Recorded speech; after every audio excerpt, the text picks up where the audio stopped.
Hello, Yenstrokop, welcome back. And today we will be doing some Wolcen, Words of Mayhem. Wanted to show a bit of Wolcen, because there's been growing interest in the game, and I am still to find some unique items, and I want to find them before the wipes, before the launch, and the launch date has been postponed by 2 weeks, so Wolcen Words of Mayhem is launching on Thursday, the 30th of February. So next month, more than a month is left until then. So that was kind of expected. I was expecting if there's a delay for it to be 1-2 weeks, and 2 weeks is definitely within those lines. So let them fix it to a good state, let them polish it as much as needed. I'd rather wait another 2 weeks and then have them rush the game. A badly launched game is not bad forever, but the bad press is hard to recover from, so it's definitely worth it to wait a couple more weeks just to make sure that the game is brought to a state that the developers are happy with, and that hopefully we will be happy with as well. So in the meantime, what I will be doing now is I will be playing a bit with my spin to win the way I left it. Hopefully I can get a two-hander with an auto turret, so I can do a spin to win with auto turret maybe. I've not tried a spin to win with auto turret yet, but if I get a two-hander with one, I will be using it. And I wanna farm certain items. There's two unique belts, one of them for magic find. There's a unique shoulder I want, unique gauntlets I want, so there are things I'm still to find. I'm gonna do some adept runs. Let me quickly check. Oh, there's gear to sell. Let's go and sell it quickly. So last time I was playing, I did not sell everything. I've prepared some dual wielding items, but I probably won't be using them right now. So let's just do something like this to make sure that I remember where I put those. And there are some other items I've prepared to wear last time I was playing the game, but I'm not gonna play all of them. I decided to just go with what I've got and just do some adept, because it's fast and effective when it comes to farming uniques. If I don't want a very high item level unique, I'm just gonna stick to adept runs. So projectiles, I'm not doing projectiles. Definitely good thing to pick. I wanna pick this one, and I can pick this one. That's fine. And I'm gonna pick this one, taint it, and I'm gonna pick. Let's give them resistors rather than damage. I'm fine with having to hit them some more.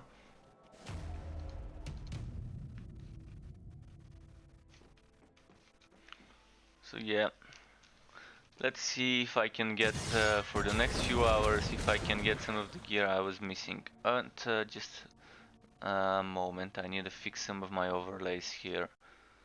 So this overlay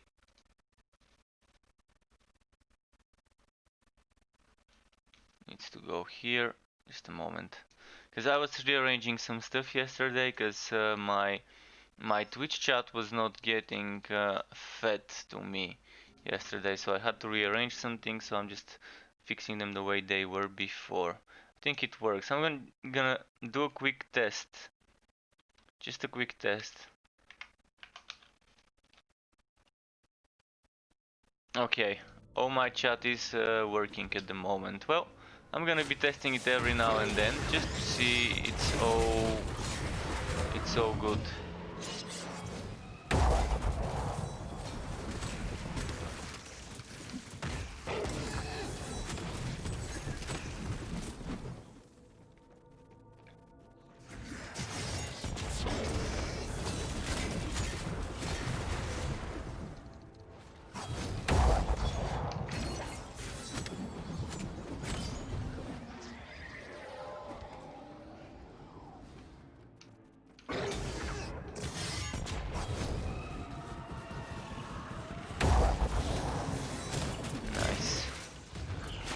Loving Warpath. Warpath is such a great skill, both for mobility and when you stop with that damage you can get. The moment this build is not like maxed out, it's actually way different than what I normally do for spin to win. Because I normally don't go for the resistance based damage. I normally just stick to rage based damage and to proximity based damage. This is normally what I get. So I'm probably gonna rework it in a bit and maybe get some more rage, remove that resistance based damage. But for now I'm just gonna stick with whatever I was using last time I was streaming this game.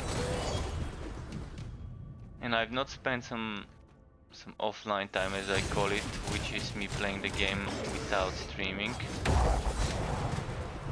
I've not done anything since my last stream like that, so I just left it the way it was.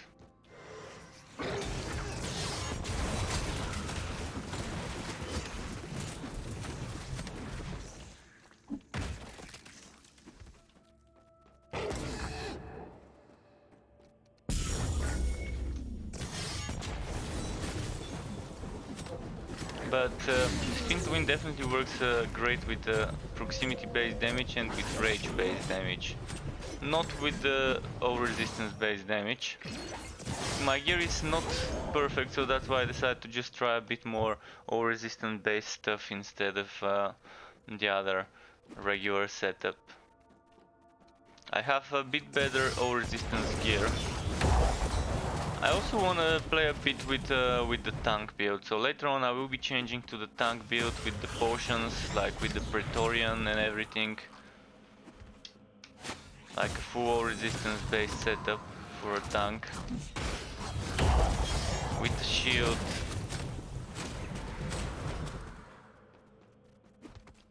Again with the all resistance based damage for the tank.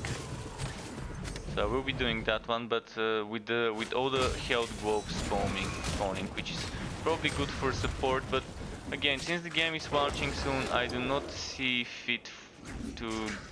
I don't see a reason for me to be making build videos now, knowing that in a month everything will be kind of old news. It would need to be reworked.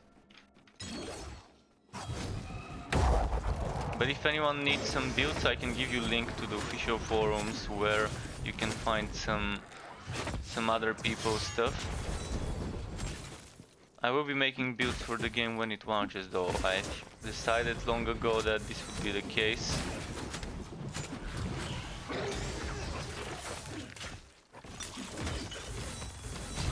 And since the difference between the beta and the launch is so great, that's the main reason why I decided not to make builds for the beta. Because here we have 20 levels, then we're gonna have 90. Here we have 20 skills, then we're gonna have 40 skills. Here we have 8 modifiers for each skill, and we're gonna have 16 modifiers for each skill. So the difference between a build here and a build there are that the build that I make here probably would be a viable and a good build for starter setup to just get you going in the release. But then once you progress past a certain level, you're gonna have a lot of extra skill points and passive points on your hands that you could invest into something much better, most likely.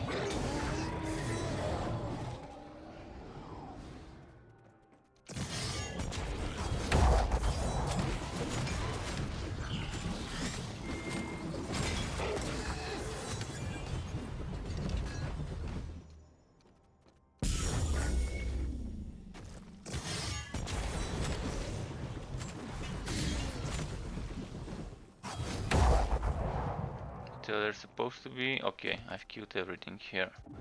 Let's check the wood.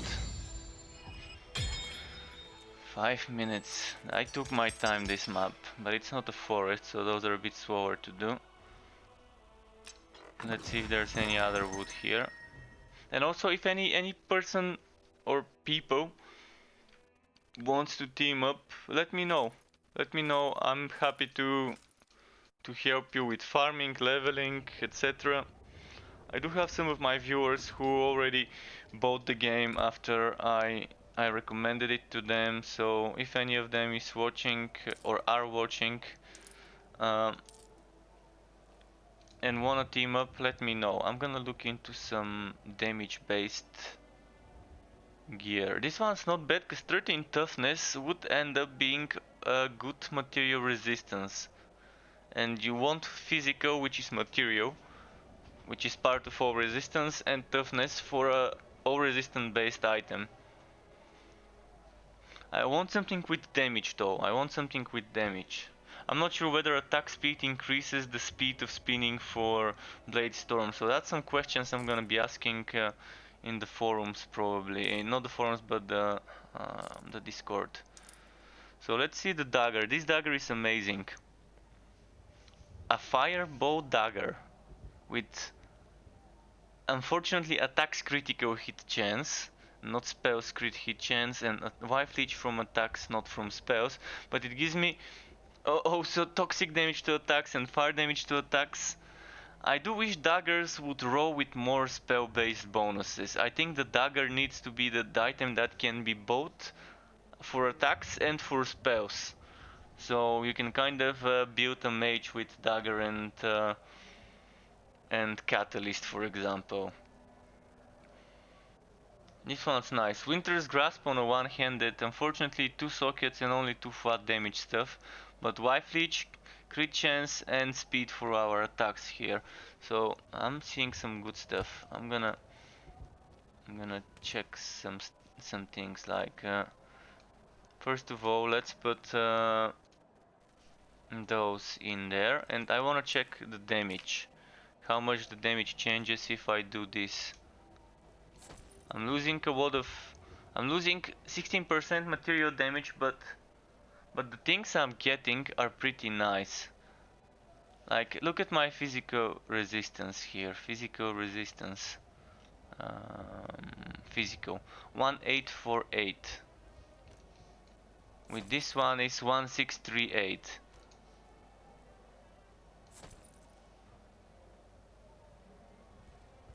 Definitely, I think it's worth it, because I'm losing, what, 20 something damage, average damage. On my skill here 1968, 1974, so it's a good move like that. So it's a more tanky setup because I'm just getting more tanky gear drops. And gonna get rid of some items, or more, maybe not completely get rid of them, but I need to put some gems into some items. This is how I normally do some things. Like stacking gems into items would greatly help you save storage room and keep the gems at the same time. You can see my storage room is a complete mess.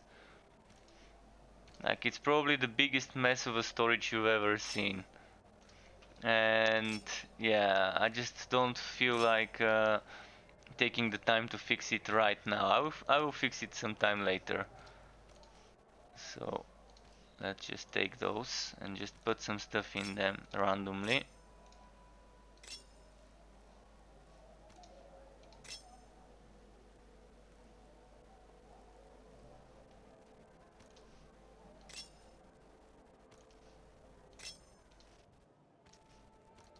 Okay, this saved me some room so I can put the other items in there.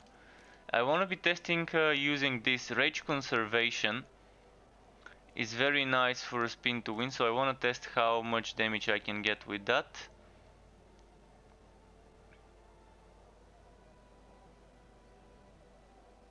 I'm gonna be testing using this as well, and I'm gonna put the other stuff away, the force shield stuff.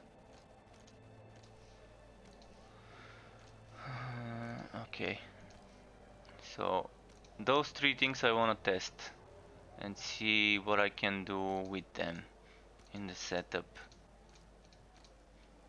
I normally actually use this and this, or this and triple socketed if I can find bruiser armor. I didn't have a triple socketed bruiser armor, so I was using things like this one.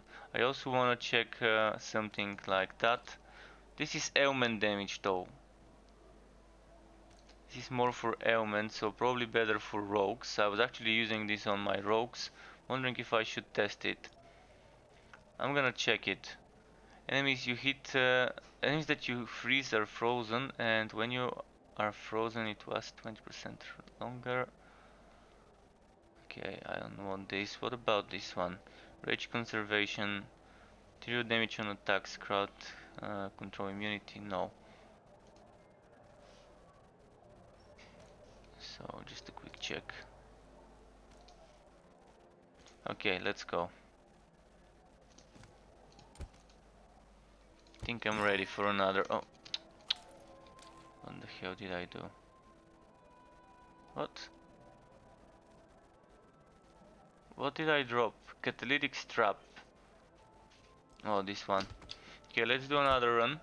And again, if you wanna farm together, let me know. I'm gonna farm adept because it's the fastest way to get uniques. I'm not after high level uniques, I'm after just the unique bases. I wanna get as many as I can. And I just need to I need to let them kill me because I forgot to taint the map.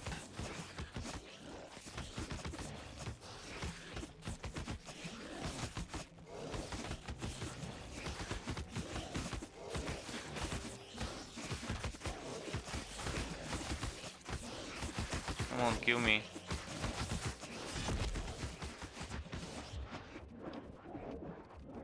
No, fuck. Ah, I pressed space instead of X. Sorry. Sorry guys for making you see me being this I'm not sure how to even call this behavior. Distracted maybe? Lame? Yeah, I'm just gonna let them kill me. I wanna return into the town and I wanna start a tainted map.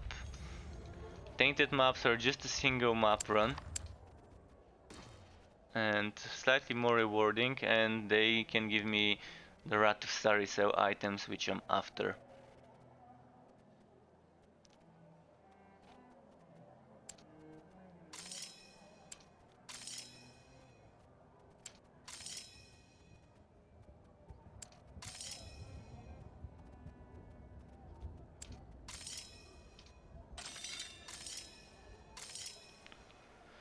Except, so just a quick check of my damage. 1494. Here it's 1968 average. If I do this, definitely drops by much. If I do this and this, it drops by even more. Oh no, not so much so. Which gives me damage and which doesn't. This kind of stays the same.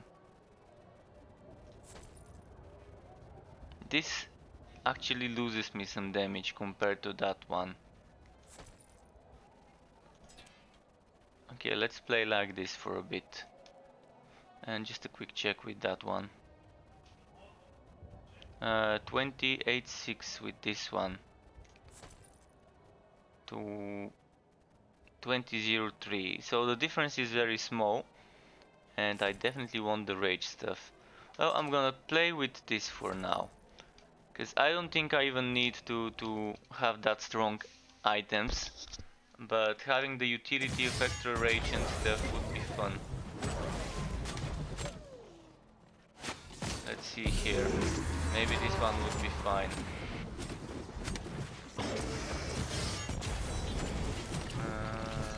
Is it easy to respec? It's extremely easy to respec. I'm gonna do a respec for you specifically after this map. So it's gonna be a quick run and it's super easy to respec at the moment.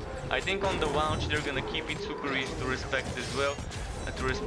I'm such a big fan of games that don't make you grind your life for respects.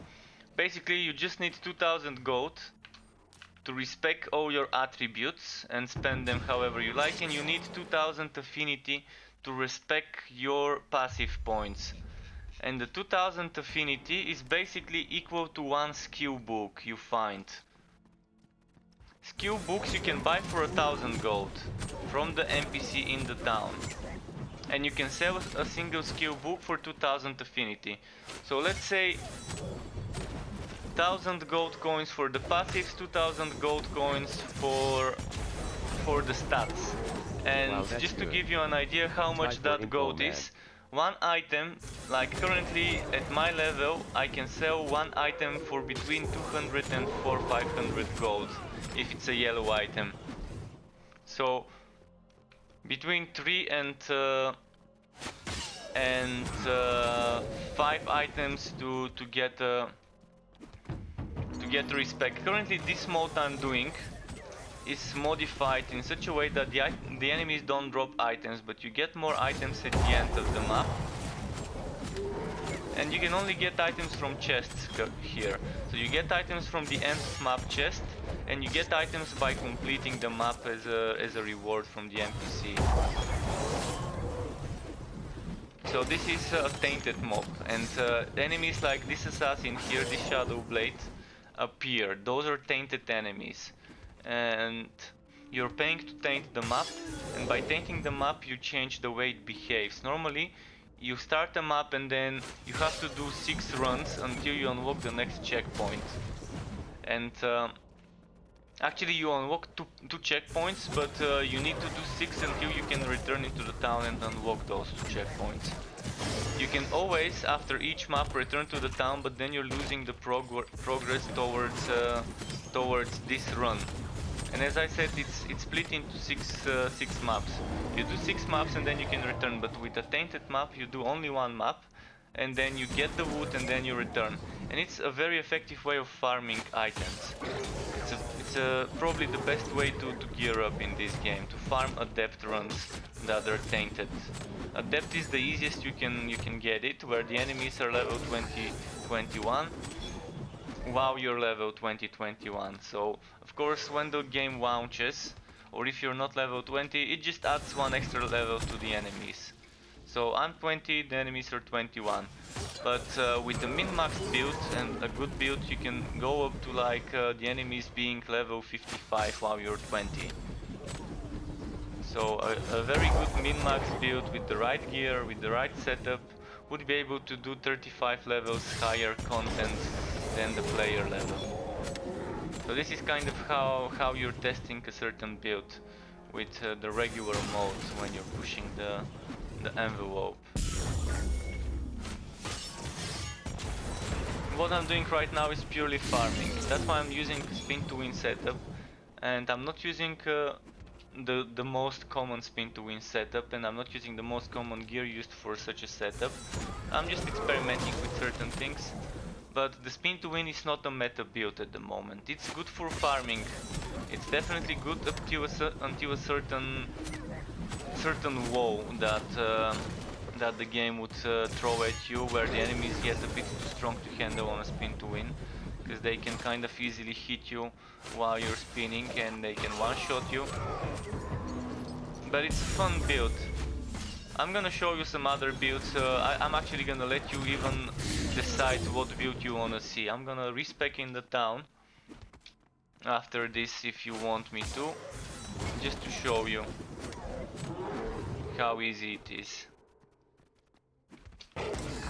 I do have kind of mediocre gear for different builds, because I haven't spent too much time farming knowing the gear would get destroyed. There's gonna be a wipe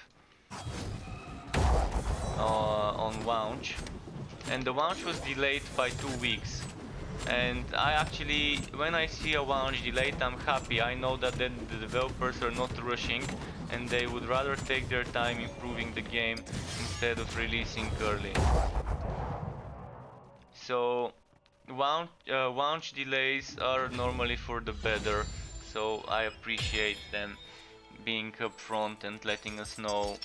They posted a video about this today, or maybe it was yesterday, but I saw it today. So I'm gonna pick those skills just to show you how much I can get for one of those skills, the Eneracts. Just collect the rewards. So you can see that there's some NPCs. This NPC only buys items for gold, and you can see this costs 732. Just gonna quickly check what dropped.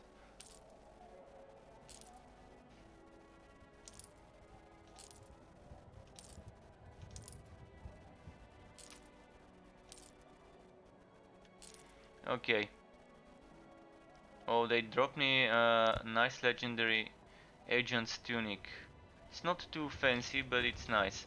So this is the second NPC. This NPC, you can either sell items for gold to it or items for affinity. And the only items you can sell for affinity are Eneracts. So you can see my affinity here would move by 2000. Oops, I sold it for gold. Never mind, I can get it back. So if you're on this tab, you're selling for gold. If you're in this tab, you're selling for affinity. So see, bam, 2000. And then if I buy those, each one of them I buy for 1000, but I can sell it for 2000 affinity. You use the affinity to level up skills. Like if I wanna level up this skill, it keeps growing. I'm just gonna level it once. And you see, the next level would cost 32,000 and so on. But you don't need to use affinity to level up skills. You can just get XP by using the skill in your skill bar. If the skill is equipped in your skill bar, even if you're not attacking with this skill, if you're just using it there as a placeholder, it's still gonna keep leveling up. So this is just an optional way to speed start or jump start a certain new skill you might be experimenting with.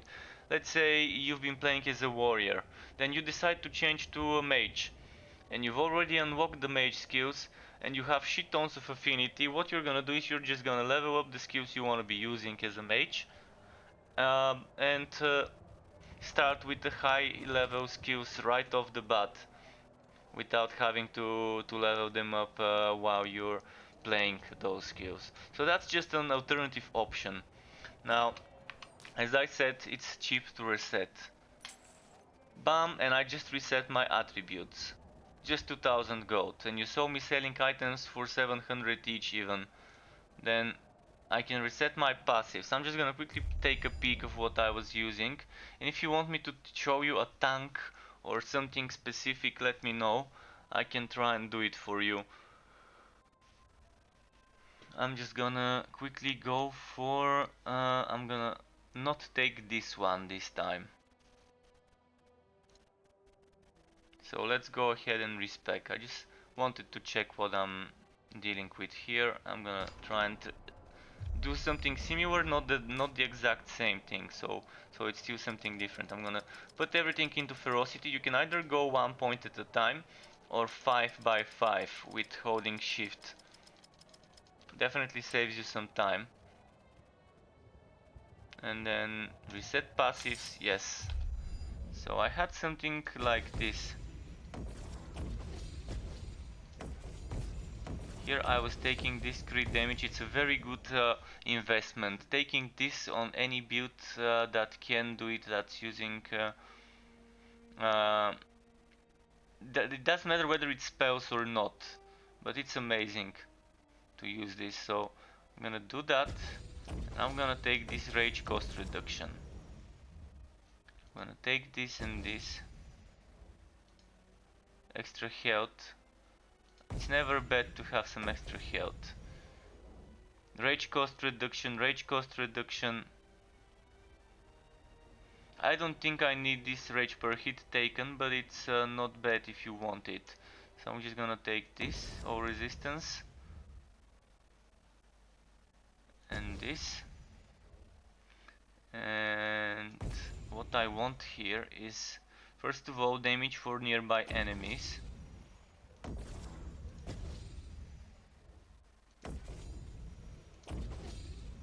Then I can either go that way or I can take some nodes here, and I'm gonna take those nodes here.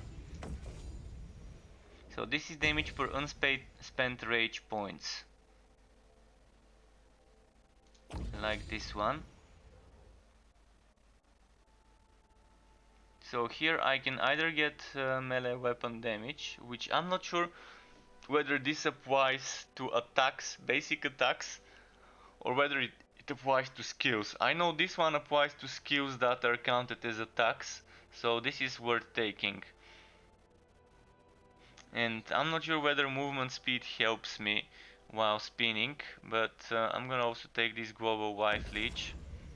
I'm not gonna improve it maybe. And before I had this damage based on physical resistance, I'm gonna take another approach this time around. Probably take some crit chance score. Wait, where's my crit damage, crit chance? This one, crit chance. So I'm wondering if I should go for the dodge. Probably not. I've got 5 points left, which... let's see what would work best. Attack speed, dodge chance. It's probably gonna be better to not go this way into Praetorian. And yeah, I'm gonna maybe get this extra attack damage. 1, 2, 3.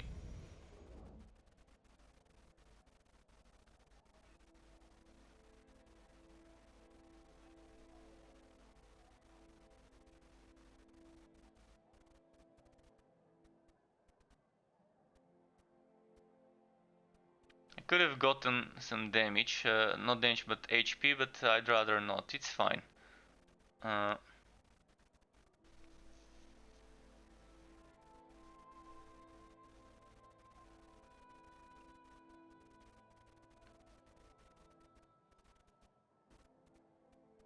Stamina point, cooldown,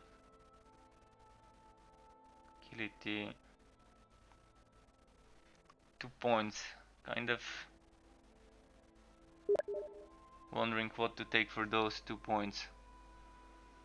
And if James is watching, he's asking me what's better, health on or force shield.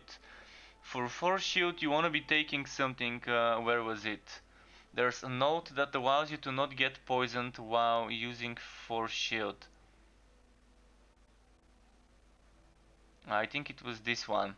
Damage over time is dealt to your force shield before your health. So health is good, force shield is also good, but if you're going for a force shield, you need resilience to corruption.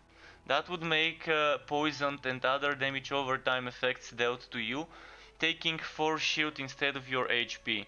So if you're going full on force shield, it's not bad.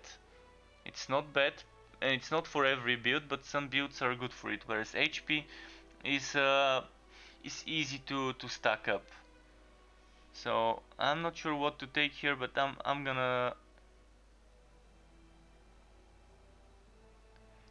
do this, by the way. I will do this because I can stun enemies. I can stun them with this one and with this one and with this one. And James, if you wanna play together, we can. Let me quickly make sure you're on. You're here. He's gonna type something. Your mic is cutting out a lot, possibly a noise gate set too sensitive. Oh, it could be. I'm gonna check something. And Bearded Mower, thanks for being in my mixer. Maybe it's just because it's either I'm gonna have to check it myself. I'm gonna have to see if anyone else can confirm if they're cutting. I'm also talking like that. I'm stopping, pausing, like and then continuing to talk. It's just me kind of being like that. Just a moment to reply to the message I got.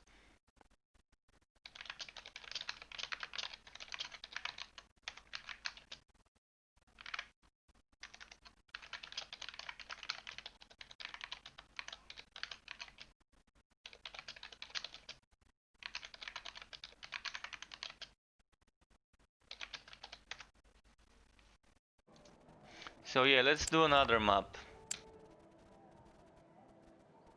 And this is what I'm talking about. You can pick the modifiers. So let's do this one, and then let's Let's do bad, this one. it's my internet. Just noticed the video is choppy too. Disregard, haha, I'll try checking the card when my net acts right. Thanks At for the Bearded follow, Mower is dude. now following.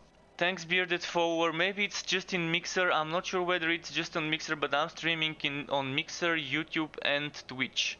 YouTube has the longest delay, whereas Mixer and Twitch don't have as much of a delay.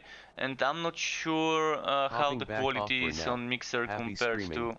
Smiley face.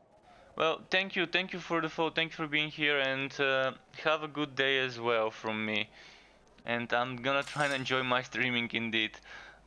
So at regular intervals you will be chased by deadly explosions. I'm gonna take this one. So there's gonna be a lot of explosions in this map. We're gonna make it weird for us. I'm gonna give them ailment damage resistance. Let's taint them. Yellow. Untainted enemies. Hello Yarek, nice to see you again Yarek. Welcome back to my YouTube. So let's give them, well, I'd rather give them resistance instead of damage. I'm gonna do less damage, but it's fine. So if anyone is playing the game and wants to team up, let me know.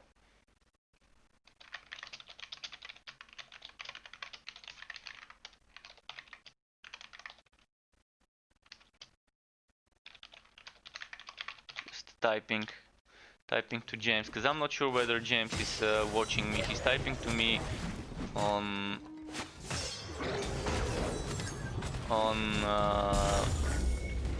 Steam. So as I said, this map is gonna be exploding map. First the enemies explode when they die, and then there's a chance for some explosions to get summoned and to chase me. And as I said, I'm not gonna be pushing content now. Today I'm just gonna be trying to farm the unique items I'm missing, to experiment with some more builds before the game releases. And since the launch got put back it got put back 2 weeks, so it's launching on the 13th of February, which is a Thursday. We do have plenty of time for me to try and get the items I've never seen. And I know there are some uniques I've never seen. I've checked some lists online of certain items. I've checked some newly updated lists about the uniques that could be seen. So there's 2 belts, one of them I've seen but not on this character, just before one of the wipes I had Omari's Wiki belt. Then there's a trial belt, and then there's some gloves, and then there's some shoulders that are unique that I've never gotten in this version.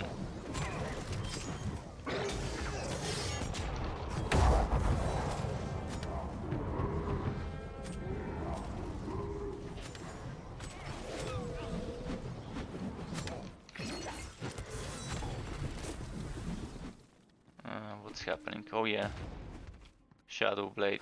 So we're gonna have Shadow Blade, and I'm gonna do something. I'm gonna activate 2 at the same time of those things, of those crystals. And now we have a lot of stuff on us. Now we have one of those chargy guys. So look at it. This is definitely some increased difficulty by doing this, having so many stuff on us.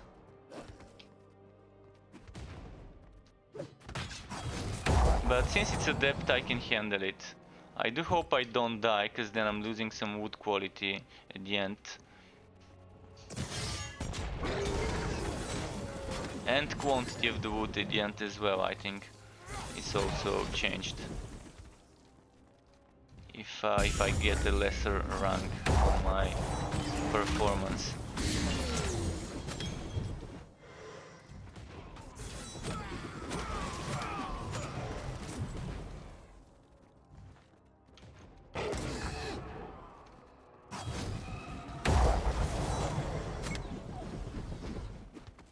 So I can already go for the boss. Maybe I can skip some of the enemies, but skipping enemies sometimes results in more of those Wrath of Saricel enemies ending up ganking you when you're doing the boss. But yeah, I'm gonna just try and spin to win. my way to the boss fight.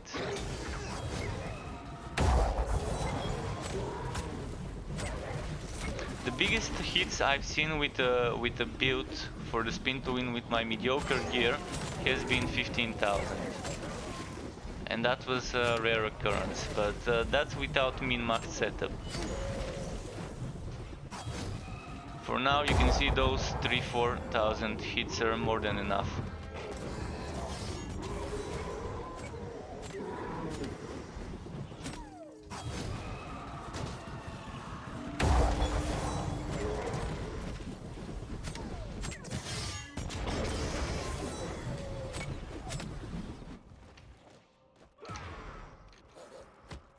What happened? Alright.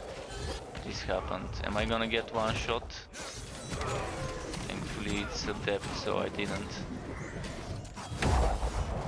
Ah, just when I was trying to get away from it.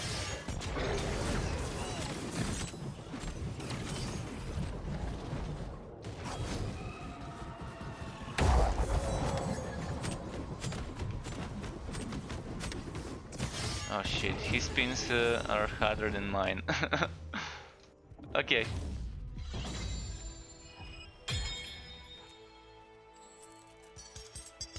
I wanna get Winter's Grasp or a turret on a two-hander.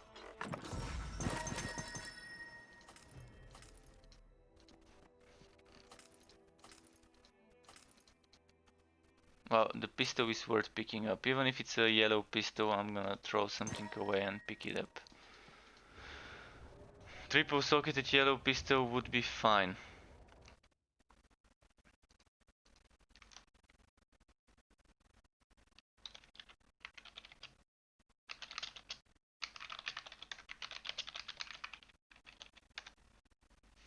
Okay, I'm gonna go to the menu quickly and invite one of the people that that views my streams every now and then, and see if we can play together.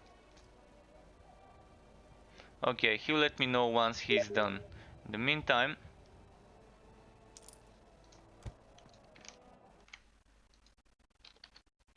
the meantime, what I can do is, until he's here, I can just start a regular adept run and start farming stuff.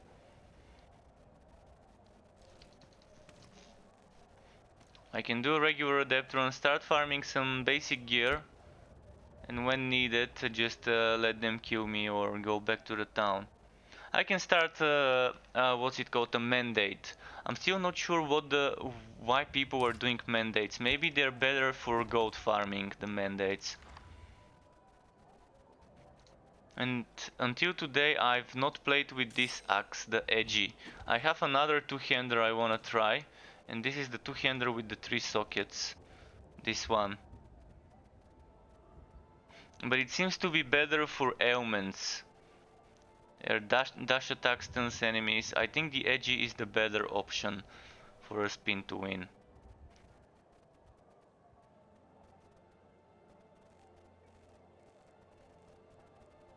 This is another one.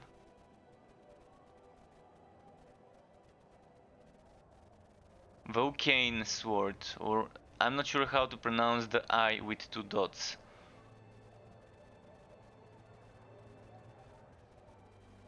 Physical fire, rage conservation, ferocity, fire damage. This is level 9, never mind. Okay, this is another one. This gives me more total damage, but it doesn't give me that much. I'm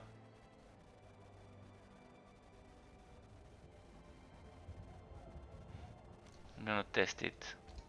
I wanna experiment with stuff. It's time to experiment. Just wanna check which one is better.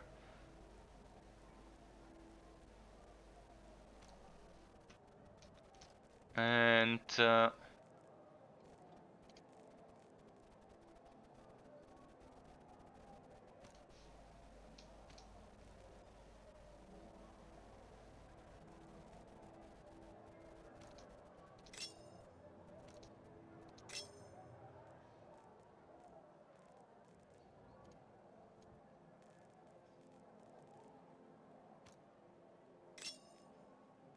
that should be okay.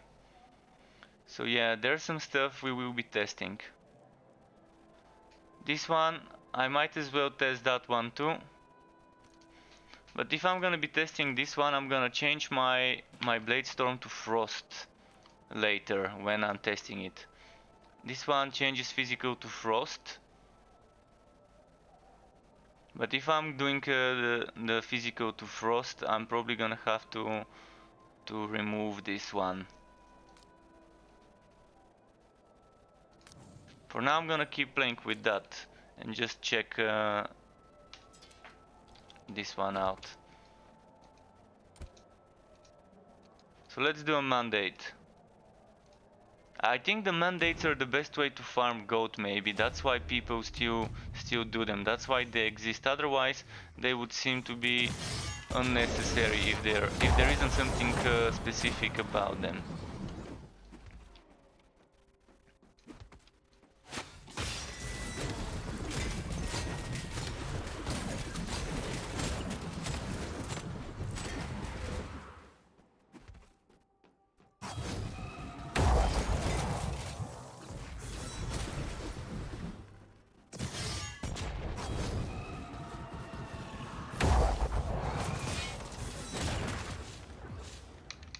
Oh, did I get imprisoned in the spell?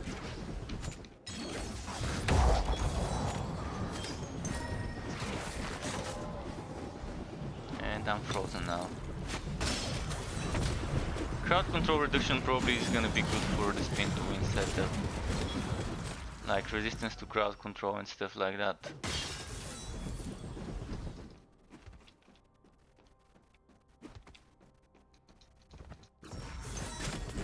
See, I'm just gonna wait for the whisper, and when it's done I'm gonna return to the town. And then we're gonna be doing some team play. Haven't teamed up with anyone in this game for quite some time. The last time I did, I think it was with Deadpool's Army, who is another streamer, and that was back in June.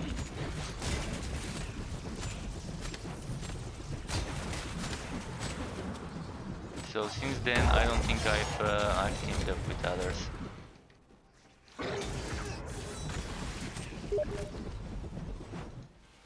Okay, he's in the menu. Let's go to the menu and try and invite him.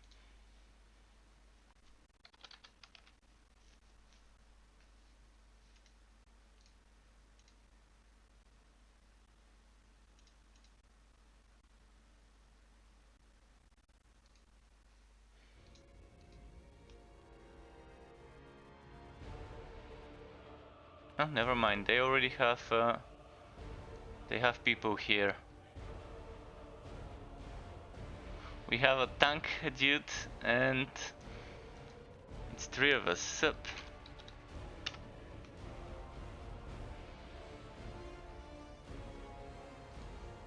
Oh, it's not using my actual name. It's using my other account name here, probably.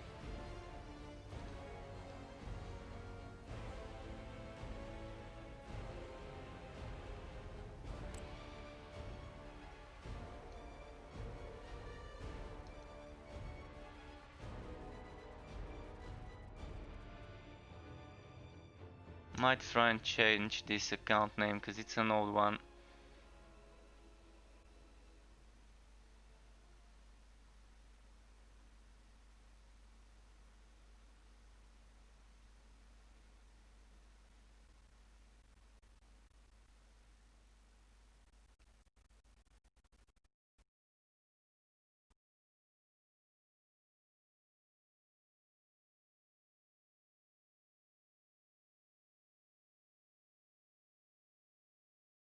But I'm such a big fan of the combat in Wolcen. They definitely took their time making the content fun.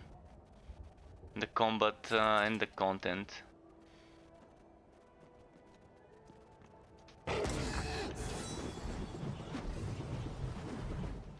No, I didn't say I'm not gonna...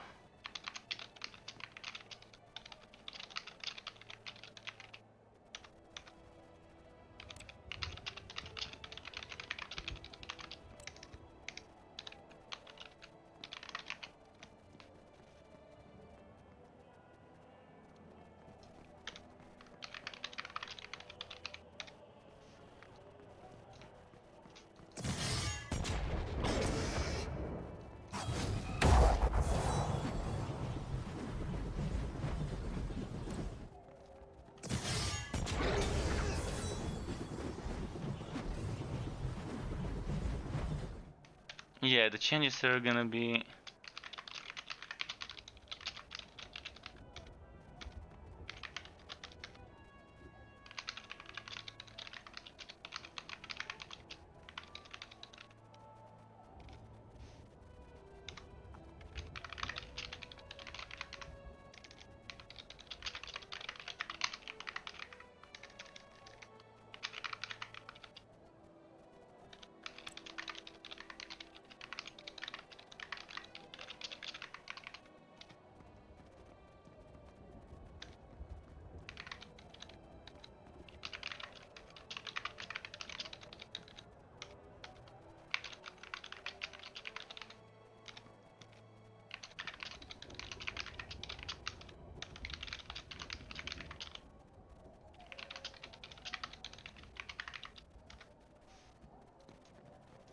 So, what are we gonna do?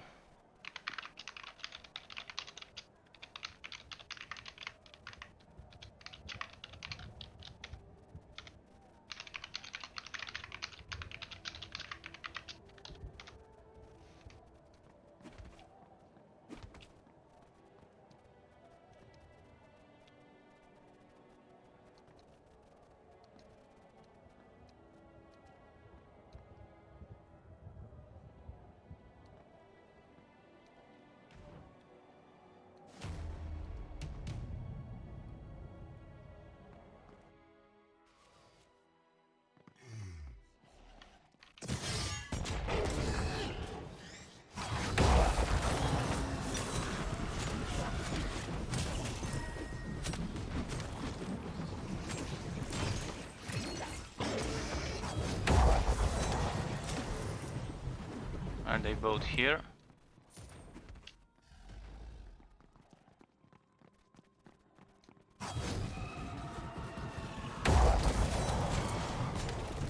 Well, even though it's not untainted, it's fine.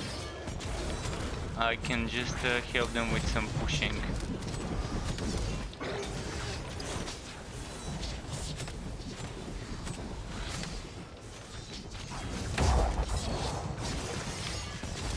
I'm wondering if it's scaling the enemies to be stronger when we have a team, because this one has an orange name. Normally they don't. No, not the beam, not the beam, not the beam.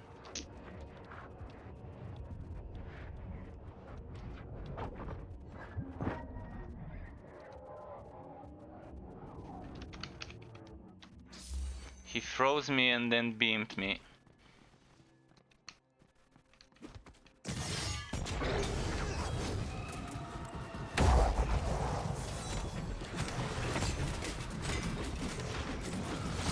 Yeah, I might go into a bleeding catch build if you're gonna be pushing with them and maybe other turret.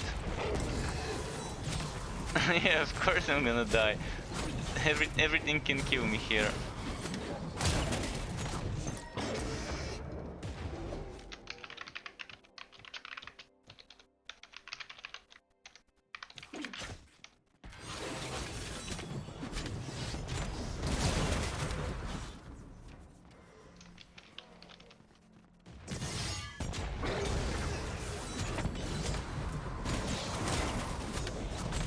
See.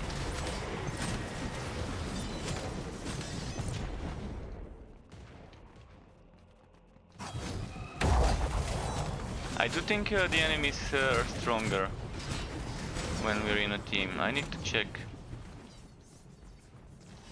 I know my damage is the same though, so nothing too fancy.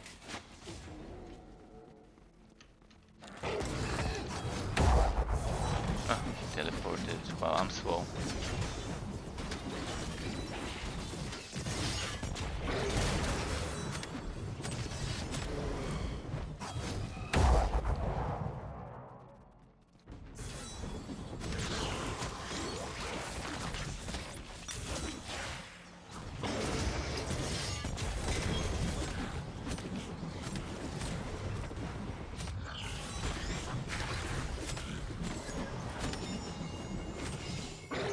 Got an apex, okay.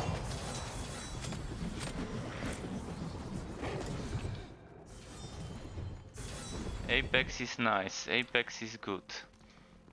I do have a few, so maybe I can drop it for them.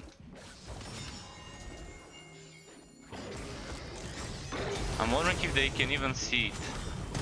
Oh, we'll know soon. Maybe it needs to be in the town. Yeah, I think it needs to be in the town for them to see the item.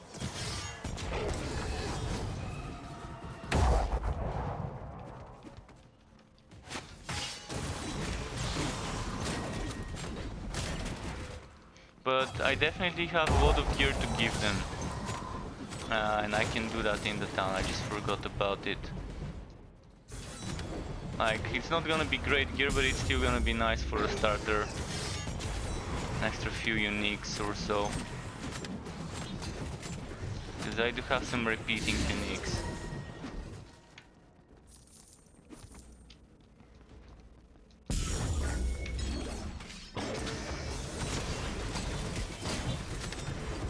Oh, this is a movement speed one, nice.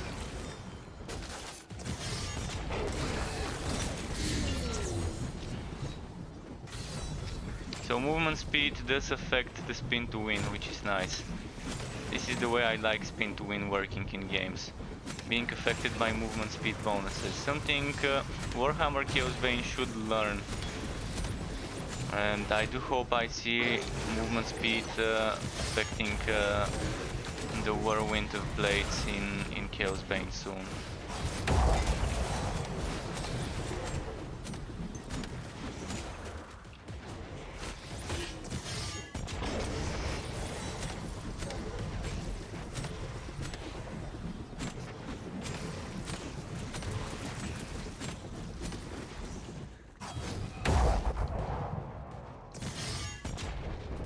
I tried to climb up there. Right, well, it's boss time.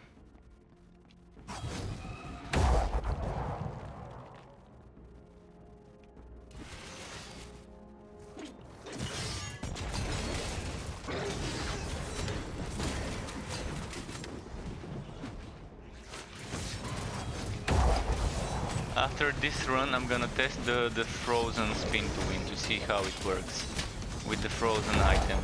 Just testing different things. Gouging out the DPS of certain things.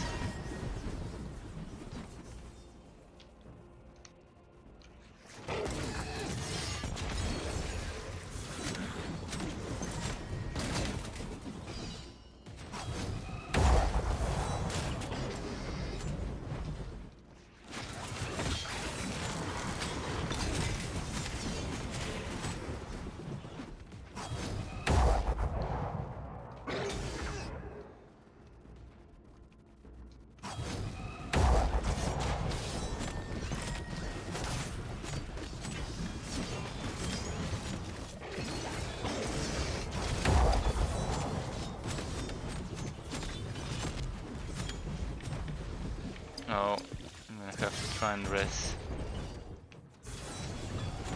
Is he gonna res? He's resing. Okay, I'm gonna keep him facing the other way then.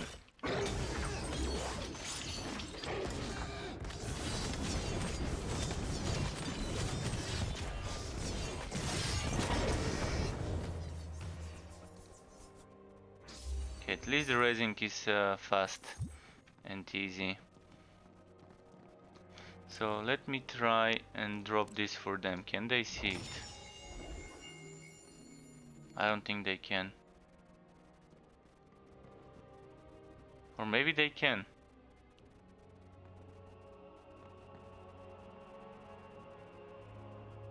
Probably they don't.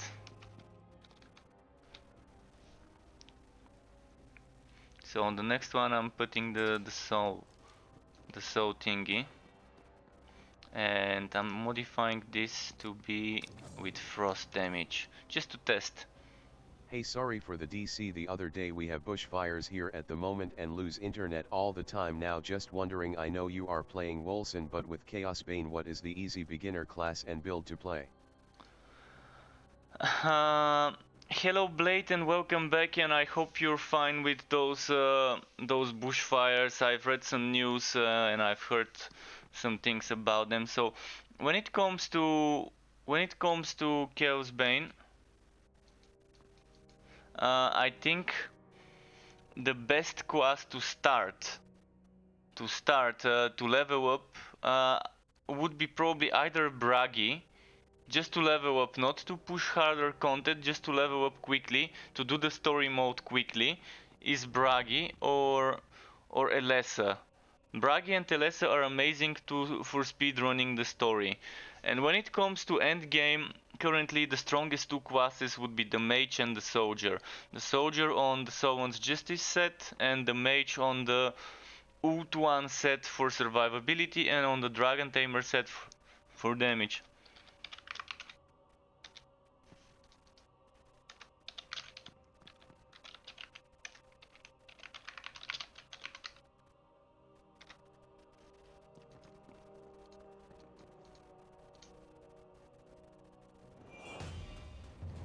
So it depends what you mean by starter class. Like if you want a starter class that would finish the story quickly, with the right skills, the dwarf and the scout can be nice, because they have good mobility. The scout has its spacebar being quick, and the dwarf has skills that make like there's a god skill that makes you not consume energy when for a few seconds and be invulnerable. And then there's a skill that allows you to move quickly by using energy. So combining those two would make speed running certain things easy for you on the dwarf and preserve your energy reserves.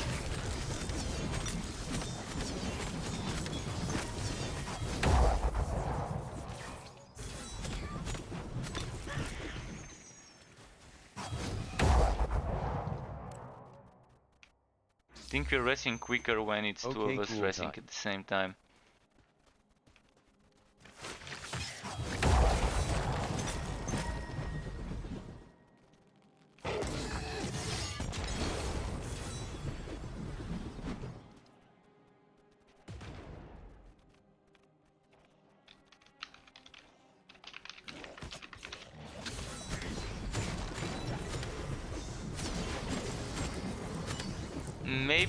Maybe actually the player who is the party leader is hosting.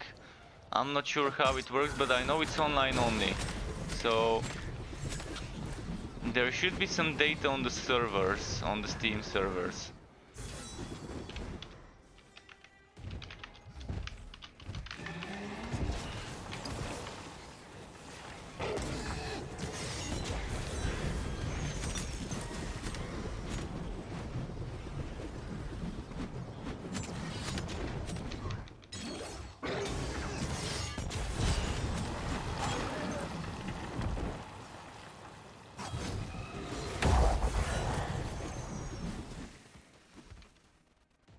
Oh, a purple chest.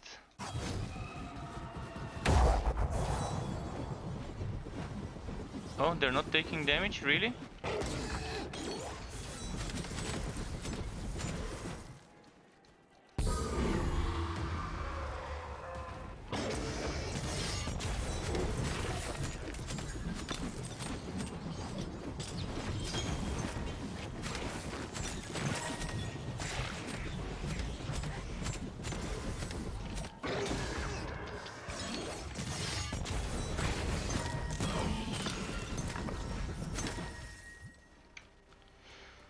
So now let's move this way.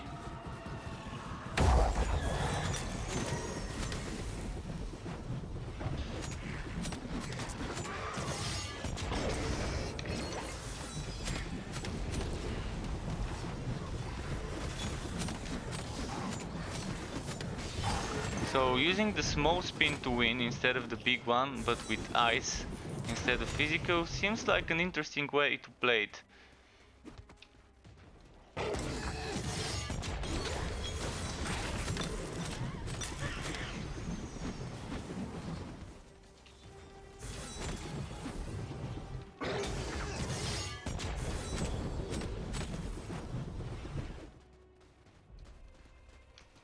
Should I try? Okay, on the next map I'm gonna try using the Rygar's Hole, or Rigard, I'm not sure how it's pronounced. But I'm gonna try the other unique. I'm just testing unique items I've never used, which are probably not as strong as for example, if I use a two-hander that has 3 sockets and has good flat attack damage and everything like that. But it's still something I want to be testing. It gives me more sustain with those items, I think, because of the rage preservation and all that. So the damage is definitely lower, but it's interesting playing like that.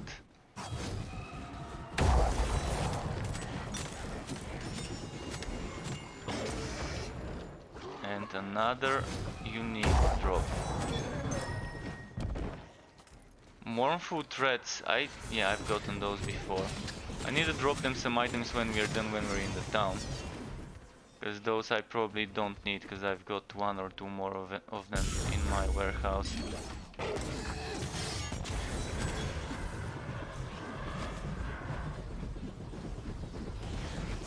Okay, some of those don't take damage, I'm not sure why. Like I'm not hitting them and then suddenly I start hitting them when I move.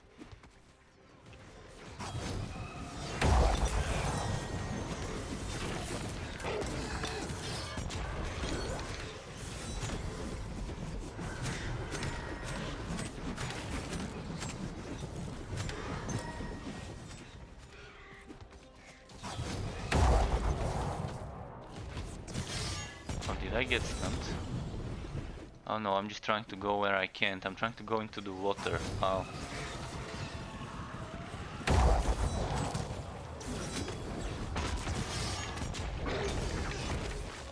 Ah, shit.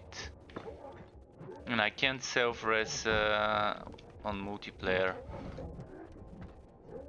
Which I guess makes a bit of sense. Not being able to self-res in multiplayer. I'm getting rest, nice. There's gonna be a support class that can rest people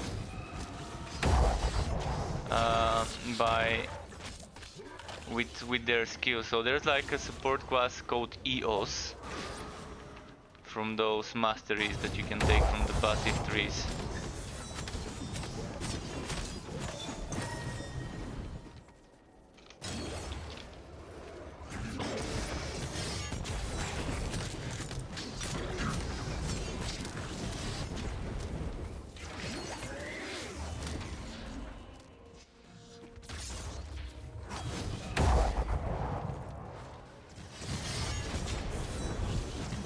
Wow, he's spamming this teleport stuff.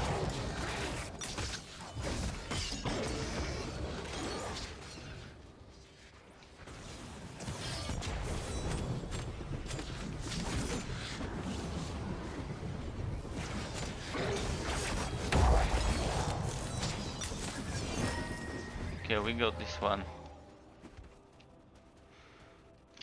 So, what level are those? I don't need this.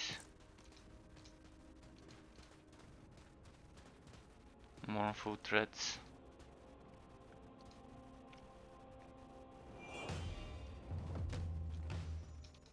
This looks like an additional modifier, but we can't click it. Maybe James can click it though. Oh, and there's gonna be an extra chest here.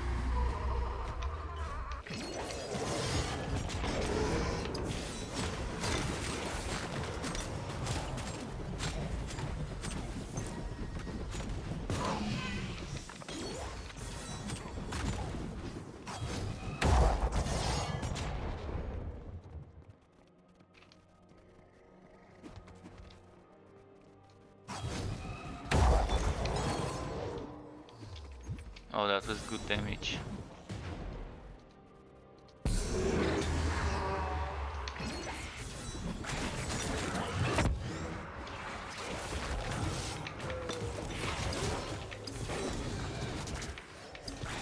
I got stun walked by those, or knockback walked more like.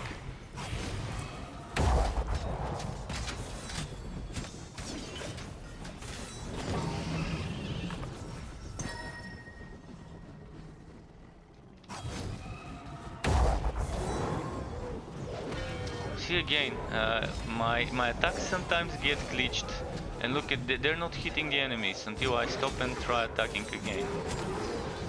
It's weird. It's a weird bug. I think it happens when I shift quickly between Warpath and the Whirlwind, the Blade Storm. I think that's when this happens.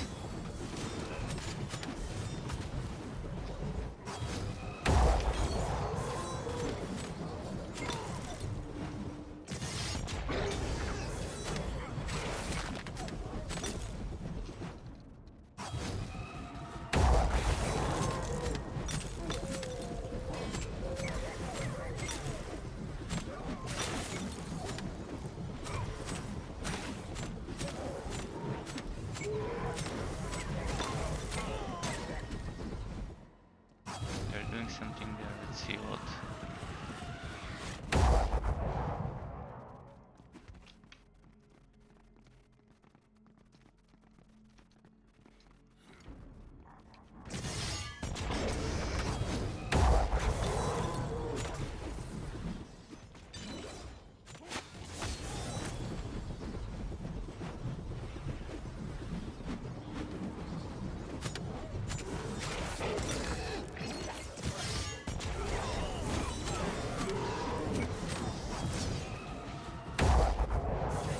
See, this one didn't hit them either, and it should have.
I'm loving this frost from this item. I've not played with the frost item so far, but it seems fun.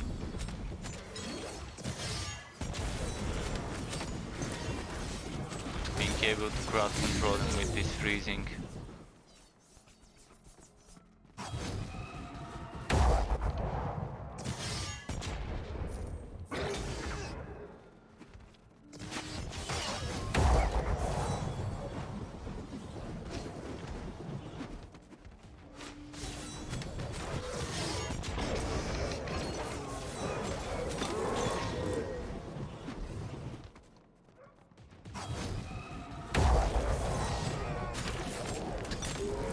Nice.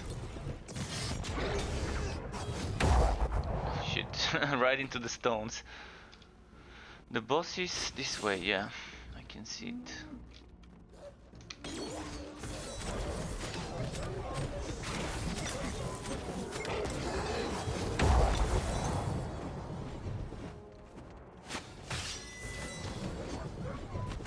But yeah, if anyone wants to see me play some Chaos Bane tomorrow, there will be more Chaos Bane.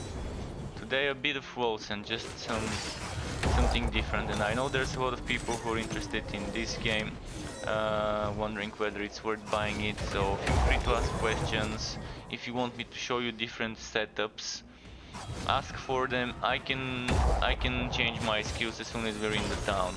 I can do turret builds, I can do rogue builds, I can do ranger builds, melee builds, hybrids. Turret is good for anything. I mean, it doesn't matter what setup you've got, the turret is always good of an option.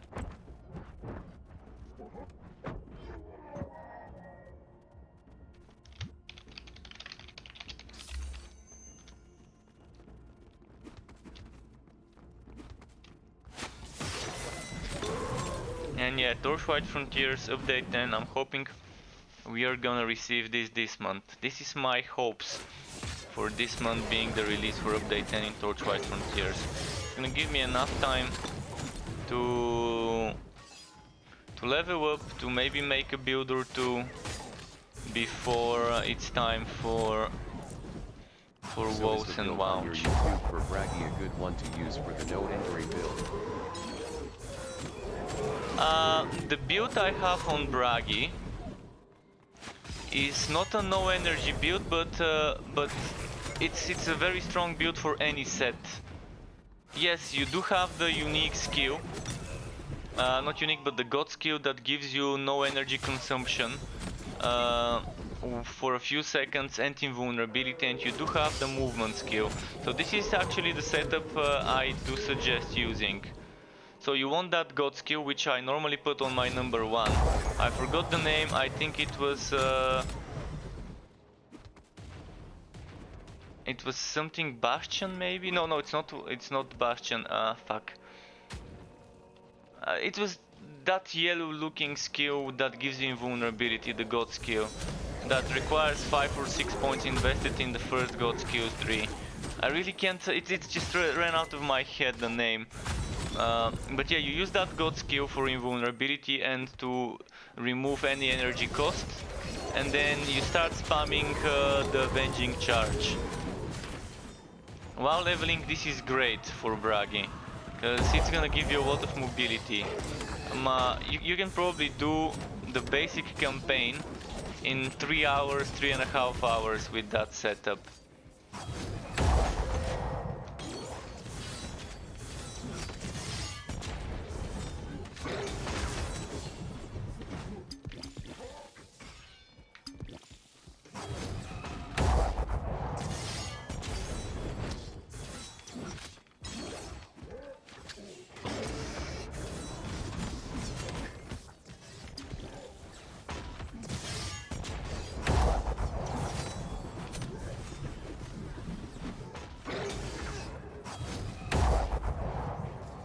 I guess having taunt makes him attack me a lot. Even though I'm not like the tank setup. So I can go on a tank setup and face tank everything if I want to though. You put points in both and get the bonus, or is you just get to use one?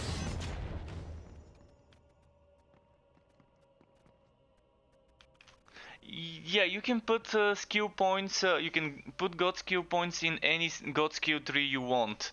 If you have the season pass and you've enabled the second God skill tree, I strongly suggest doing what I did, going for crit damage based on counter attack damage and trying to get counter attack damage items. The way it works is each 100 counter attack damage is not each 100, each 1000 counter attack damage is 40 crit damage. So 10,000 is 400 and 100 is 4%. So yeah, every 100 counter attack is 4% crit damage. And if you have when you're in end game, when you have a Grudge Holder Axe gives you up to 10,000 counter-attack damage, which is 400 extra crit damage. It's a great axe, paired together with Ultimate Carnage, it's amazing. So in the build video I was using Forge Hard because I didn't know about the Grudge Holder working that way. It kind of seems a bit misleading because the tooltip shows you plus 500, but it's actually plus 500 per rage stack, which adds up to a total of 10,000.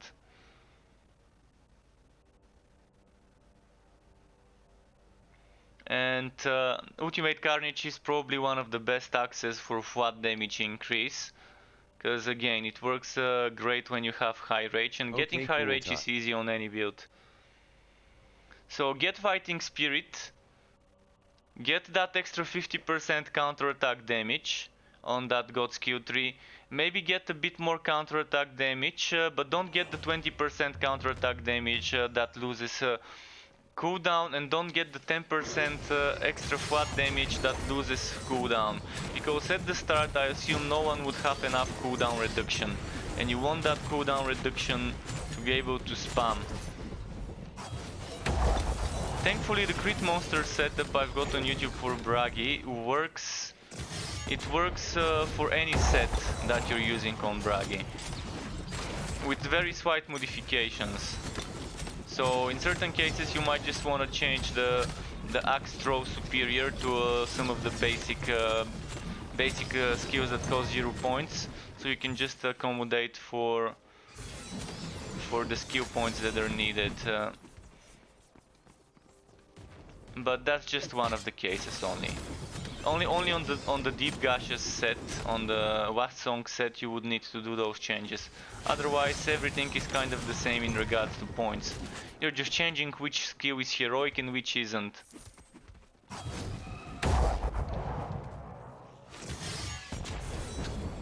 I've kind of made the build a bit more different after making the build and playing it on the stream, but it's very flexible. Depending on how much cooldown reduction you want, you can either sacrifice some counter-attack damage and flat damage, and crit damage and other stuff like that, and get more cooldown reduction, or go the other way around. It all depends on your items, but you do want to have at least 3 or 4 seconds on Strike of the Anvil in the 2-tip as cooldown, without the procs. But the higher the cooldown, the better, but you still want to have a good crit damage and stuff like that. And this is where the counter-attack based crit damage really helps. It makes the build shine a lot. That means in the gear you don't have to bless for counter-attack damage. Maybe just 3 items. My suggestion is bless only 3 items with counter-attack damage. The rest can be HP and flat damage. I think 3 items with counter-attack damage is more than enough, because you need the flat damage for the crit to actually give you big hits. If you don't have good flat, the crit would not give you good hits. And that's kind of how it is in Chaos Bane. It's kind of the same in Wolcen. In Wolcen you want things like this one. This gives me flat Toxic, flat Sacred and flat Shadow. And then I've also put 3 flat items. I'm just gonna show you the damage with this one compared to the other ones I was using.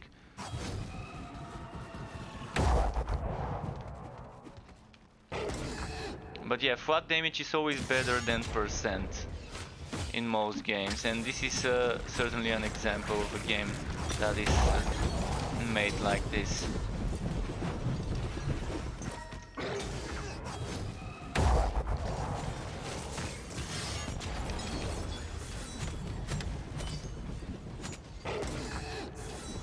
Currently I do more damage when there's more enemies around me, by the way. That's why sometimes when I'm charging with Warpath and I end up right into the enemies, it gives me that extra damage. Look at that.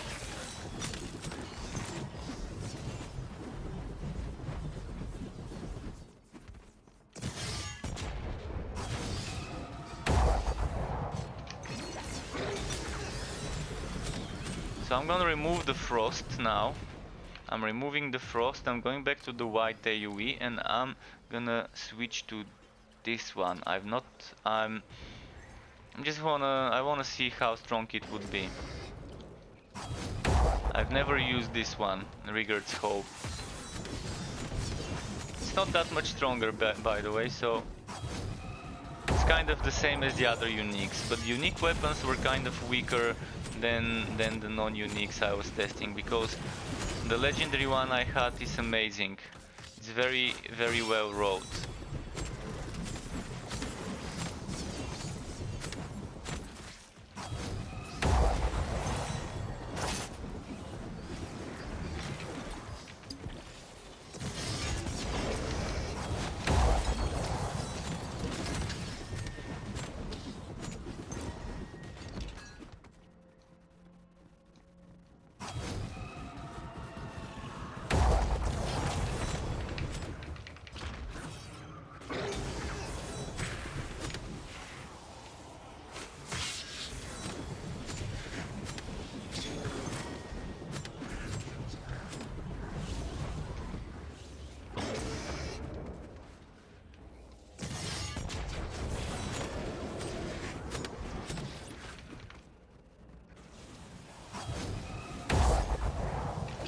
not the beam, not the beam.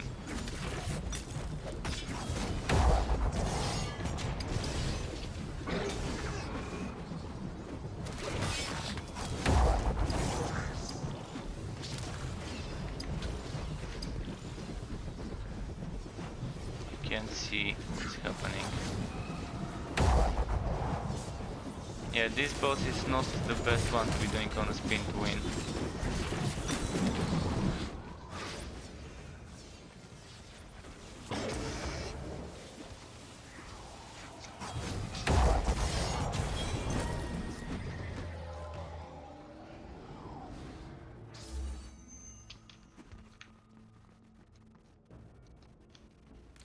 So what's special about this one? Attack, dash attack, stunning the enemies. I'm gonna play a bit more with this one, then I'm gonna switch back to the Warhammer.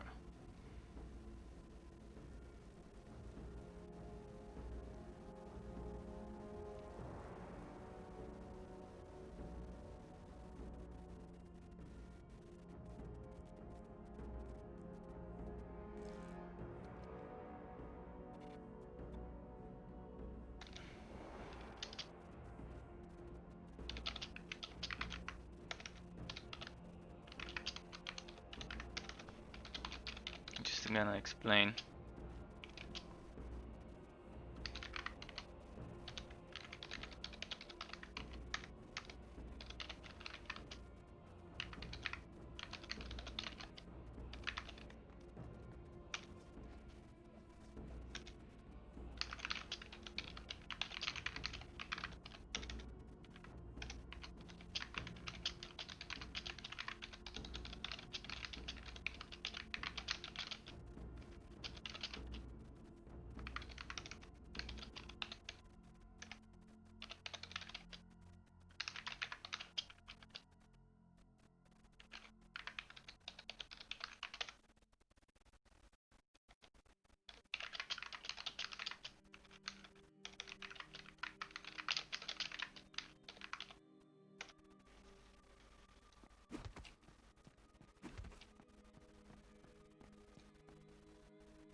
Okay.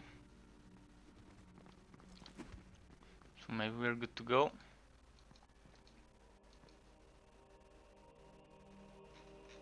I'm loving the fact that I can zoom in this game. In Chaos Bane I can't zoom.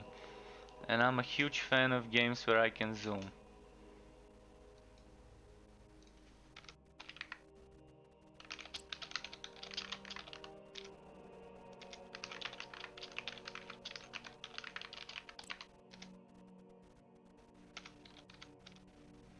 Okay, while he's smoking, I'm gonna probably look into switching up my build a bit.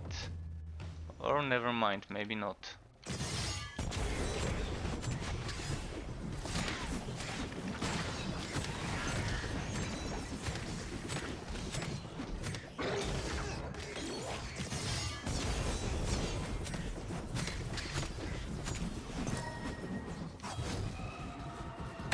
Didn't bring the the one-handed dual wield weapons from my warehouse. If I did, I would have switched to dual wield spin to win for a bit. Because you don't have to be using a two-handed weapon to be using the spin to win skill. It works with sword and shield. It works with any type of setup that has the melee weapon.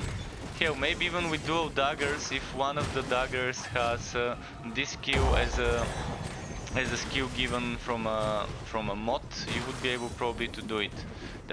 That's one of the things about Wrath of Saricel drops. They can give you certain skills on items that normally don't allow you to use those skills. So you can use melee skills on a staff, for example. Like if I get this Blade Storm on a staff, I would be able to use it with the staff. If I get it on a dagger, I would be able to use it with dagger. Maybe even dual pistols. Imagine spin to win on dual pistols. That's gonna be a fun thing to see. There's currently one glitch skill. I think its name was Gunslinger's Brand. With Gunslinger's Brand you can do shit tons of damage. I think it's not meant to be that way, but if you stack it and you have certain items and you have certain modifiers, then this skill can do thousands and thousands of damage.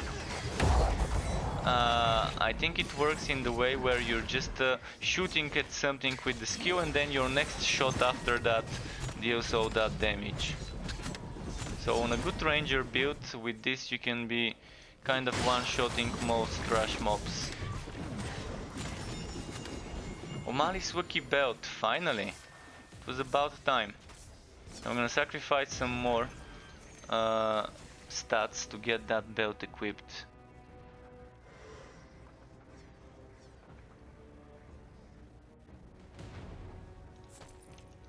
Let's see how much more a magic find I'm gonna have with this belt.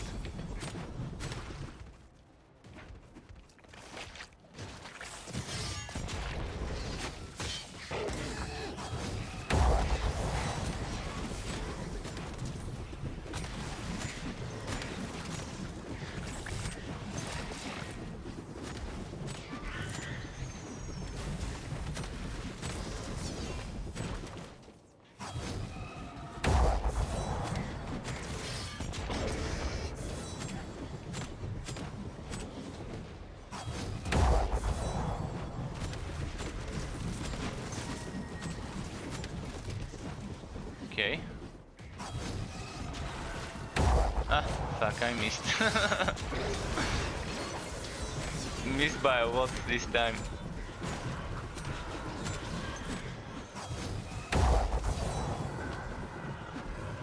Okay, again, sometimes if I use the spin to win right after the charge, it just doesn't do damage on the spin to win.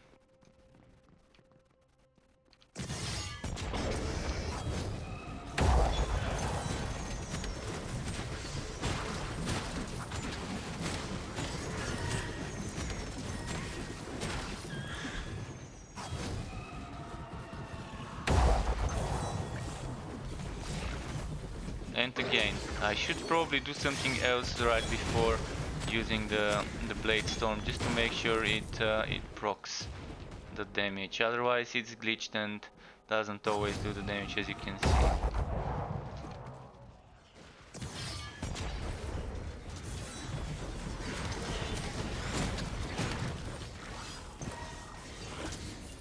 Oh, okay. Not notice this dude here didn't die. Let's pull them over there. Just do them all together. Oh, Devourer. Okay, and a Mage, Tormentor.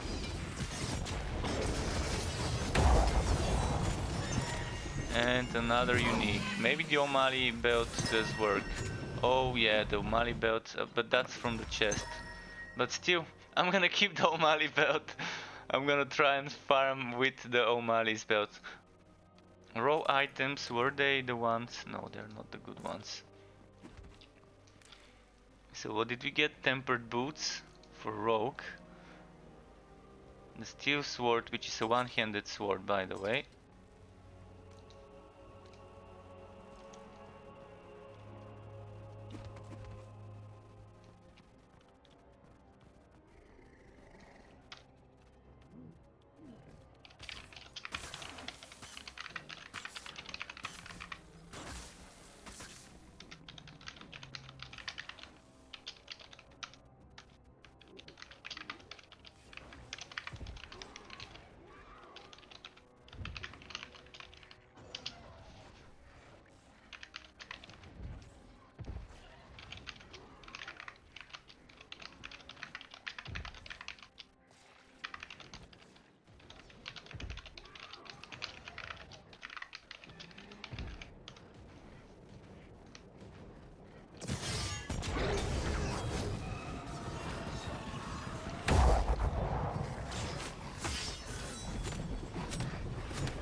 did I miss this?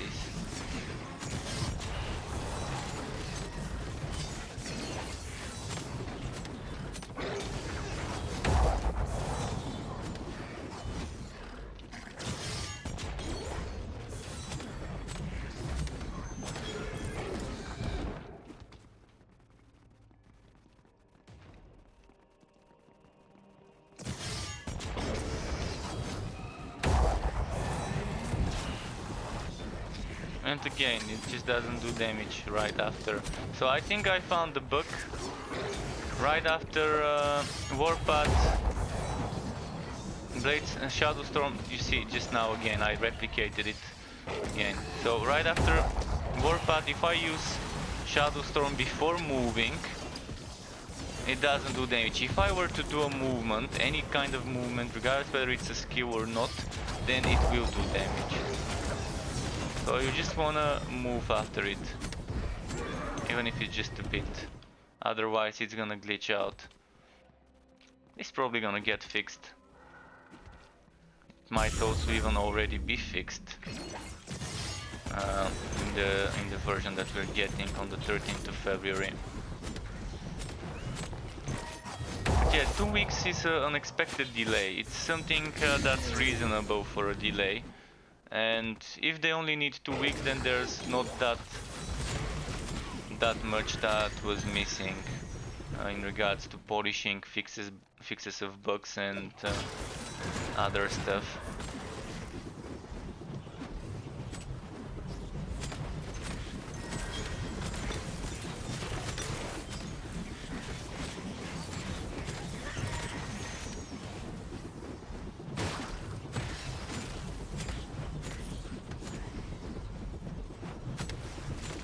Look at this, keeping the spinning going. Keep spinning, keep spinning.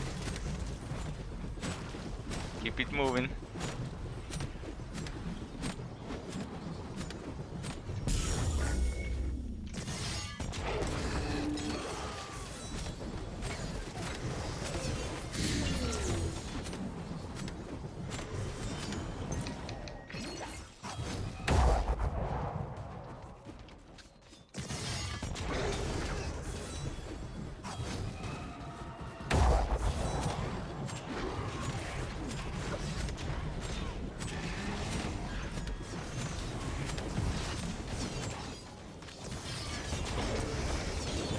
Leading edge, whoever is using it, it's a good skill for this boss, because he tends to be more static. Still does charges, which are pretty dangerous and can one-shot, especially on the harder difficulties. On harder difficulties, almost everything can one-shot you from the elites and bosses.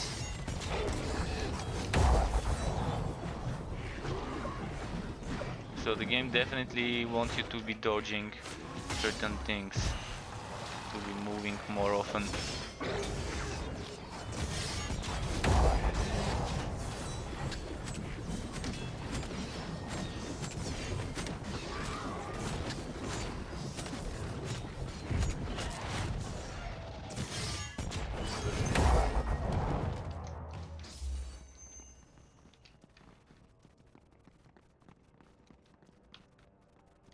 Starting to get float stuff. I might pick up some float stuff and drop it for them in the town.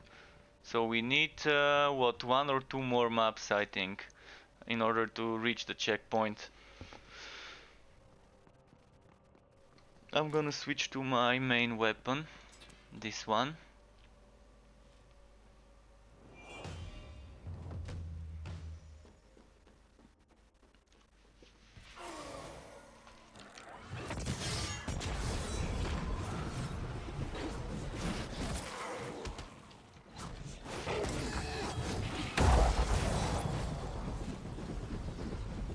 Okay, this annoying bug with not dealing damage is kind of... Again, why can't I... No, I'm just gonna rest him.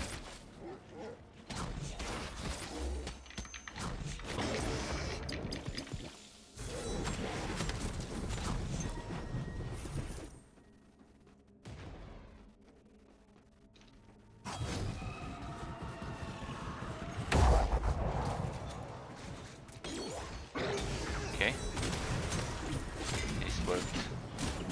So it doesn't work only, this bug doesn't happen only after Warpath, it happened to me after another skill. So I just need to give it some time after using a certain skill, before using the spin to win, before using the Blade Storm. Otherwise it won't do damage, so this is something I'm really hoping is gonna be fixed.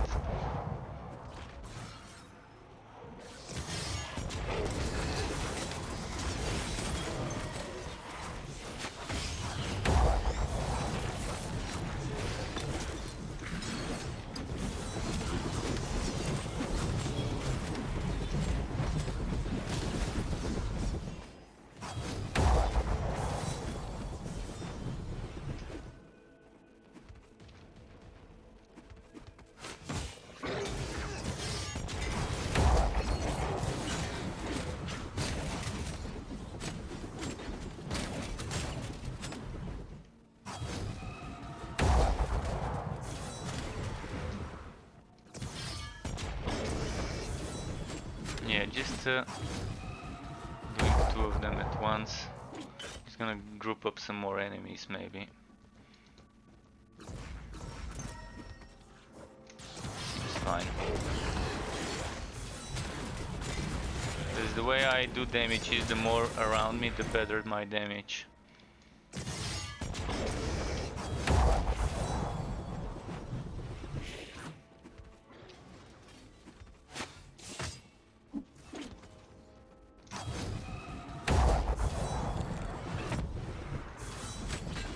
Again, this glitch, it's annoying because I'm used to immediately jumping into spin to win mode after using a skill.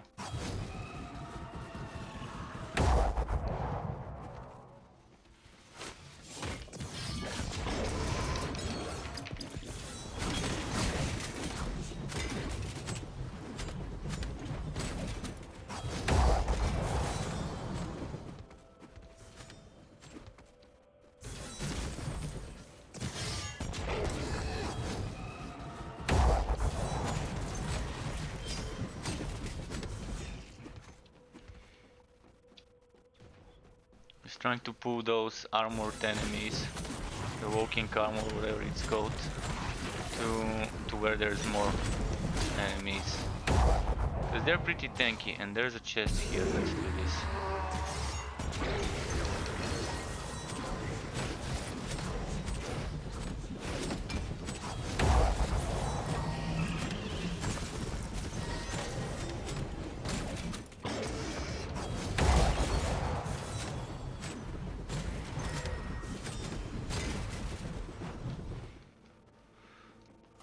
Okay, I'm gonna pick up the full gems.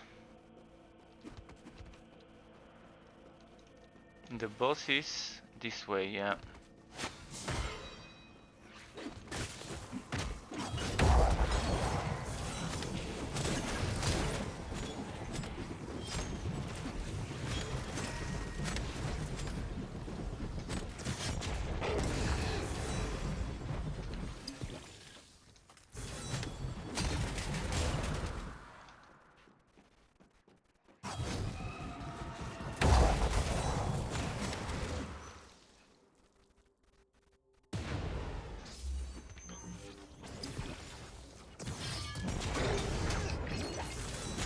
Okay.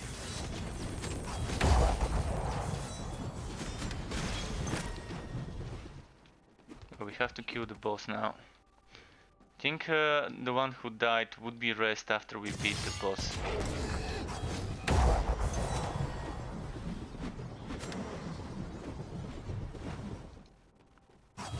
Hopefully we don't all die, because it's pretty close to the end of this. And I'm used to being able to self-rest when I die, so I'm used to playing a bit risky.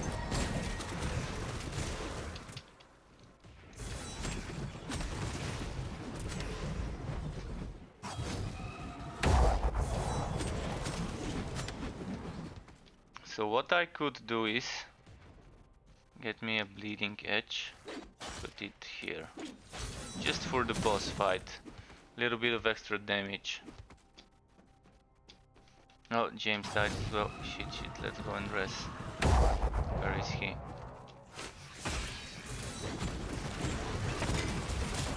Now it's just me. Well, okay, let's go and get the boss.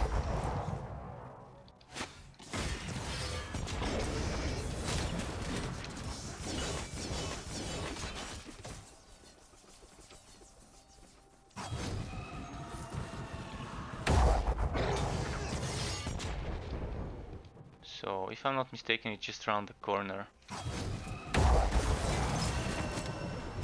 Shamshir. Nice.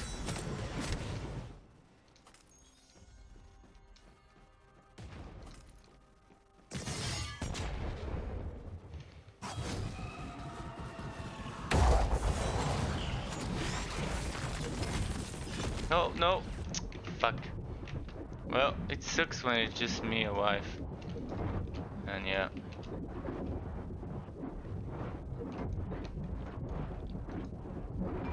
There's a delay between the dodges and the skills I was using.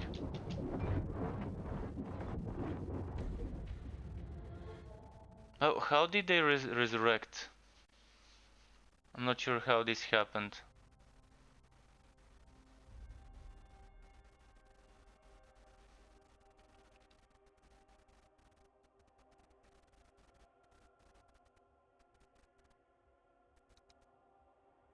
Oh, they probably respawned from the town.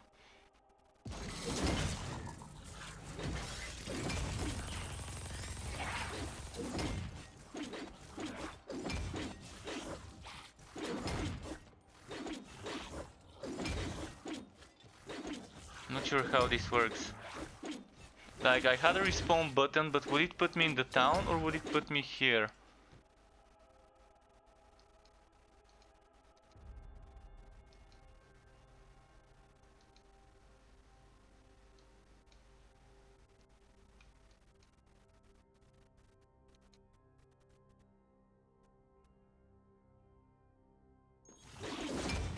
How is he able to respawn? Like, what, can we endlessly revive while not in combat? Okay, I'm gonna click respawn when it shows up next time. Because I'm not sure. I hope it doesn't put me in the town. If it puts me in the town, well, my bad then.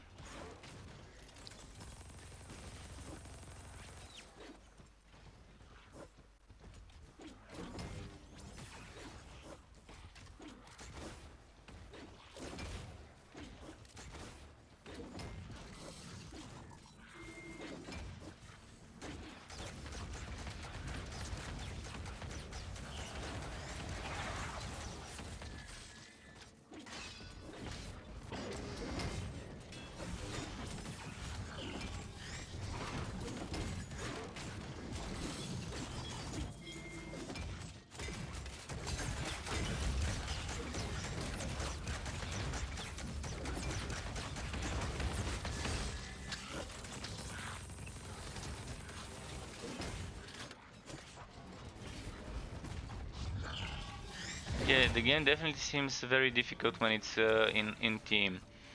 Like when I'm solo, with this setup I can kill enemies 10-15 levels higher than me without problem, even without trying to min-max the setup. So that's nice though, that's nice to see that there's some scaling. I think if he goes out of combat we would be able to res up.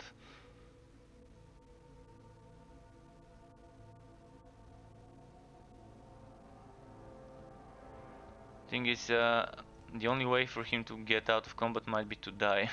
And if he dies, it's over for everyone. If I see the respawn button, I'm gonna press it though. This time. Doesn't seem like it will put me into the town if I click it.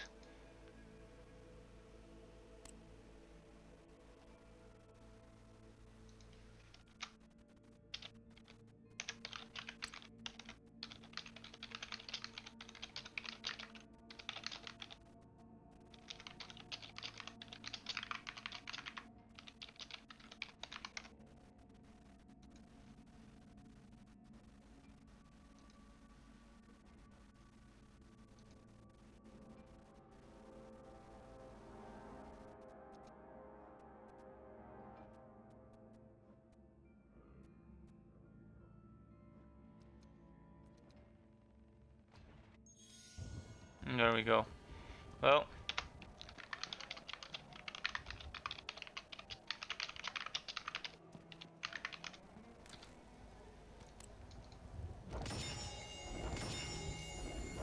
Let's see if they can see those items.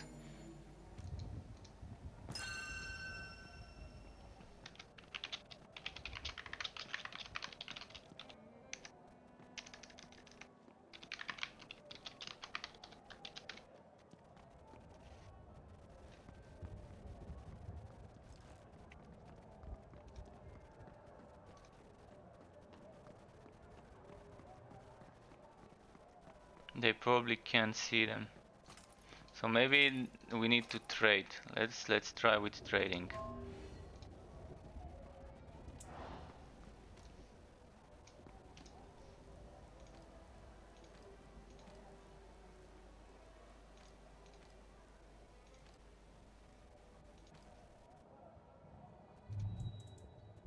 I'm not liking the chat being in the way of this. Let's see, what else can I give away? Like a zap stick, level 20 zap stick. I can give away... What else is repeat?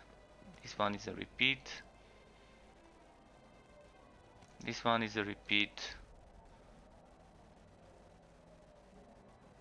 This one is a repeat.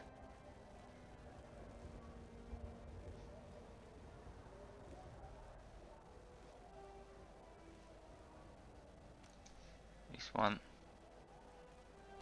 This one.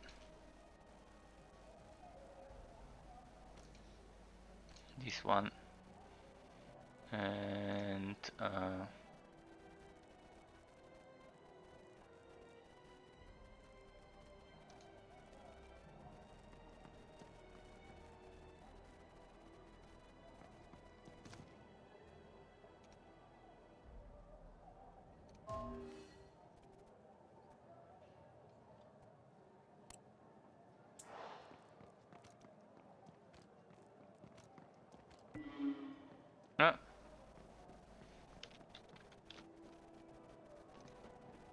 Okay, I'm gonna trade. I'm gonna trade after this with them. I'm gonna give them some stuff. Probably gonna give the shield to the tank. The shield that's very good for a tank is the one that gives you Bulwark of Down. If you're doing all resistance setup, if you're doing an all resistance setup, it works great. Having the shield. I think he's already using it though. It looks like that's the shield he's using.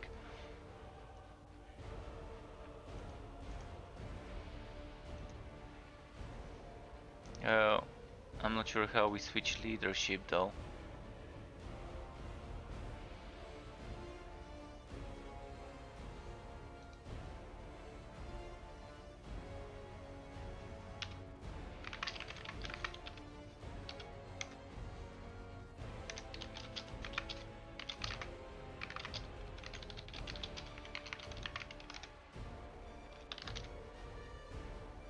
Okay, I guess we have to remake it.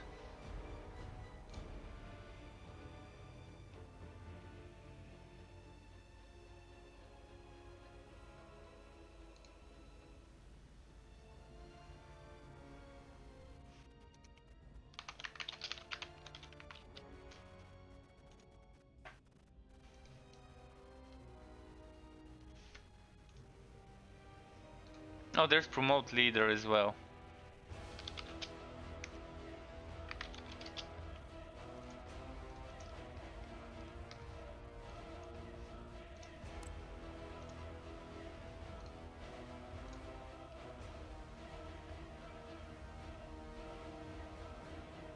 So, how was the start of play? There we go.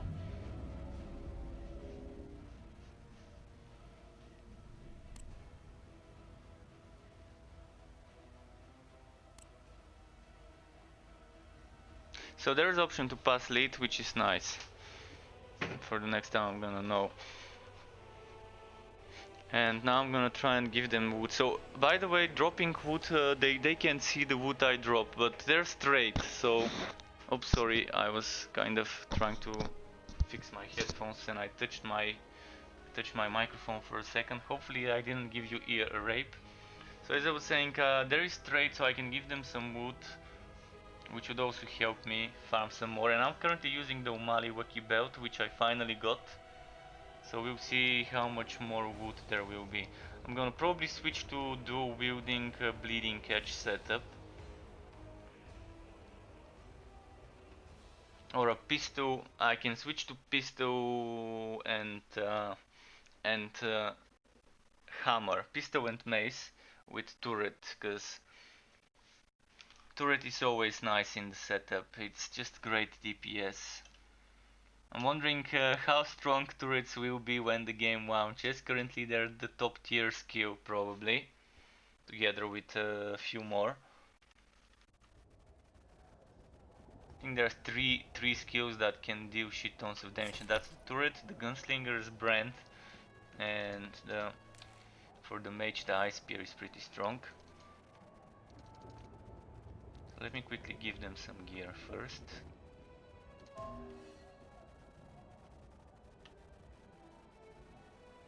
I think James has... oh, never mind, he's ready.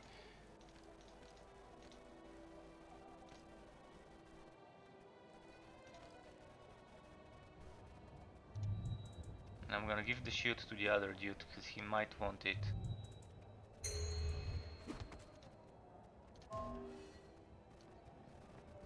Where is he?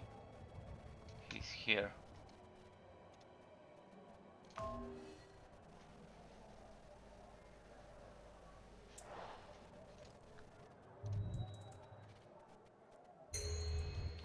Let's see if I've got some more items that maybe some of them might like.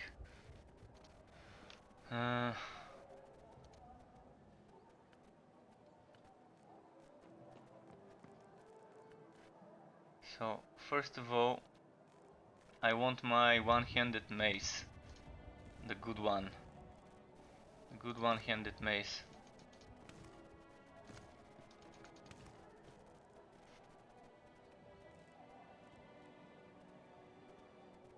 I'm not sure if it was this one.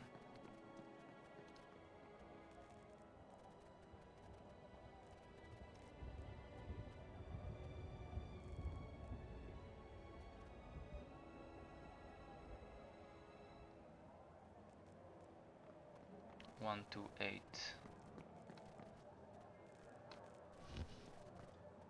One, two, 4.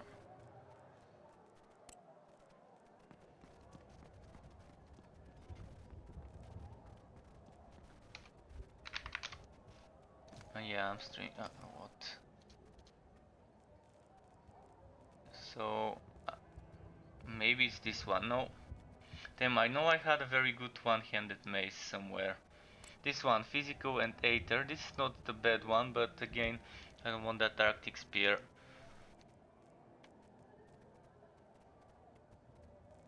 Probably this one with the 2 times flat.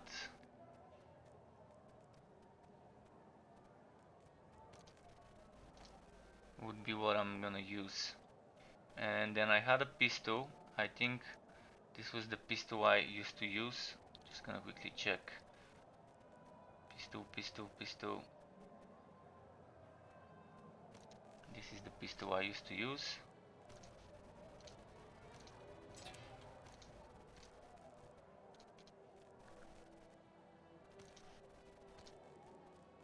And I want the items from this one on the other one.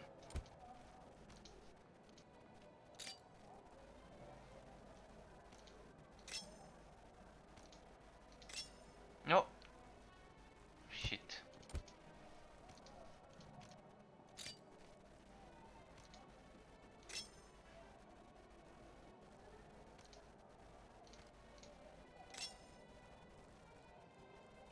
And maybe something like this would work. Wait, this was a two-handed. Fuck.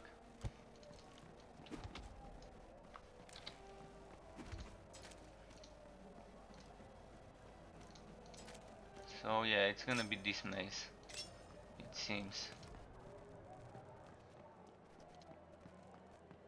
This not be the mace I'm gonna use.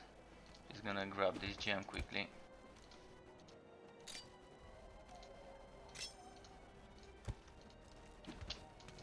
Easy to respect. It is easy to respect, and that's what I was gonna do. That's what I was gonna do. I was gonna quickly reset the passives and go for something for the Just turret. selling those skill gems.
I think that's fine.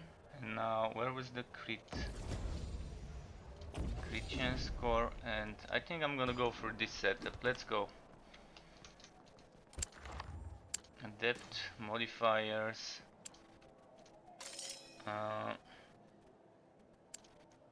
Modifiers.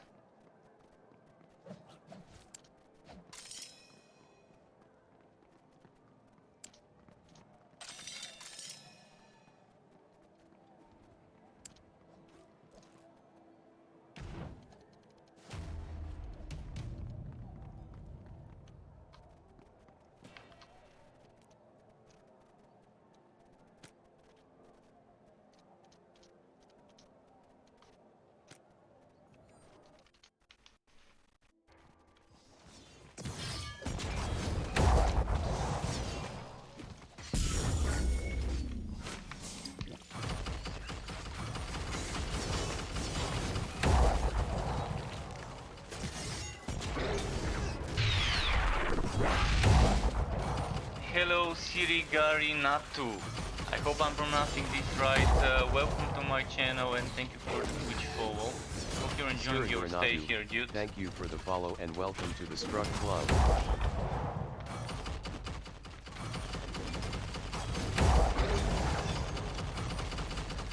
So I'm probably not with the best setup for gear-wise for this build. I'm gonna change some things around. Might need some more ferocity and things like that, but at least it's a turret, and the turret is extra DPS. Well, you can just kite and stuff.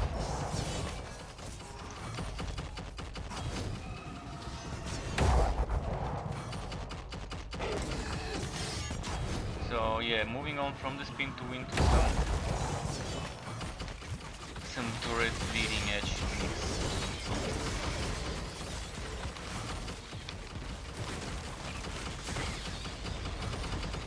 Probably only gonna need the turret for elites and bosses, not for mobbing.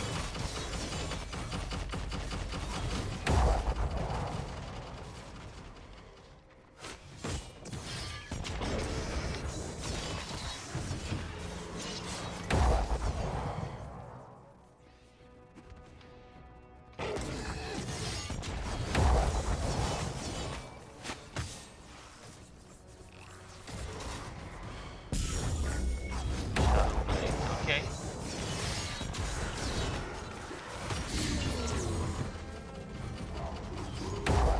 Oh, the Shadow Blade appeared where they are. Shit.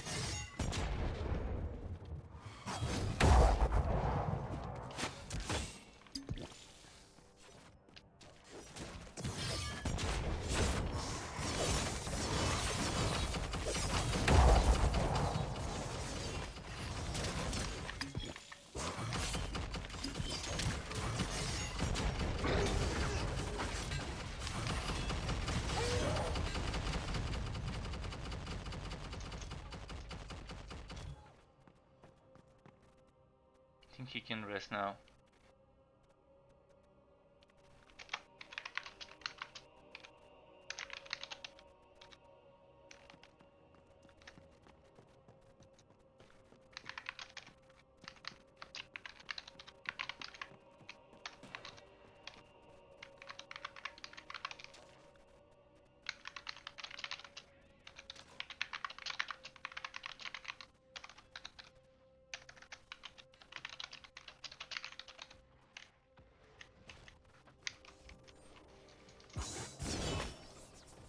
Maybe he can't rest on this mode, I'm not sure how it works in this mode.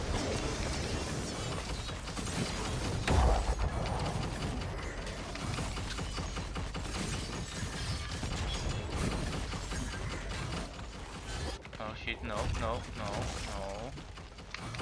Stay away.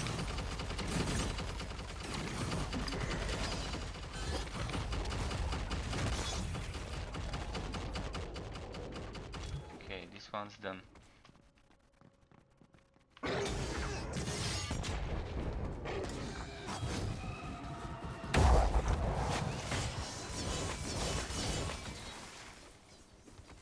Yeah, I definitely should rework the gear for this setup, because at the moment it's not how it used to be.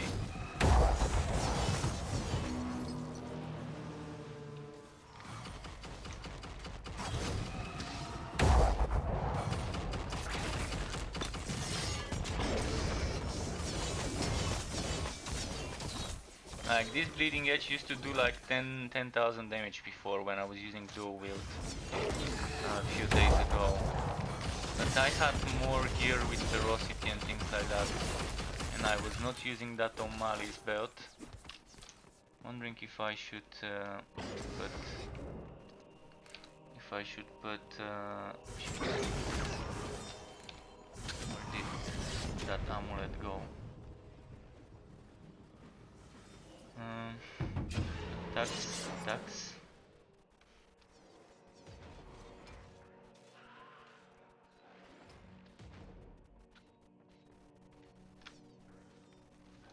I'm just gonna keep this arbiter ring for now.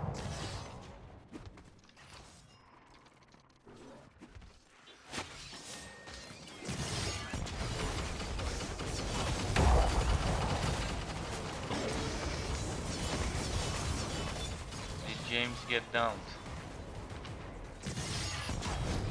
We need a better indicator that someone is downed, like over here. I need to see this timer or something like that over there.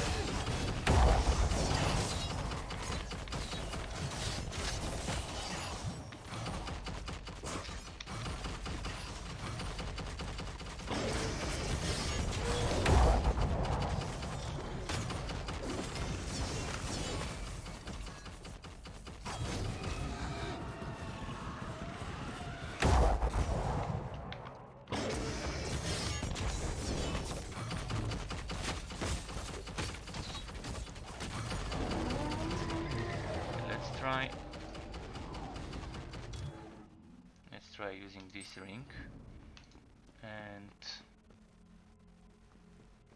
I want to try something, but later. Need to change out that resistance gear for something different.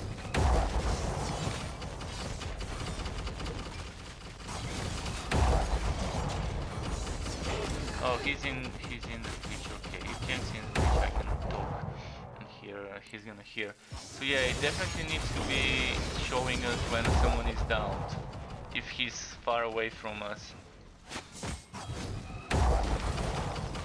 The same way the skills have cooldown, they can do the same thing, just maybe a different color, like red overlay, 50% transparency or 60-70% transparency red overlay.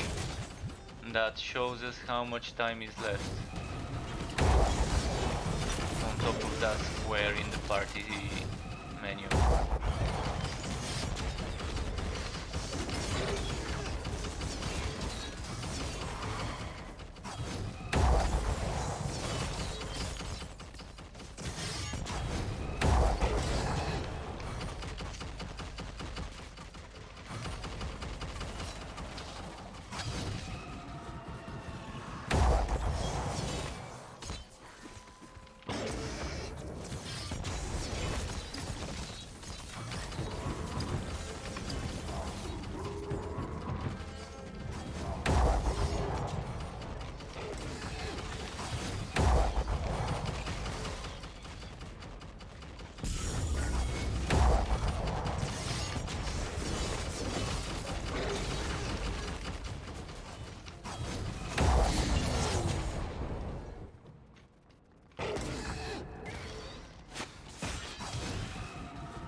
Well, let's see.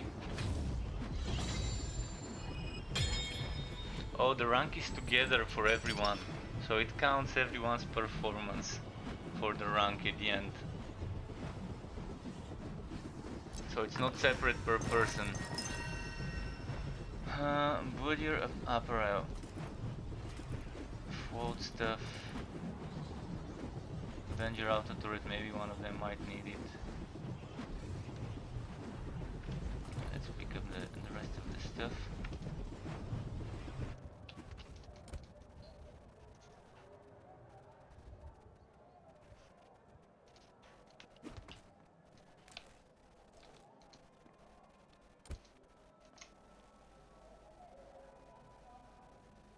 Added block chance and allow any weapon to block.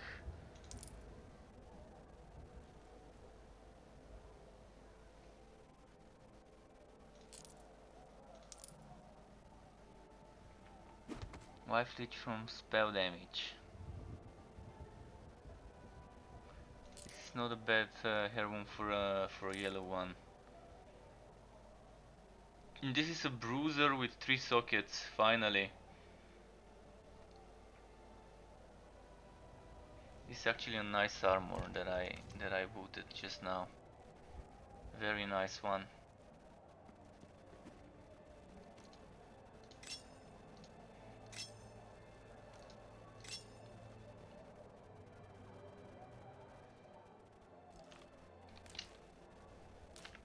I wanna see something.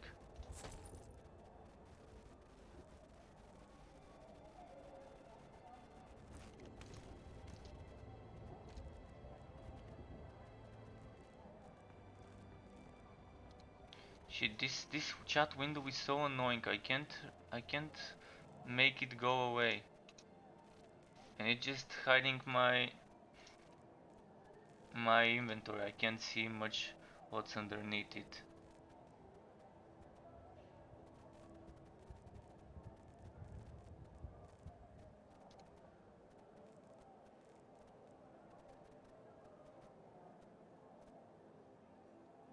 This is also a nice one, but only 1 socket, so yeah, I wanted to get rid of the all resistance items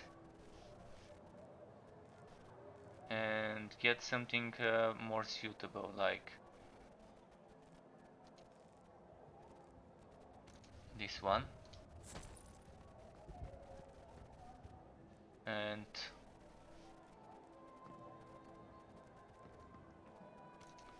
this one and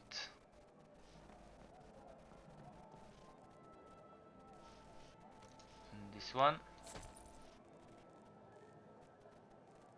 and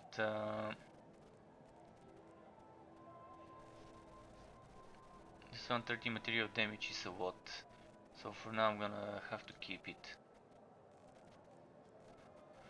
Alright, let's do the next one.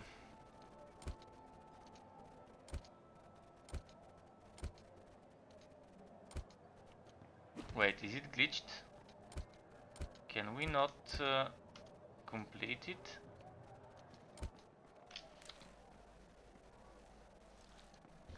And that's strange.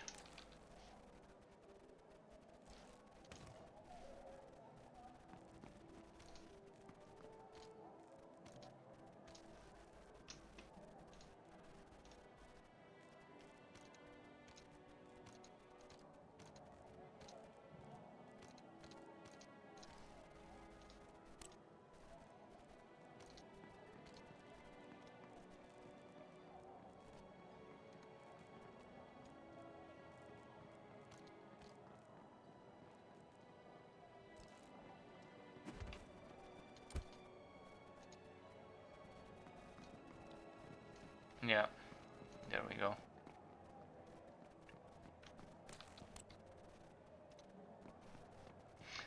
In regards to how to access this mode, I can quickly show you. Let me quickly give you some gems, you might need them.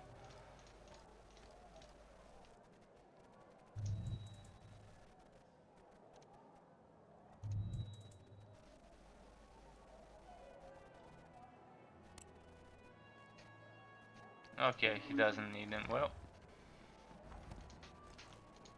so to access this mode, you basically click row area modifiers. You select the depth or any other difficulty you want. Then you click row area modifiers, and then you just have to roll 4 modifiers, then taint the map.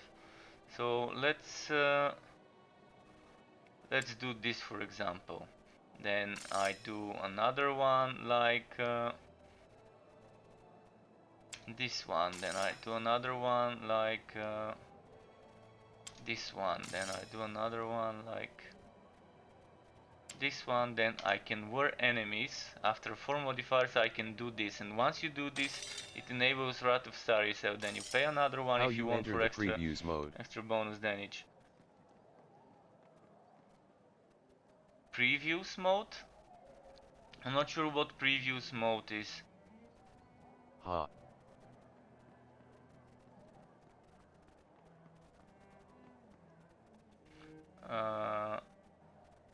Well, let's do this.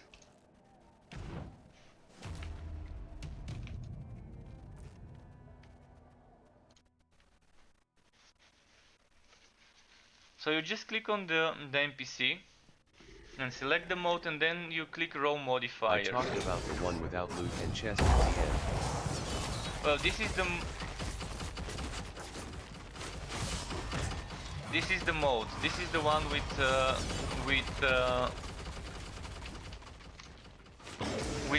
no loot and only chest at the end. You just need to tame the enemies. So you need 4 map modifiers. Once you have 4 map modifiers, you can taint the map or whatever it's called, and then this changes the whole game mode. It's still expedition, but it's a Wrath of Saricel expedition.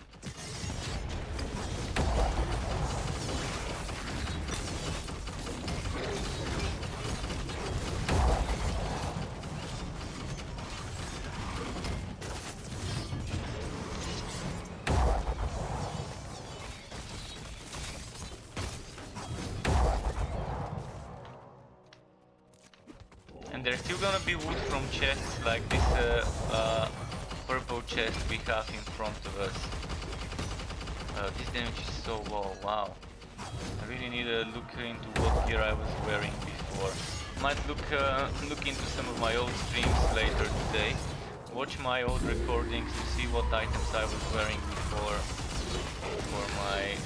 for my bleeding edge build. I'm sure I haven't deleted the items, but I had much better DPS on the same setup. Well, maybe without the turret. So I was using dual wield maces, but still.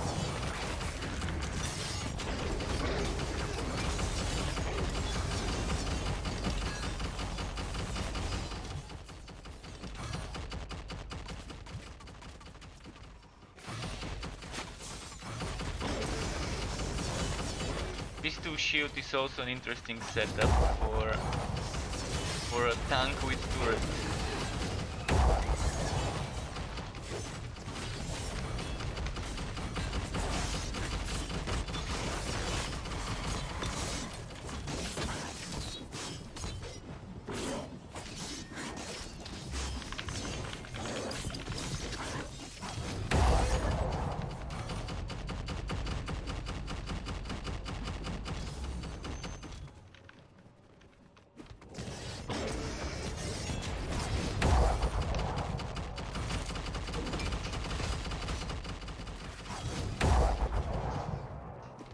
Wait, never mind.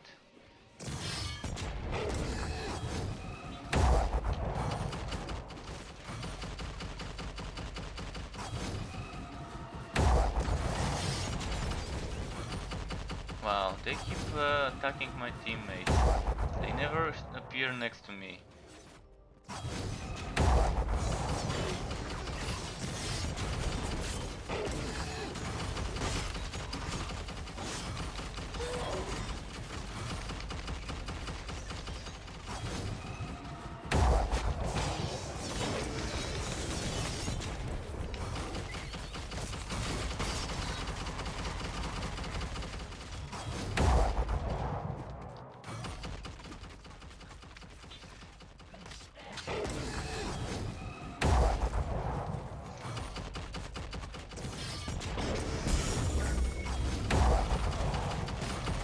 rage based damage doesn't work pretty well with the non-spin to win setup, so I might get rid of it.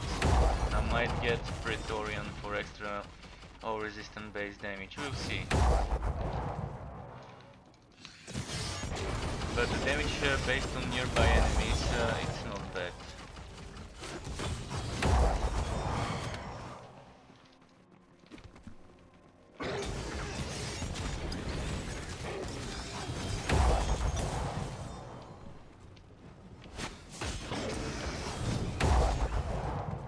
Come on, stun them.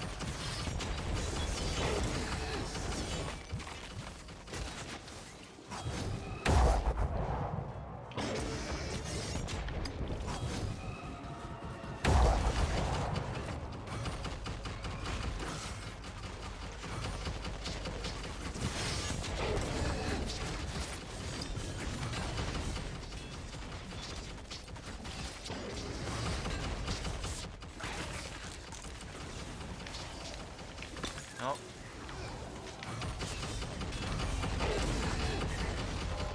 Will they do a wipe when game releases?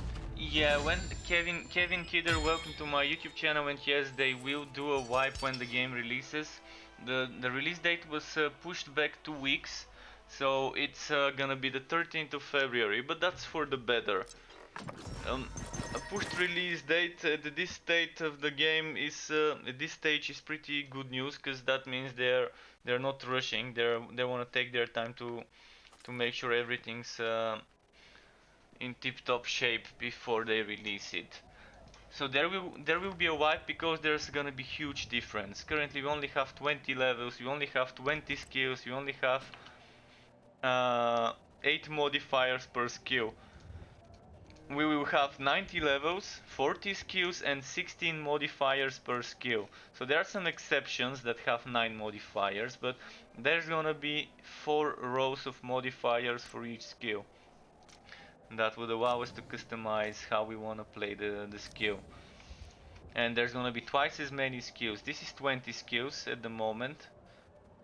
So twice this number is what we'll be getting when the game launches. Definitely an interesting thing. Okay, let's try and lose the turret. Play without the turret for a bit. And maybe you move the cooldown reduction, play with this.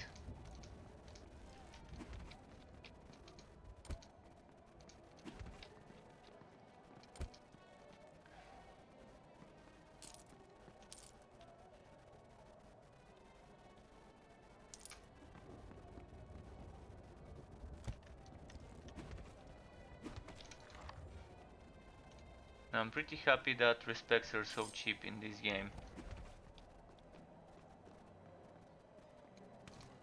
I'm just gonna check those stones somewhere here, I'm gonna sort them later.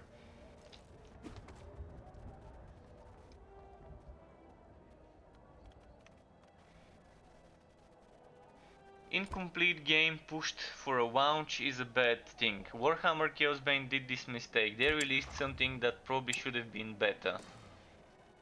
And it definitely hurt them. The bad press, the bad reviews, and just word of mouth spreading that the game was bad when Chaosbane launched really hurt it.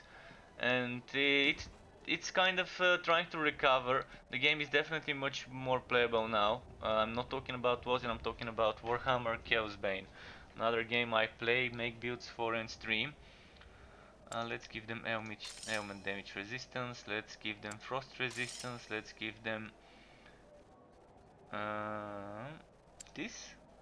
Now this is how you do it. Were untainted enemies. So you pay affinity and you modify the map to be Wrath of Staricel map.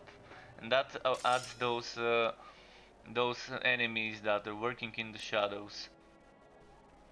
Let's give them a code resistance and let's accept. And this is probably the best way to gear up at the start, doing adept Wrath of Staricel runs. Because it's quick, you get the wound at the end.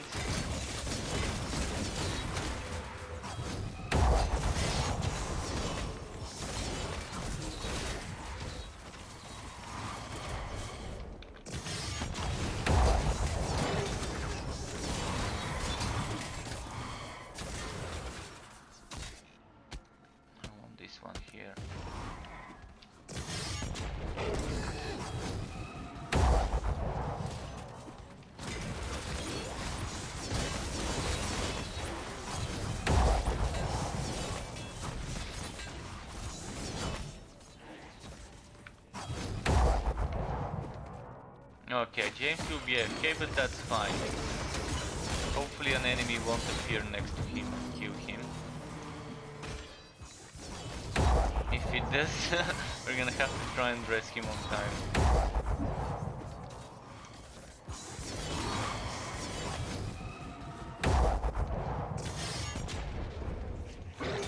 But I'm liking the combat of this game so much. It's so fast-paced, the animations are smooth and nice.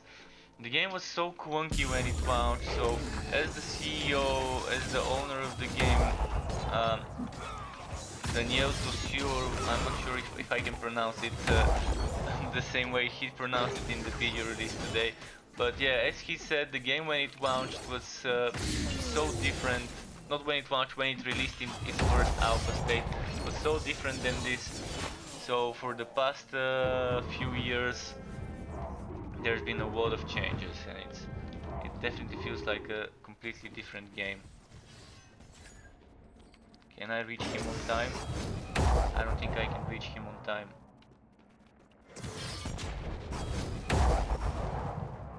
Yeah, I couldn't. Well, I knew something like this would eventually happen. On this map, it's hard to AFK because the enemies regularly spawn. So, I don't think there's gonna be rezzing. Now, let's complete the map quickly then. On this map, there's randomly spawning enemies that can just reach you. It's not like the other map where the enemies are just, if you clear a certain zone, there's not gonna be any spawns there. Those Ratusaricel enemies spawn normally around the players, and they just pick one of the players. They don't spawn around the one that's furthest away on the map.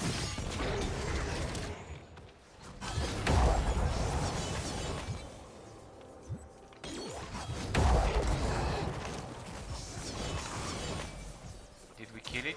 Oh no, it's still there.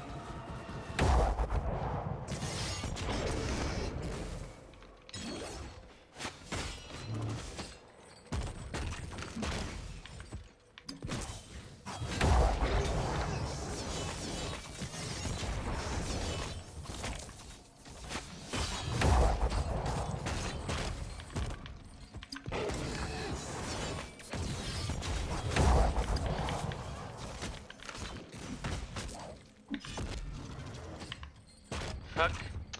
Yeah, I tried to rest, but I couldn't. Should have just killed it without trying to rest, I guess. Well, there's this.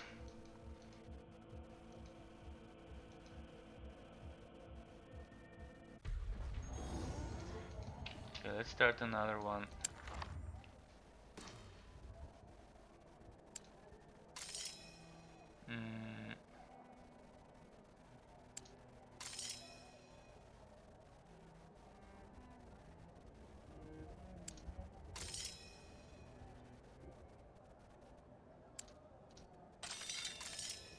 And this one.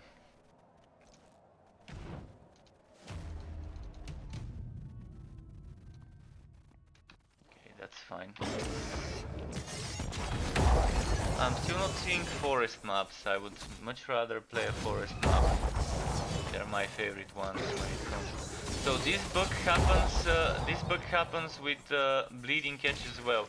Right after using a certain spell, certain skill, if I don't move, the skill I use next doesn't do damage.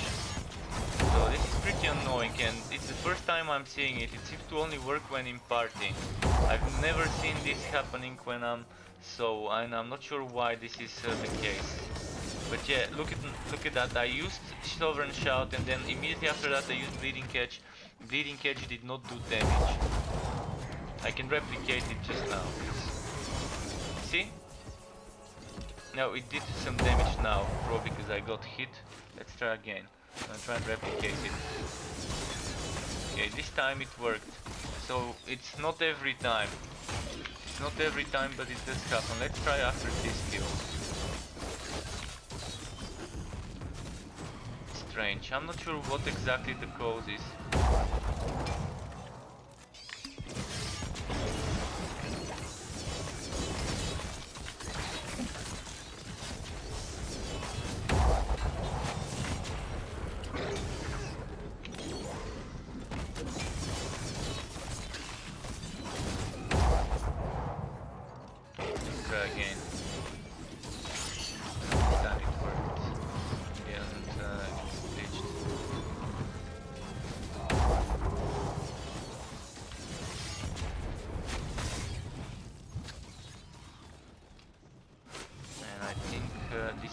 might go after James again, maybe not.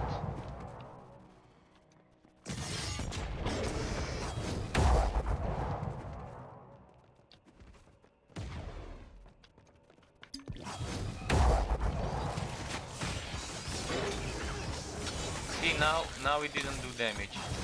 Perfect example of that.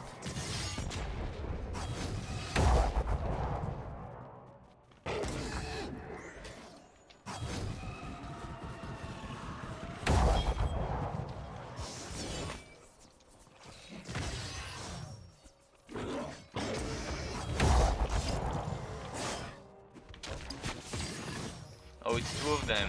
Shit. I don't have a turret now. So, I've never seen this happen in single player. This thing. So this is meant to be happening in multiplayer. If you don't help your ally, he's dead. Yeah. So in single player this would never happen to you. Now I understand why all the dying. And this is a thing that unless someone attacks it, you can't stop it.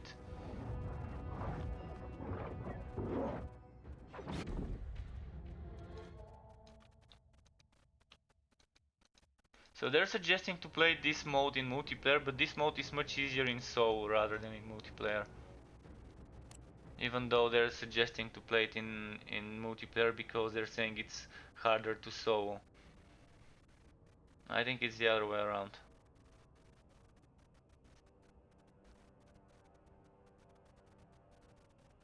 Okay, let's wait. I'm gonna respawn once I can.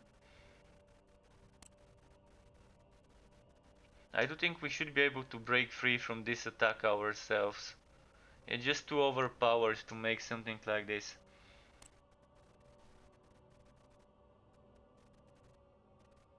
The rewards are good if we don't die and if we don't get downed. If you want good rewards in this mode, you shouldn't die and you shouldn't get downed.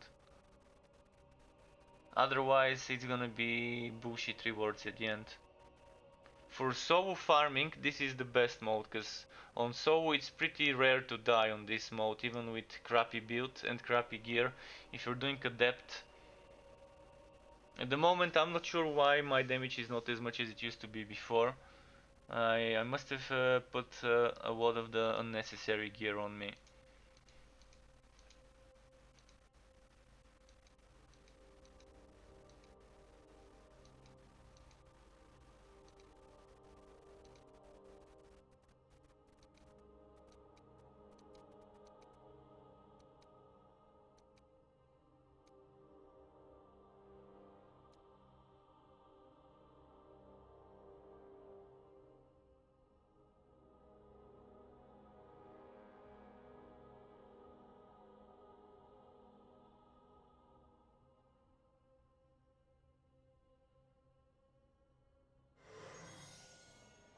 And let's try another one then.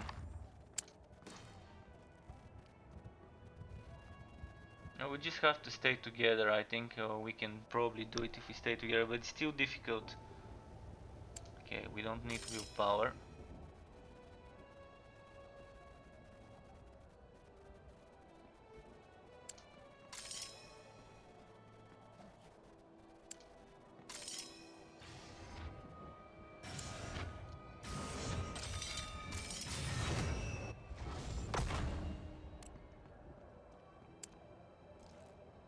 Let's see like this.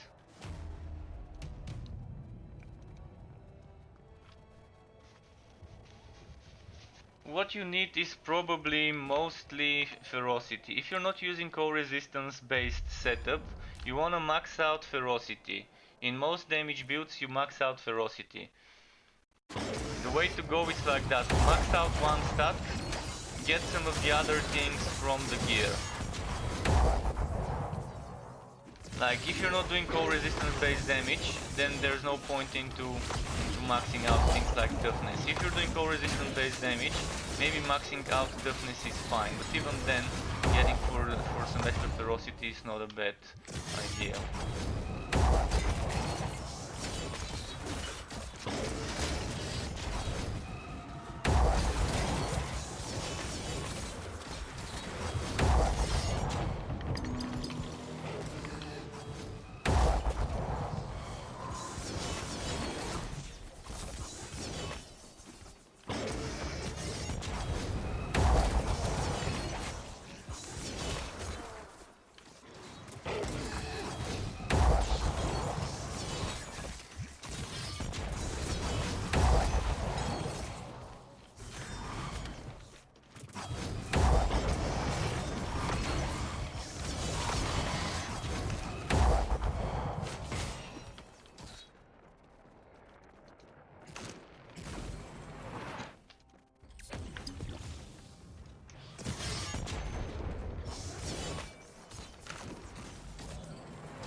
What? Why? How?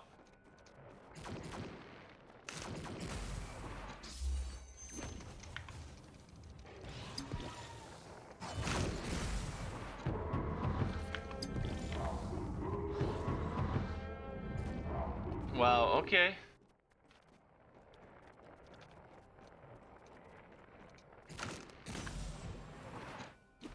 Never mind. Now I used all my potions trying to rest, and I can't get another potion.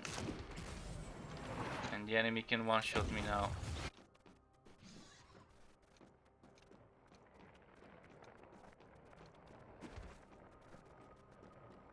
I'm not sure what you mean by gear modifier. There are a lot of things that can modify the gear.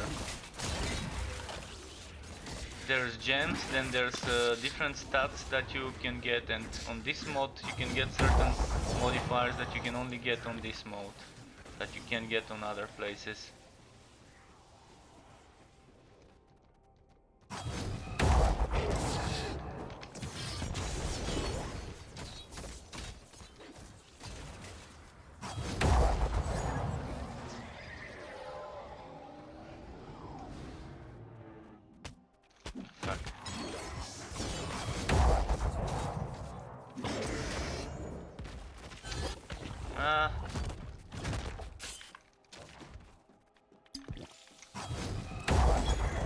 But yeah, for melee builds, health is pretty nice.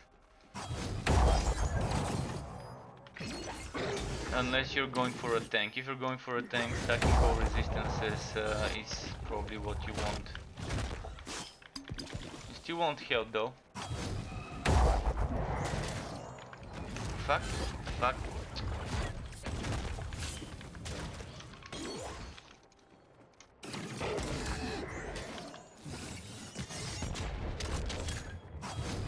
Well, now there's 3 of them. How am I gonna deal with all of those?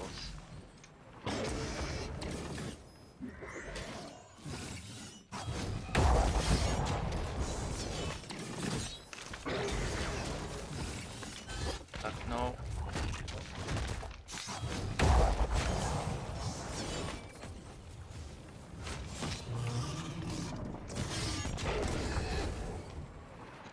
Did I kill the other one? I guess I did. Okay, now it's just this dude.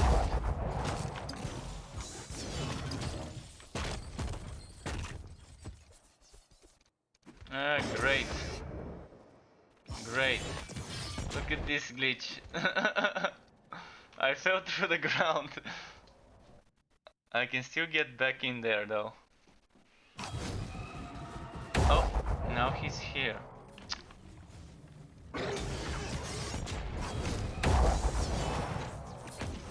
And now my axe is not doing damage. So multiplayer has so many bugs that I've never seen in single player.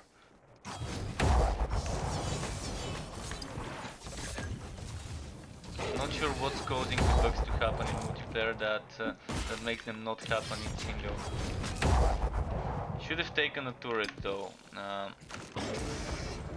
Should have taken a turret. I can't change now to a turret because it's already too late.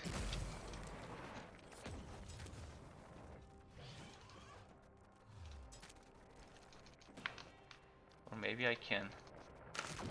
No, no, no, don't die, don't die. Give me the turret, turret, turret.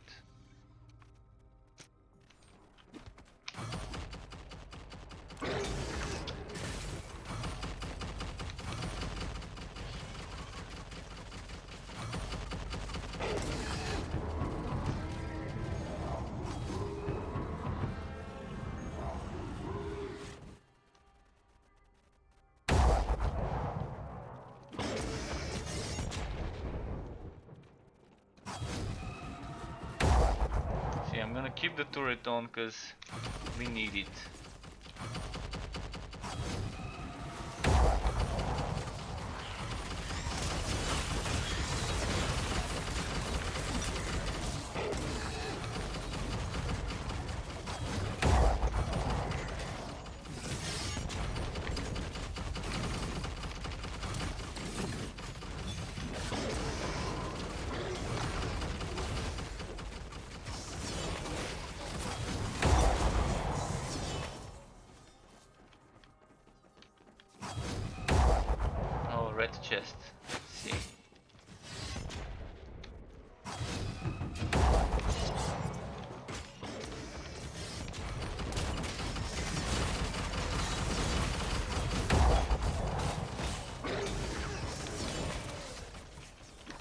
point again, the glitch where it doesn't do damage.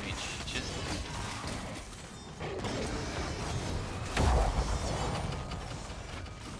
weird glitch.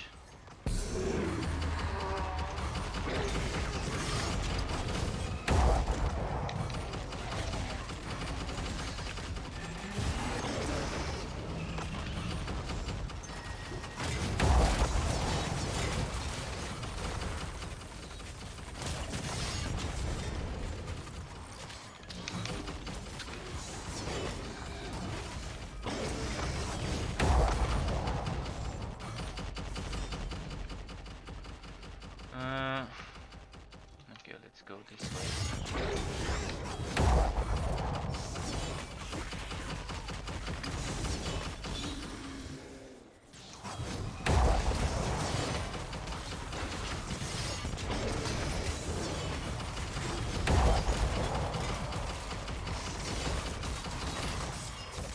Oh, not this guy.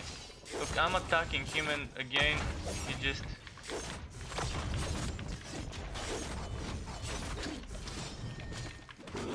Okay, I escaped.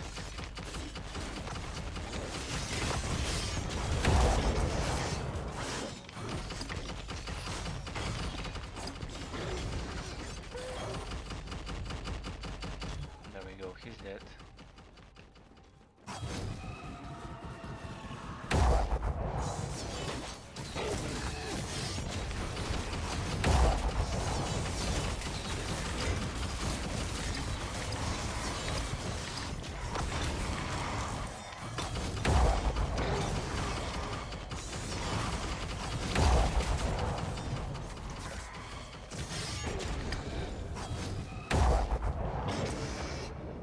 He needs some more rage.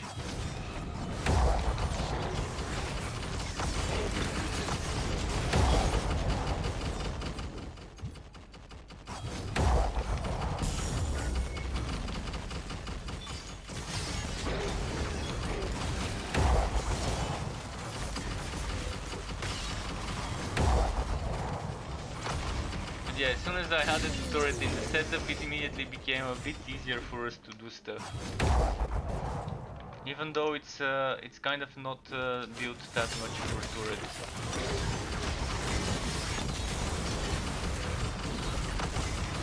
But my passives currently are built. Not some min-max for turret, but built for a melee turret setup.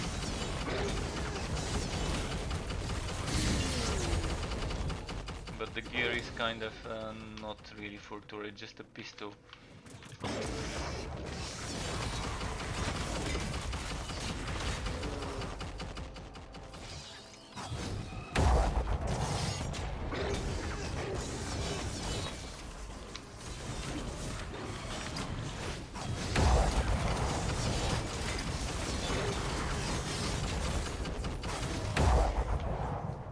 Bosses should be this way.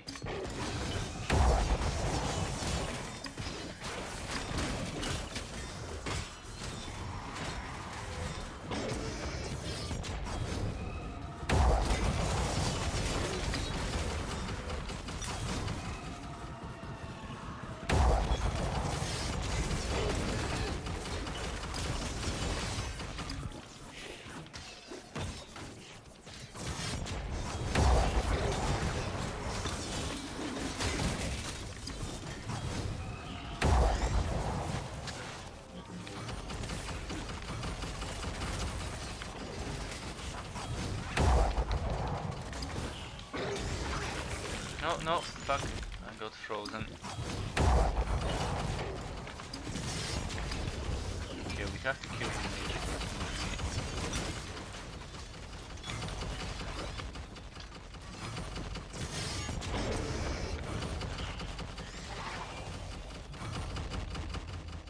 Did we kill them all?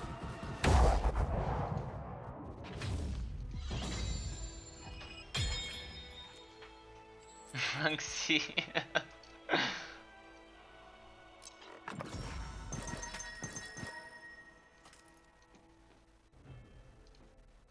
Wonder if we can get a rank S plus.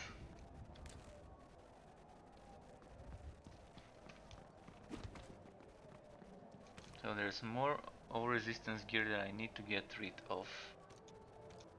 So let's get rid of this. And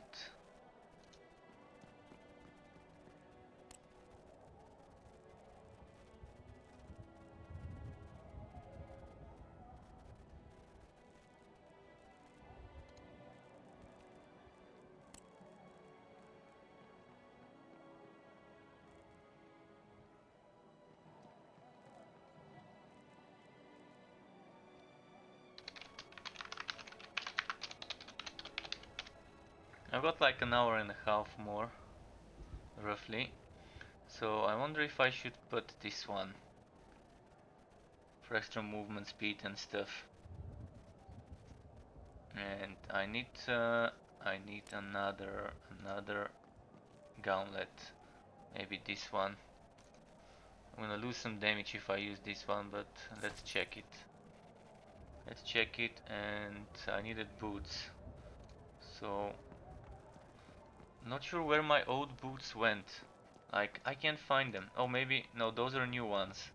I was probably using some force shield boots before, because I didn't have something better. But I'm gonna use those now. See how it works with them.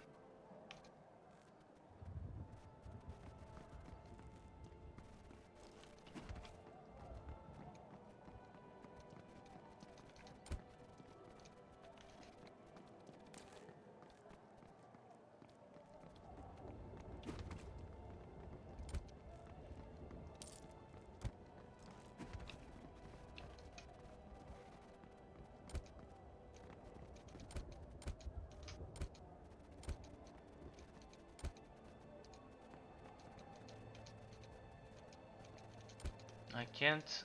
Oh shit. It's glitched. It's glitched, I think, because yeah, it's glitched. I can't click on the NPC. Shit.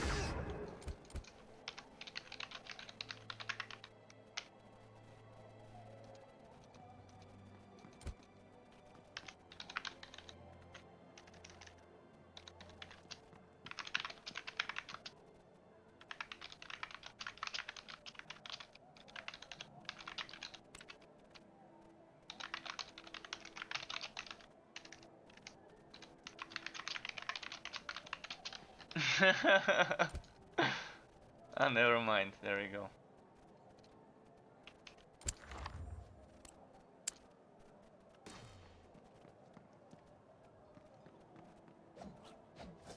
Never mind. It's fixed. So it got glitched for a while, and then it's fine now.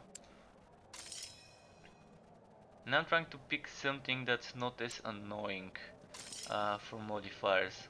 I'm not gonna max it out this time. I'm gonna just do tainted. I'm not gonna do extra modifier, just to make sure it's slightly easier. And now with 2 people it probably should be much easier than with 3. Well, not that much, but I still think the enemies will be slightly easier now.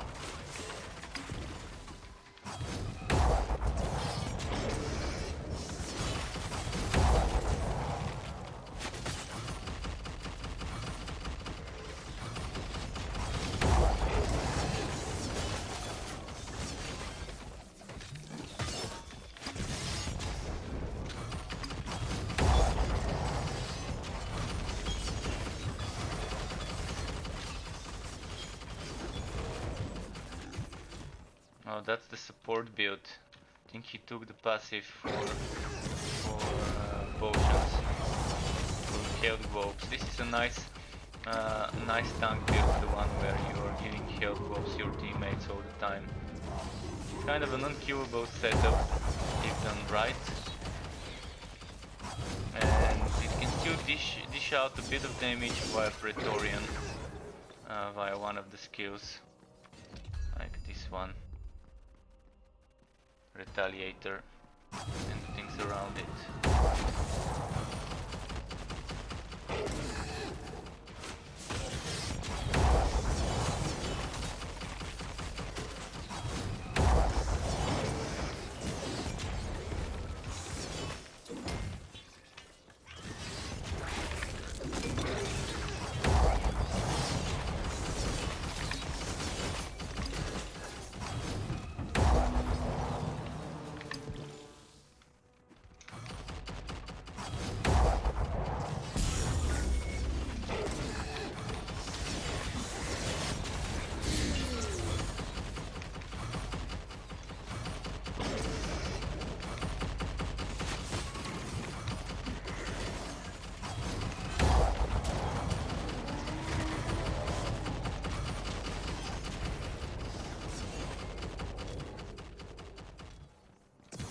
Those all sorted.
No, fuck. Don't dodge it. Now I got prisoned, fuck.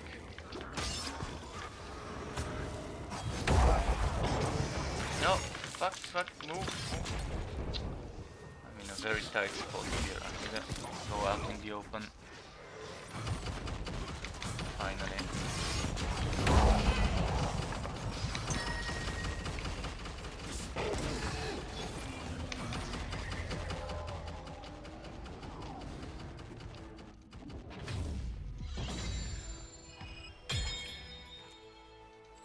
Let's see the rewards. Great Hood. Chance to double the number of ailment stacks applied. That's good for an ailment build.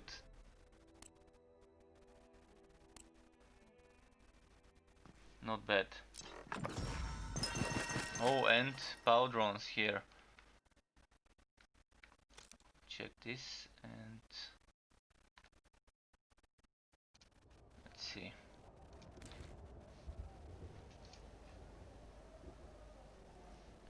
Some extra toughness stuff. See if I've got some more repeat items to give the other dude.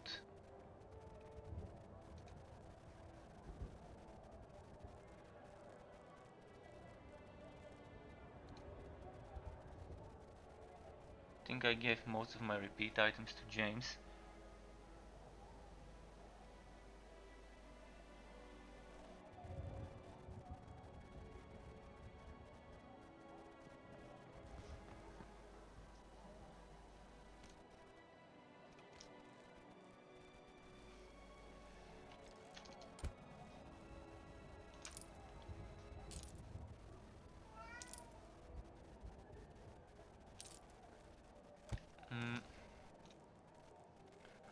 So what do I have as a unique that's repeat? Or just a regular item that might be something I don't need. Like the tunic, agent tunic. I've got two of those. This one's with more force shield. A lot of force shield stuff. This one's more of a rage stuff going on for it.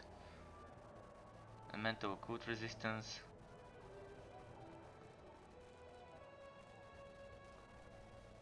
Got the two gauntlets here, and I can probably part with this one, and I can part with this is Winter's Grasp. I'm gonna keep that one.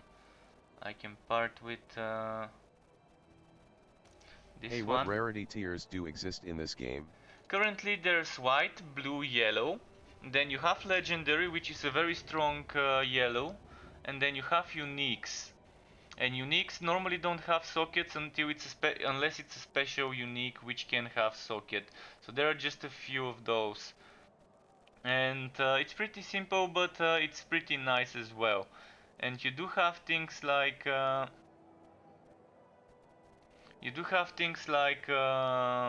gems, like sockets, and there's different modifiers that you can get. So there's definitely a lot of good stuff going on. Let me give that dude some items.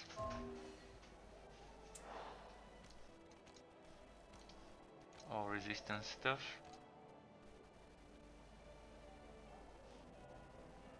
Maybe some shadow damage. Attack speed.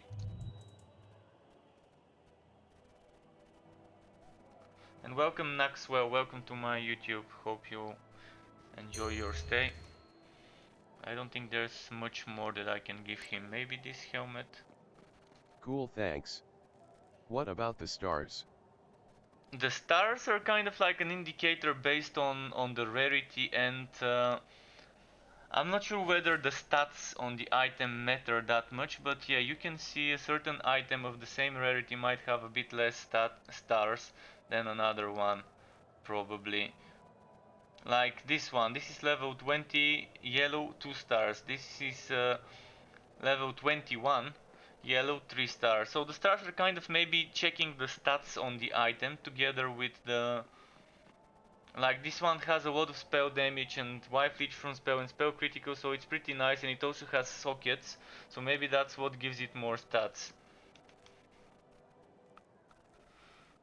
More stars. What else can I give away? I want to give away... Probably... Where did that helmet go?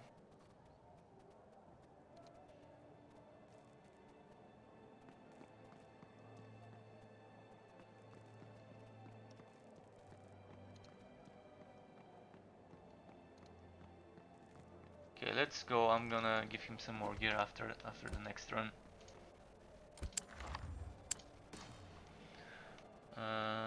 Sacred resistance. Let's get this one. Let's get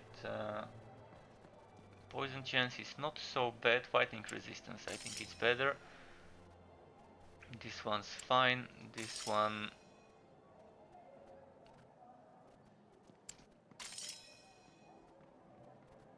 Oh, this is annoying, but yeah, okay. Weak chance, weakness chance. I'm gonna quickly give my pet some food because he's begging me. So just a moment. Okay, I'm ready. I am ready. Let me go in and get some water as well.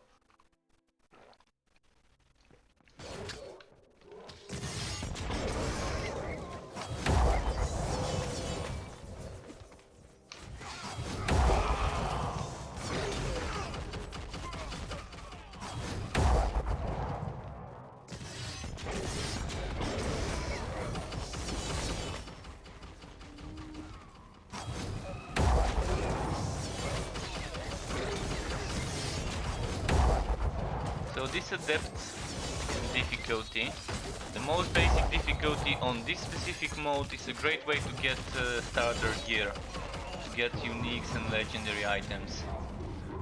There's gonna be more tiers of items, but by tiers I think they meant level differences, or maybe the stars. Maybe the stars would be what the tiers are. But according to a post from few days ago, where they were showing us what's gonna be coming with the release of the game, they said that there's gonna be more tiers. I can give you the link, guys, after this run. I can throw you some links to read some more info. And the game is definitely gonna be amazing when it launches. I hope there's not too many annoying bugs. There's still probably gonna be some minor bugs. There's always minor bugs on launches, but if there's nothing too game breaking or annoying, then it's definitely gonna be worth giving them some time extra before the launch for that 2-week delay.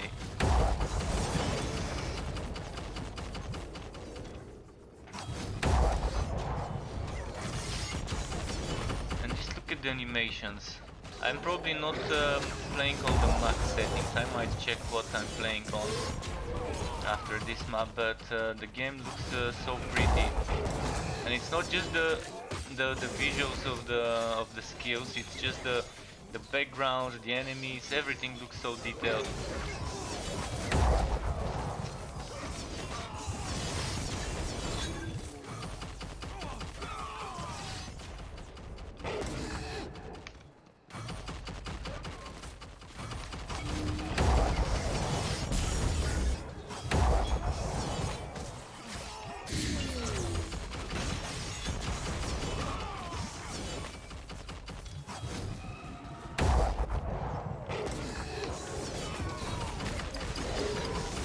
Shadow seems to be going for that more support setup. I'm loving it. Loving that support setup. This confirms what I was suspecting, that those health globes would be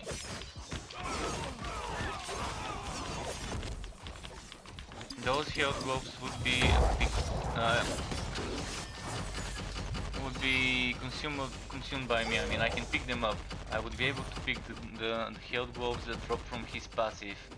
I was thinking whether that's gonna be the case, and I wanted to test it in multiplayer, go for a full tank build with the health globes spamming. But thankfully I didn't need to, because I can see he has this build. And I can see it works, and I can pick those health globes. This is kind of the healer setup. If you stack this with something that gives you Bulwark of Down. Bulwark of Down is a great bunker skill. You can either keep it with you or place it on the ground, and you can give your teammates extra resistances, like sacred resistances, a bit of healing, and if you're making a build that benefits from damage based on your physical resistance, it's definitely nice. Bulwark can also give you some sacred damage if you let it have this modifier.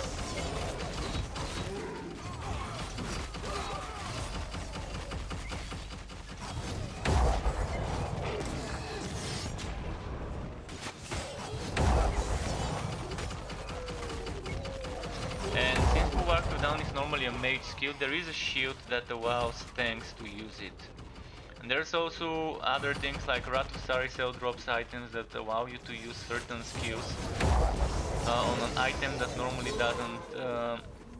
doesn't fit the archetype. Like a melee weapon that allows you to use the turret is something amazing for the build I'm playing right now. If I find a melee weapon or a two-hander that allows me to do the turret skill, I'm not gonna need to use a pistol. And that by itself is probably great. Because the pistol does not give me that much stuff. It's still a good pistol. It's a pistol with 3 times flat damage and 2 sockets.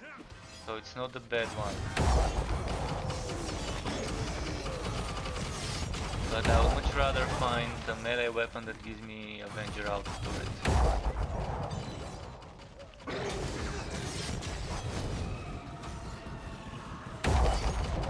Oh shit, a sadist boss. Okay, I'm gonna try and dodge. It's more important to dodge when I have a turret rather than focusing on the damage.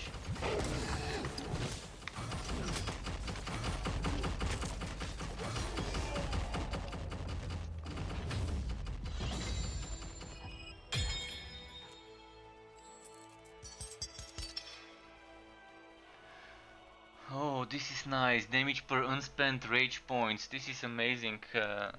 If only it has sockets. I'm gonna find out if it has sockets. No sockets. Well, next time. Next time maybe we're gonna have sockets too.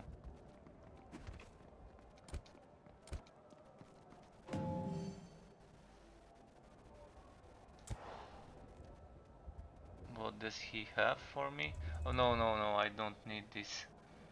I definitely don't need it.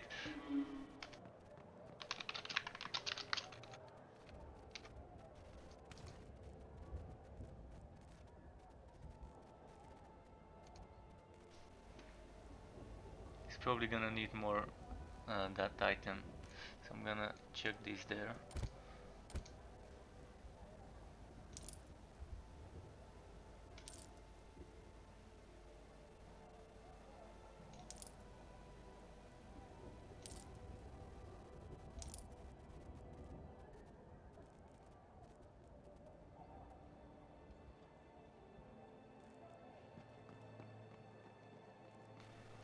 So I'm currently using a farming belt, by the way, this one.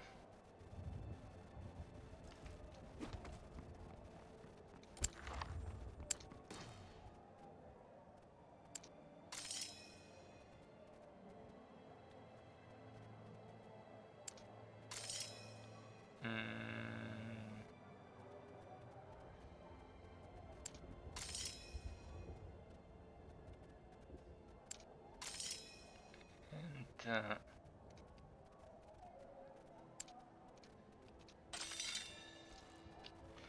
we go. Oh, and another unknown modifier. Good resistance. Okay, that's nice. I don't think many of us are using that much cold damage. I'm using some shadow, I think, which maybe counts as a cold. It should count as a cold damage.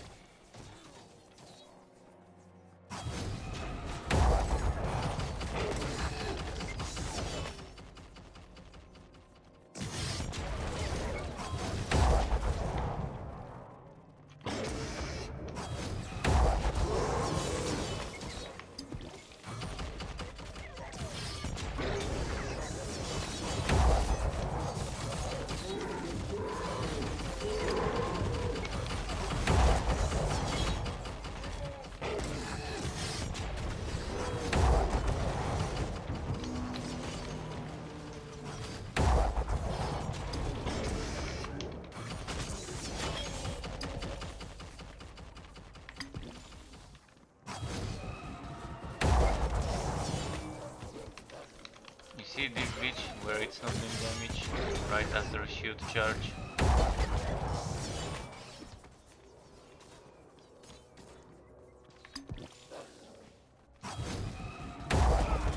Ah shit, I released it too late. I wanted to grab the whole group of them.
Ah, how did he?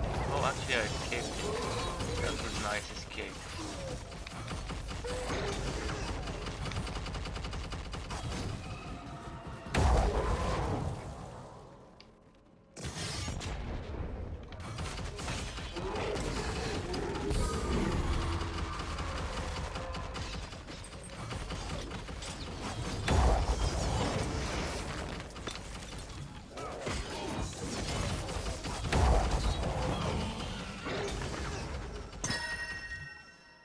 Vanguard boots.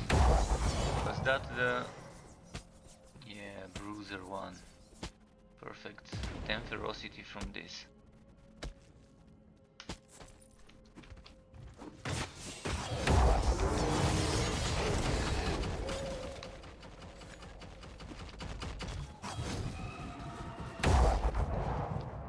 It's the first time I'm getting this as a legendary.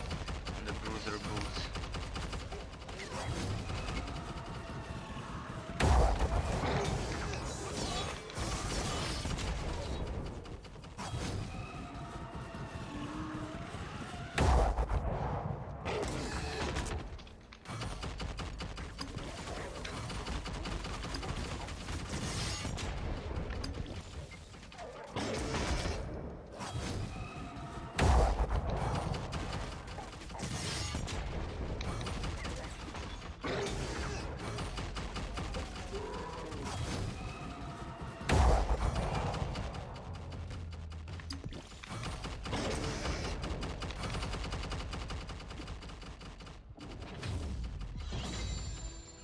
Now.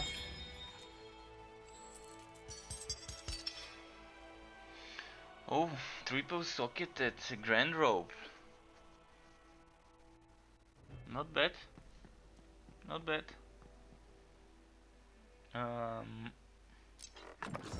Let's see the drop here.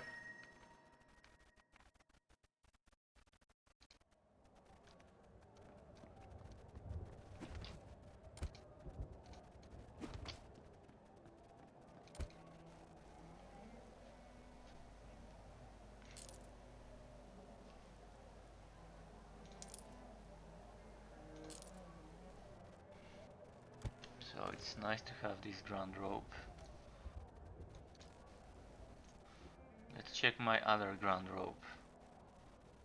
I got this one with cooldown, which is probably better, even though it's with one less gem socket.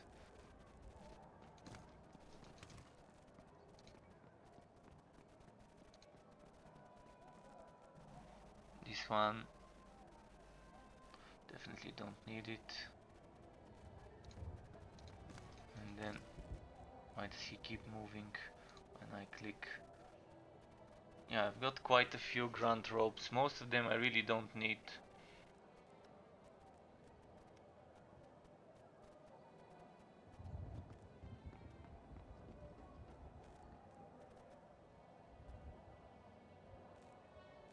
Crowd control immunity. Would that give me immunity to this attack from the Wrath of Saricel enemies? Is what I'm wondering.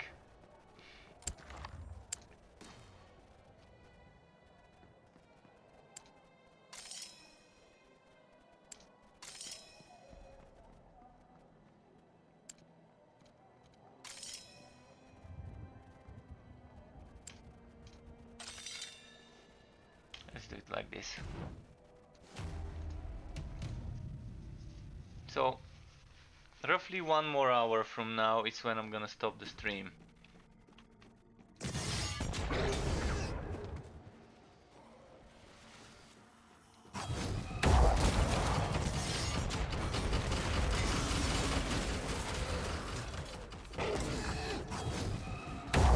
We've got some time to do a few more runs. I really want to get those gloves. There's like a unique gloves that I want to test, and there's unique shoulders that I want to test. I really want to get those. I think that's the ones I've never seen drop for me, even before. Actually, before when I was playing, they didn't even exist in the game, I think. In the summer, or maybe I just didn't get them.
Oh, don't grab me. See this annoying glitch. This annoying glitch, come on. I have to go all the way there. I don't care that that the glitch happened, and the only thing that's annoying about the glitch is that I have to run all the way back there. It's just too much.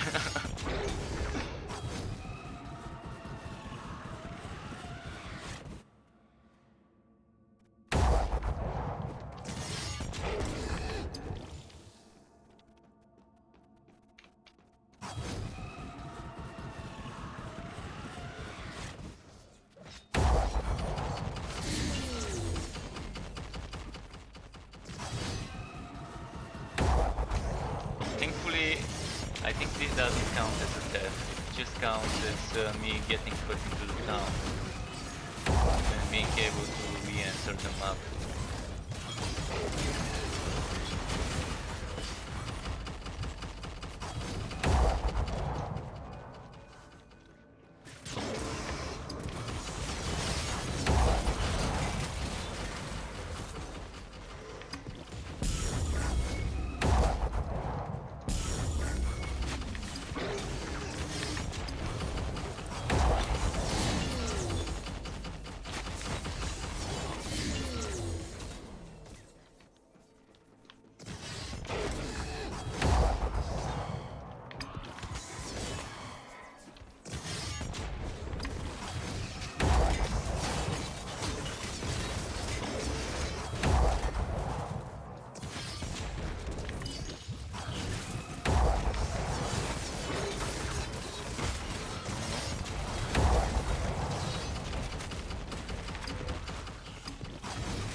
Okay. Yeah, I didn't count this as a death when I fell through the ground.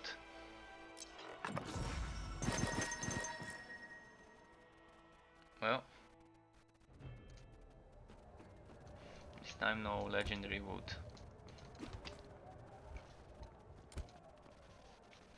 It can drop legendary every time though.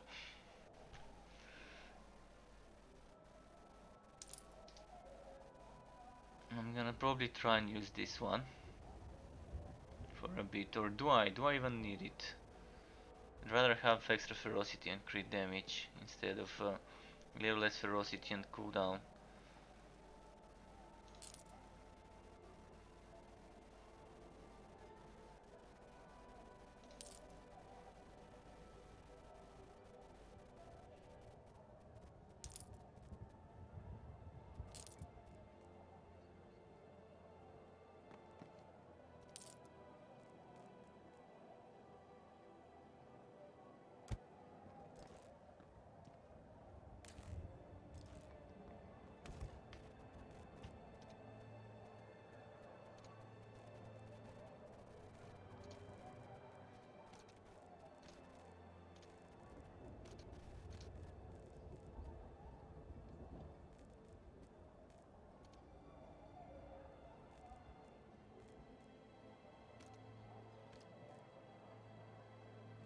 An apex, what else can I give him? I can give him this one. And I can give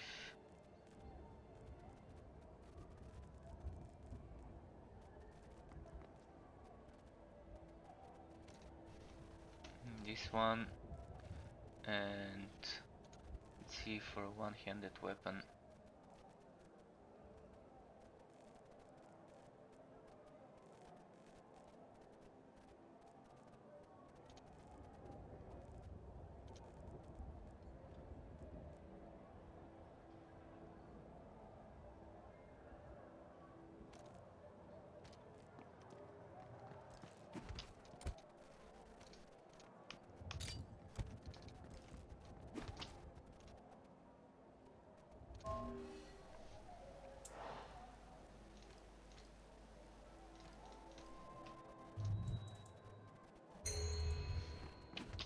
There we go. Give some more stuff away so we can have some. Oh, and this one, I can give him one of those.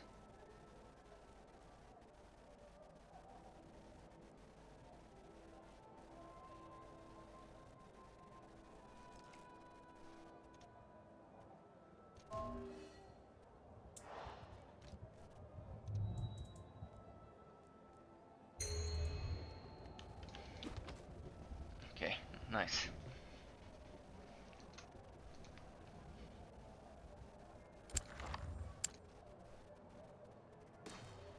Let's see, duration of crowd control reduced. Let's give them fire resistance, let's give them 8 resistance, let's give ourselves minus this.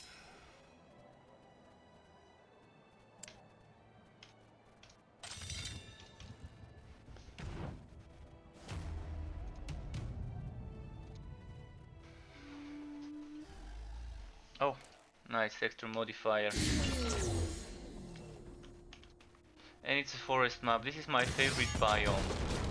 The forest biome, my favorite one. To be farming.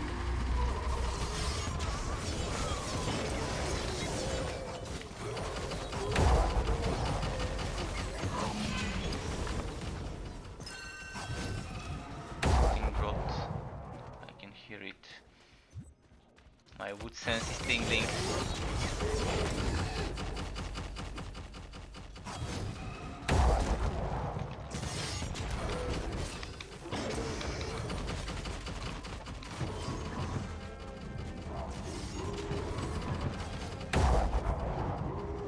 Well dropped.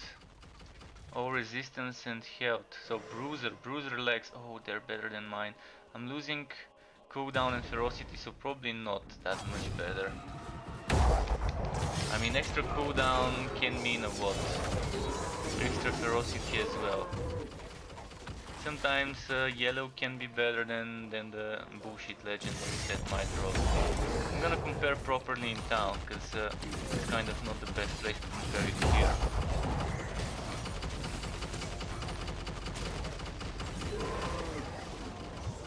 Did it die? I think it did.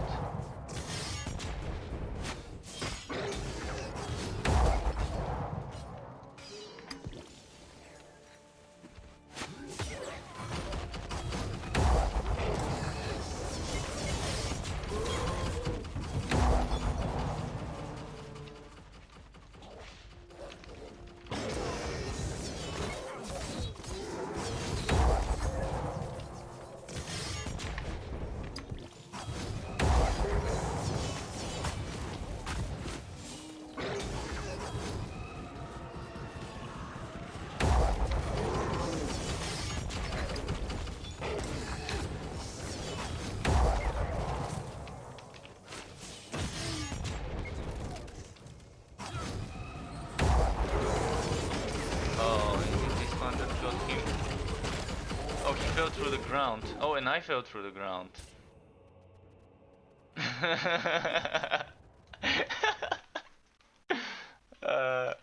This enemy. Best enemy ever. They might make this a feature. They might keep this bug just to make it more epic and, and make it promote it from a bug to a feature, where the enemy just returns you to where you started from the town. Amazing. Falling through the ground.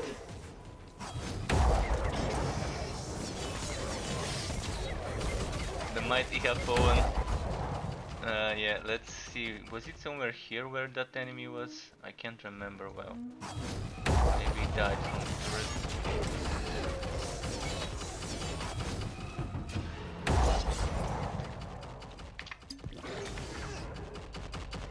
There's supposed to be a shadow blade, so I'm just gonna go where my teammate is, just in case.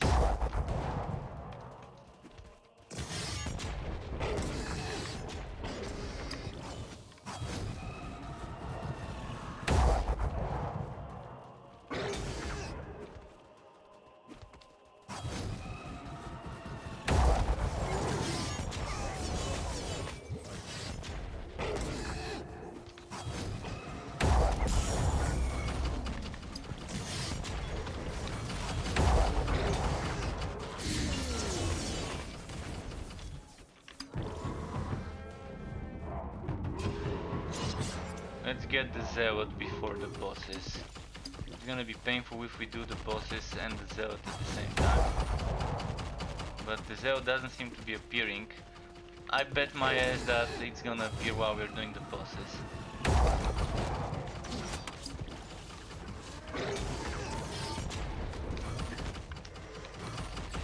try and pull them away from each other.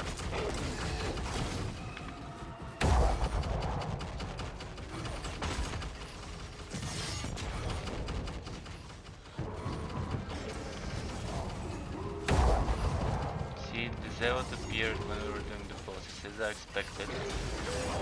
It's pretty standard. Okay, we're done with them.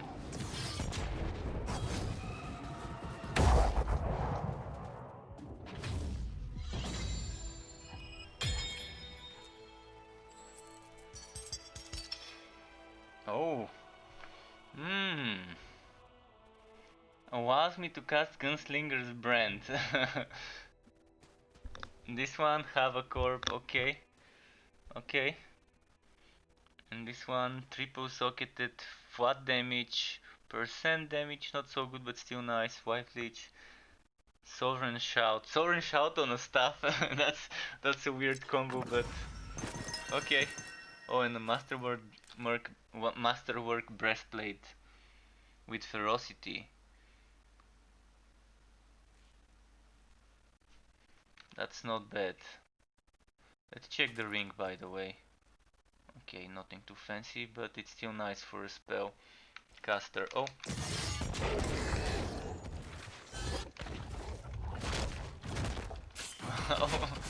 Alright, let's go back to the town. I'm gonna check the breastplate. Maybe I'm gonna give one to the other dude. Just gotta compare them. I should have one breastplate here with 3 sockets somewhere. This one. Elemental material resistance, transfer time, toughness. I'm gonna give him this one.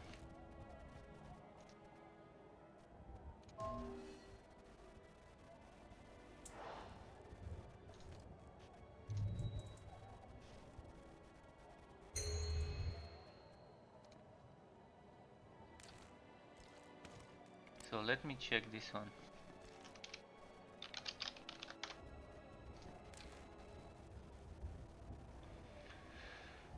This shield seems nice. Okay, let's place this here, and this, and this. And I want to compare this one now. So 12 ferocity is a what? Thinking and about 13 using extra Spilt, cooldown reduction did you is try also 4.0?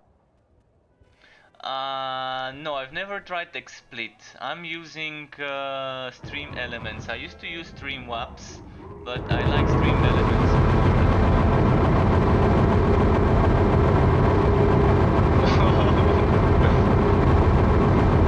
That's a weird glitch.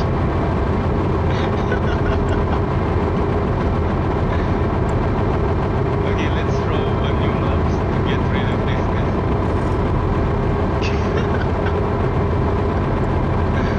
This is weird.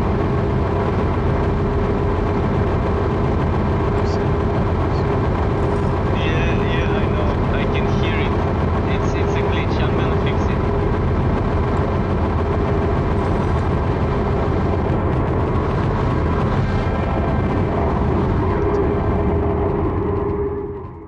There we go. I think it started spawning enemies infinitely, and that's what caused this bug. It's the first time I'm encountering it, but I assumed that the workaround would be to force a new map to start.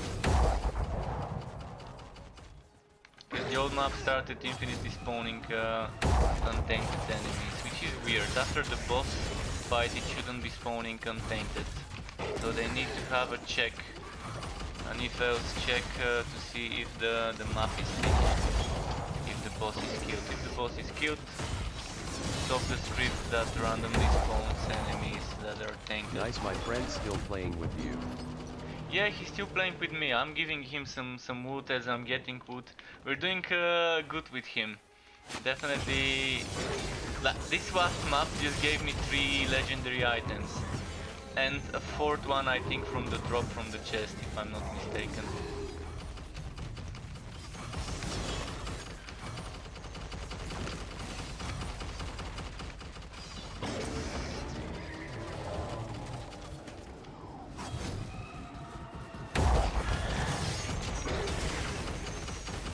So we're gradually gearing up.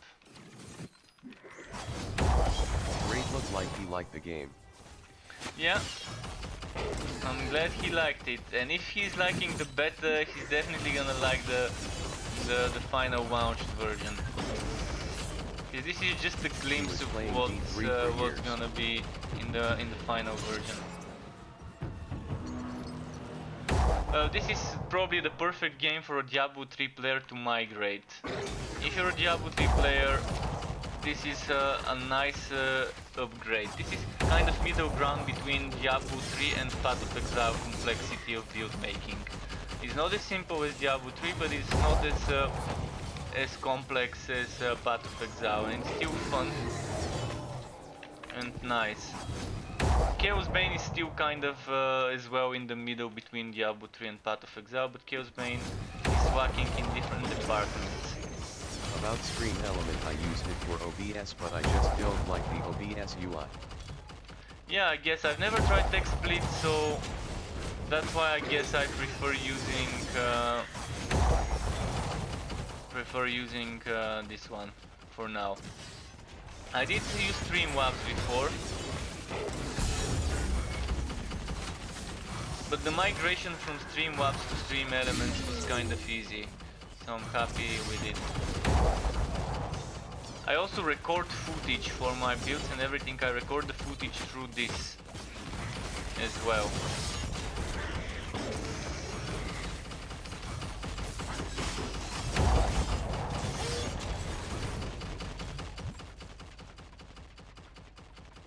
I'm not sure what the advantages of XSplit are over OBS. I'm having trouble fixing my Discord to not show up with voice meter potato to not show up my Discord chats on the stream. It used to work, then suddenly stopped without me changing anything. You think are we going to get one more update before HTE full launch? No, I don't think we're gonna be getting one more update before the launch. It makes no sense for them to be working on the beta when they should be working on the launch, on the final release. What you need to do is to make sure that all the annoying bugs that might be encountered on launch are taken care of. Because adding new content always has the risk of adding new bugs. This is kind of how it's always been. New content has a huge chance of getting new bugs introduced, so as long as they spot those on time, I wouldn't mind them making a public test server where I can test certain things before they get released and give them feedback. For any game this is valid. If I'm playing the game, I wouldn't mind playing on a test server and giving them some feedback on the features before they make it to the actual game. So okay, this run didn't drop as much, but the last one was pretty nice. So Wolcen until Q4, then Torchlight until 2022 with Diablo? We'll see. And there's gonna be a lot of juggling with me. For me, I'm gonna be juggling in between games. Because I do have a duty to make builds and maybe some guides and other things that are like content for the games I play. If I enjoy it, I play it. If I play it, I make stuff for it.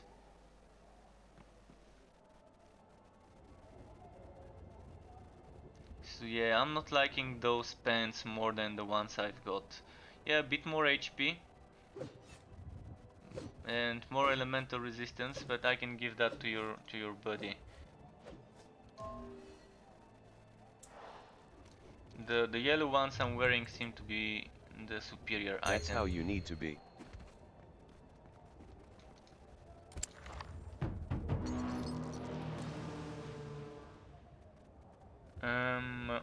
Toxic resistance. Maybe this, maybe this, maybe this, and no, shit, stamina regeneration rate. I misclicked. now I throw this. We're throwed now. Decreased stamina regeneration rate is not really good. but extra challenge. We'll see how it goes.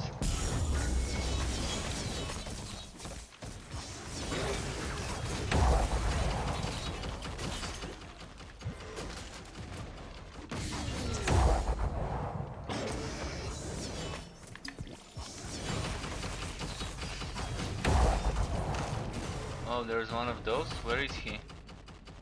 There should be one of those somewhere here that spawns those summons.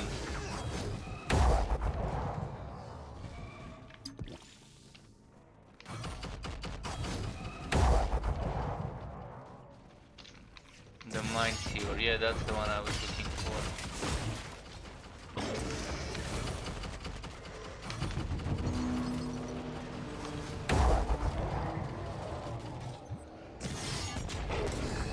Your friend seems to be testing dual wield with spin to win now. Maybe he leveled it up.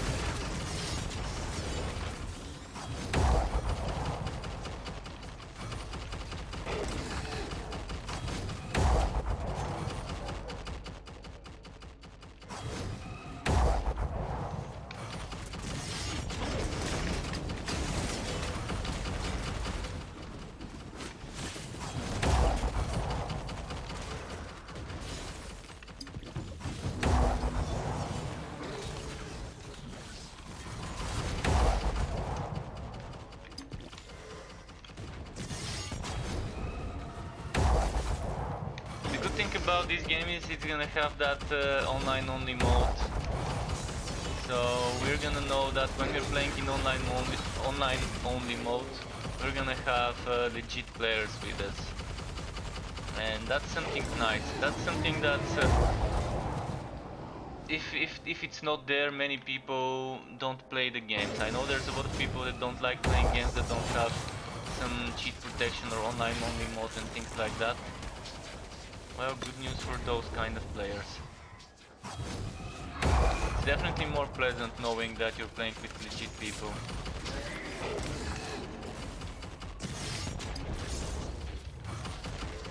And it still has offline mode for those who want to experiment, who might wanna do some theory crafting and stuff like that on offline only. But I'm probably gonna be sticking to online only. Don't see a reason for me to make an offline only character, other than being able to play it and pause. But I think I can still pause when I'm solo on this game. I'm gonna have to check if I can pause when playing solo in online only,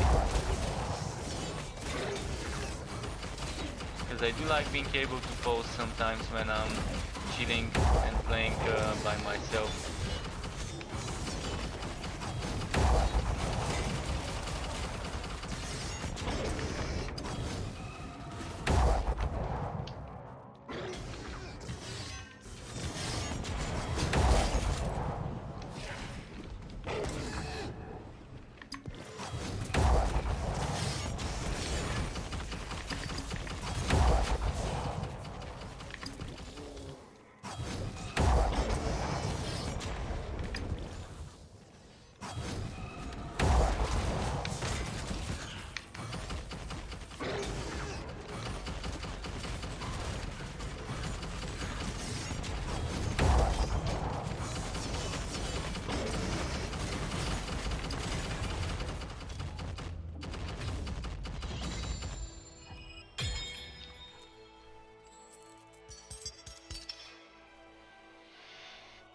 Not bad. Arctic Spear on a Shamshir with Elemental and Fire. And what about this one? Later damage to spells, good resistance, willpower regeneration, but attack crit chance. So I have damage to spells, but attack crit chance.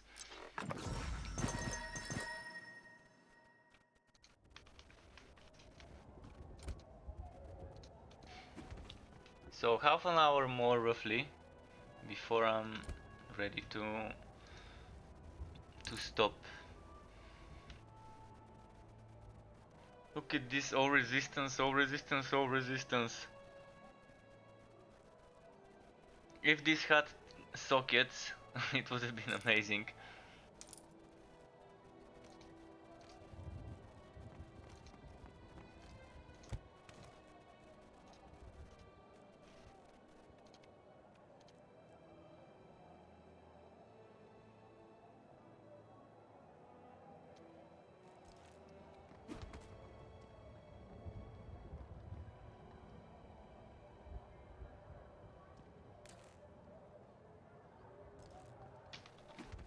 Might have something here.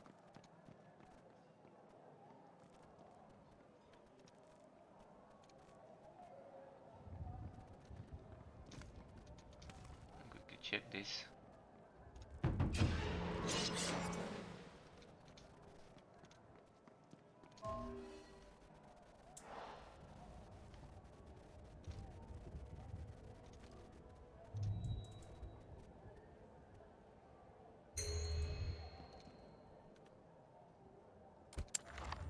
I'm gonna roll the modifiers in the meantime.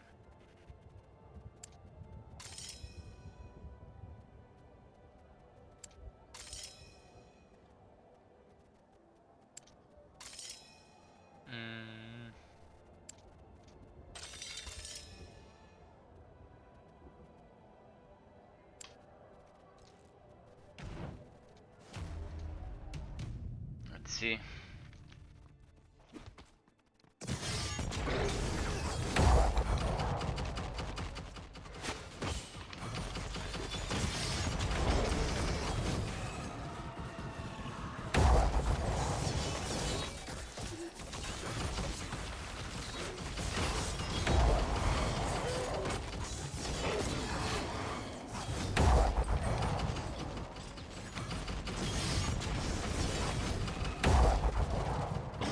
Your buddy got great DPS now after some of the upgrades of the gear.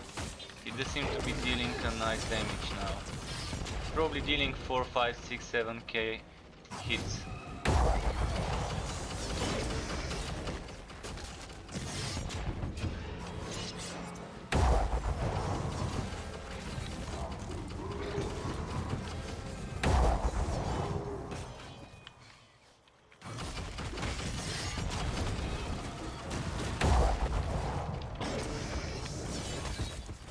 Zealot, is he where he is? Oh, wow, it's coming from the other direction.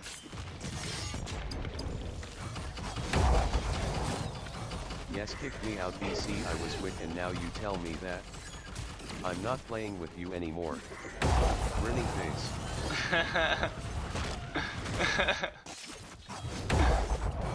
Yeah.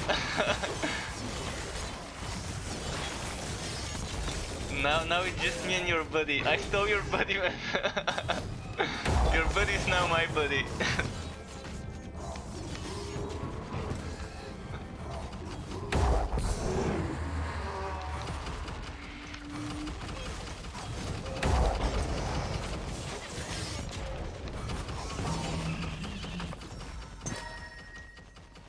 Let's see.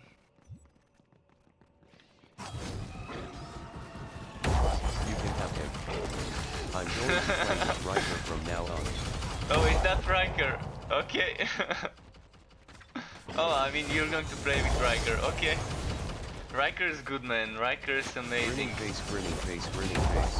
The face of Diablo. That's what I always kind of think when I hear Riker. He's for me the face of Diablo streaming and content. I mean, bot chat is cool as well, but those are kind of the two people that when I used to play Diablo I used to watch their builds and content. Because back then when I was playing Diablo I was not making builds and videos, I was not streaming, I think. So yeah.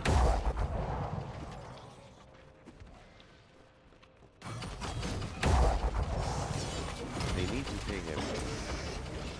They need to. Like, they need to get him to do sponsored streams when it's Diablo 4 beta time. Like some previews. Like he did some streaming on BlizzCon. He did some previews on BlizzCon and interviews, which is nice. I mean, if there's anyone to promote the game for Diablo 4, it's gonna be him, the best choice. Him and Budget, the two of them are the best choices to give early access to certain games and to let them preview it to the rest of the community.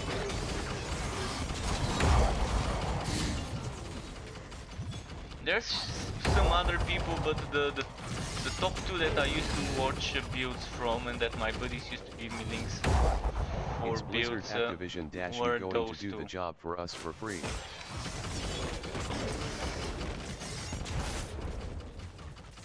Yeah, that's how they are, probably. every penny matters. As long as they can save a cent or a penny, they probably would. Cent by cent, they make a sea, like Scrooge McDuck's sea of coins, where he can dive and swim in coins.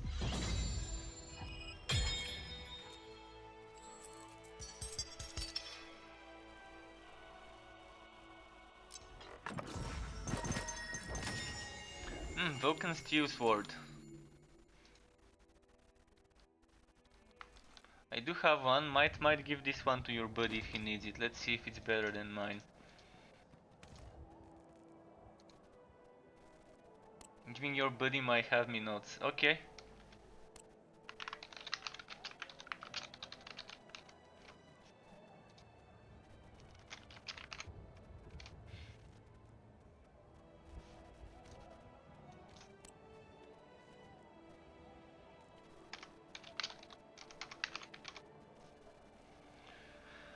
So okay.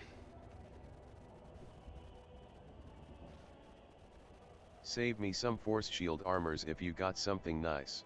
Oh, I've got a what? I've got a lot of force shield armors, like ropes. I've got probably 5. Let me put them together. 1, 2. I can give you one of the ropes for sure. 3, 4, 5.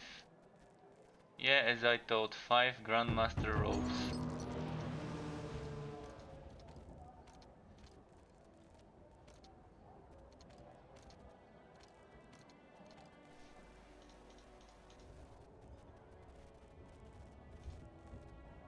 So later I'm gonna check which one I don't need that much and I'm gonna give you one of them. It's probably gonna be one of the double socketed, because they seem to be good, and I'm gonna keep the triple socketed. And I do have Not have some to OFC, gauntlets and I do just have if you some got something helmets. you don't using. Well, as I said, I have 5 of them. It's gonna be stupid if I don't give you at least 1 or 2 of them so you can have some stuff. And boots, I have 3 boots that are 4 shields, so you can definitely have some of those. And for gauntlets, I'm not sure how many I've got, but yeah, I do have hoods, have multiple hoods, so that's, oh, that's health and force shield, this one. So yeah, later, maybe tomorrow I can give you some stuff for force shield. I'm gonna do a few more runs, see what I can drop. And if you're looking for something with a specific Wrath of Saricel modifier, like if you want a certain skill on a certain item, let me know. Like, for example, I'm trying to get a caster item with Avenger Auto Turret, or a melee item with Avenger Auto Turret as a modifier.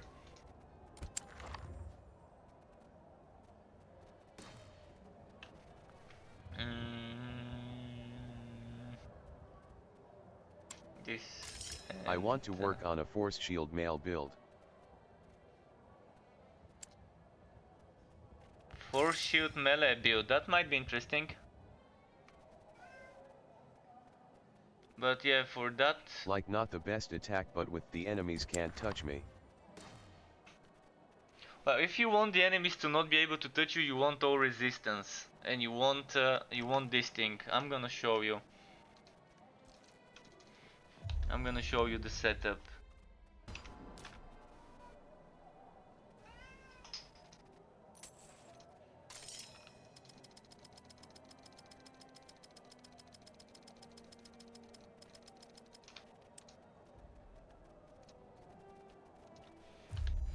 If you want to be untouchable, what you need is this thing here.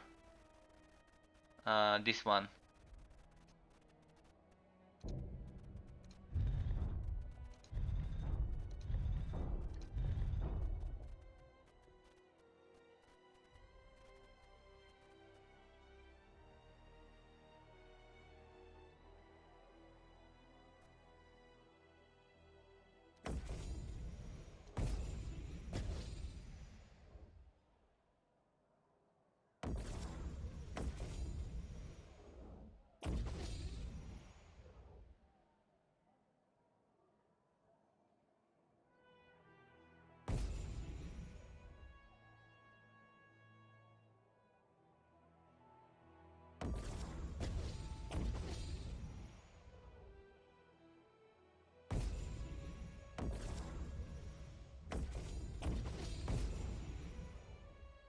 Thanks, save me the pick and I tried it tomorrow.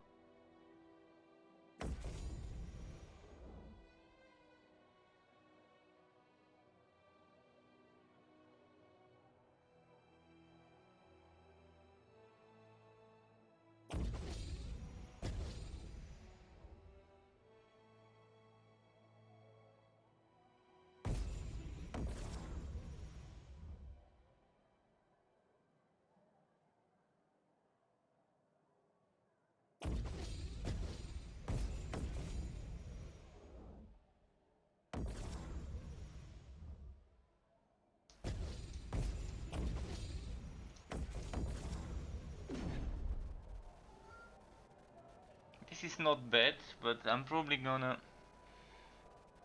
stay away from that, and then let's get some crits, cause why not? And confirm, and then maybe extra toughness. There was some toughness here.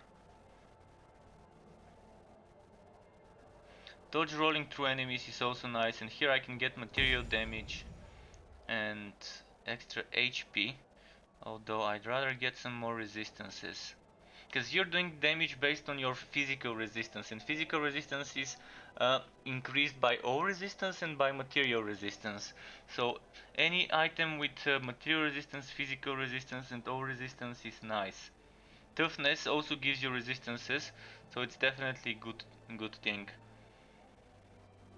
Of course, maybe you might want to not invest that much into those nodes here. So this with the health globes, it's a big of a overkill, and you might want to invest into things like Warmonger. So that's gonna be 1, 2, 3, 4, 5, 6, 7, 8 nodes that you need to get from some place. Maybe something like, it's gonna be possible if I do it like this. Maybe.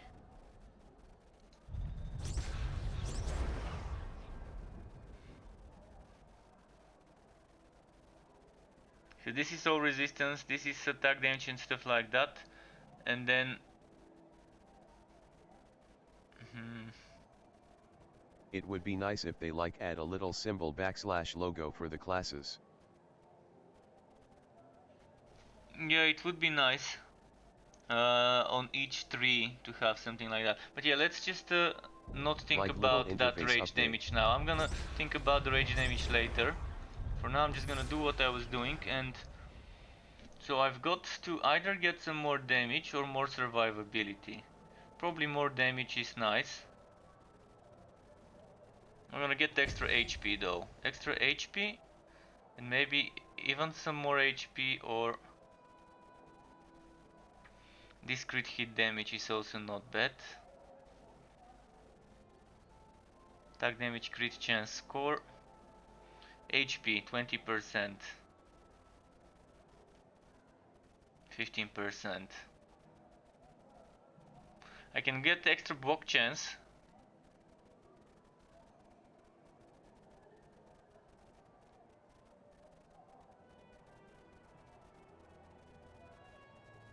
So those max health nodes are useless because I can get this or this.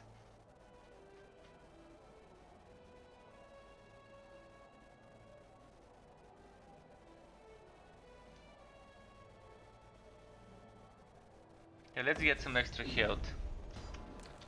Now for this setup you want all resistance gear.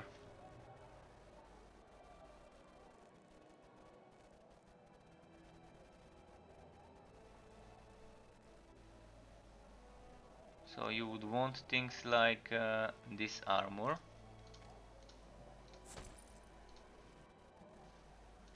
You would want things like this shield.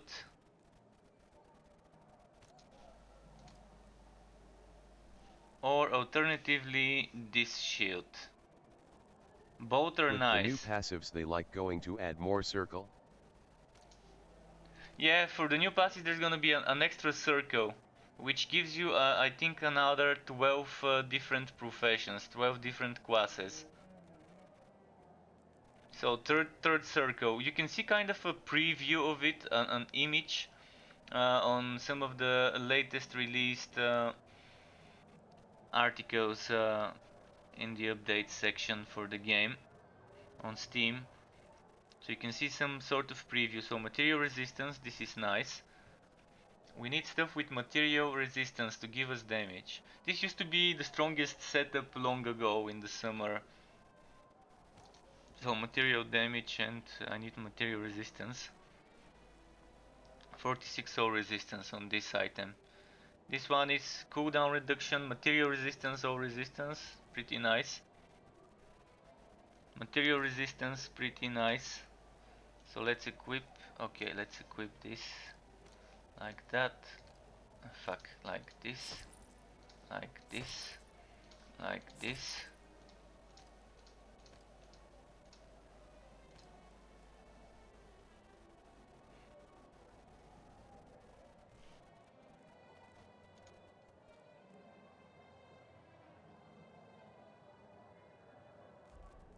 I wanna compare those. The strange thing is that they called the starter a names and not called it the weapon type. So I'm gonna lose some cooldown, but maybe it's gonna be better to use this helmet. I think PPL going to think there is only 3 classes in the game. Grinning face. Well, hopefully they do some research before thinking so. Hopefully they do some research before thinking so, because it's definitely worth it. 43 O resistance and 31 material. Okay, this needs to be tested.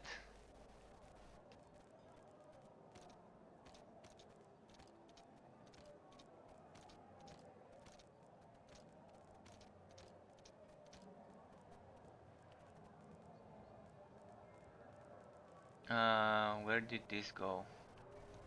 I'm gonna do a bit more, just a second. 12 toughness, 23 material resistance, 35 O.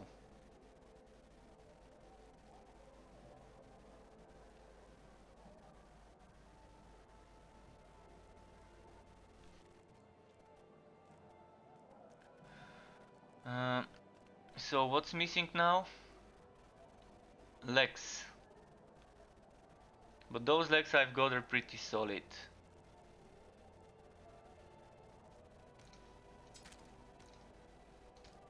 I normally go for this one, but I'm gonna check a different one later. So I think... Oh yeah, the shoulders. 21 all resistance, 22 material.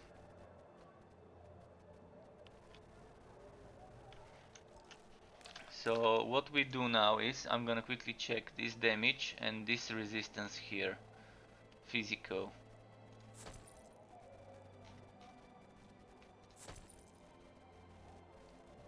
Okay. Now with this.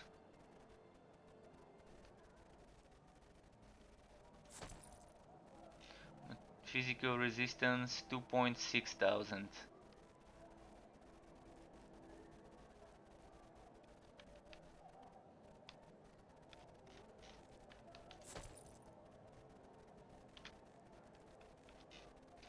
Physical resistance, where did it go? 2.9 thousand.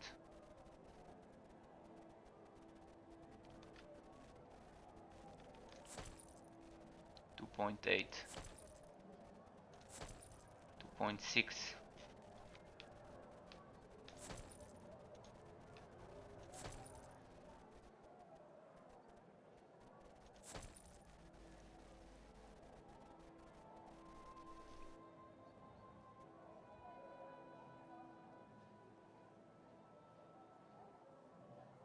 Okay.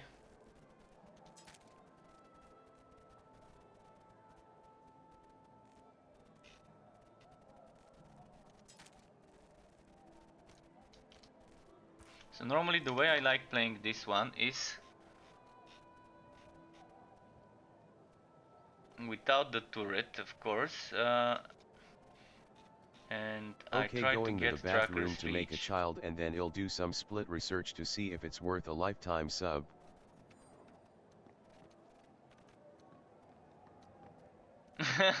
Alright, go make a child. Make sure you take a photo and share it on Facebook. I hope you don't have birthing pains.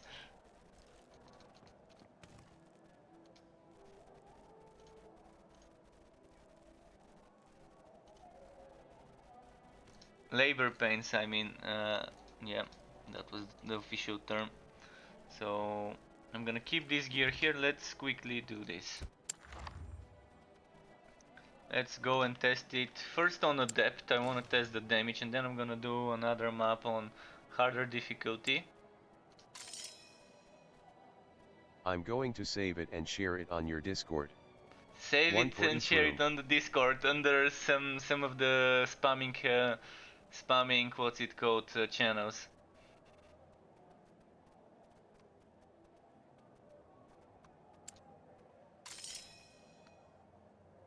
It's art. There's art installations that are basically poop. So like I think some years 7 ago there days was 7 children literally in XD. one of the galleries an art installation of shit being displayed. Curse chance is amazing when you're solo, cause there's no one to curse. CYA brother grinning face. Okay. See ya. Burn chance on hit. Alright, I can deal with that.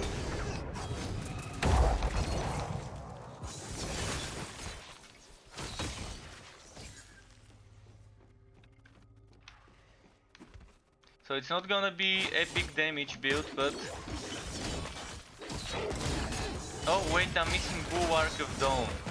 I'm missing Bulwark of Dawn and I know what I needed to do. But if I don't use this shield, I'm not gonna have Bulwark of Dawn. So if I decide to go for this shield, I can use the what's its name? Wings of Ishmir for extra rage regeneration. Rage generation.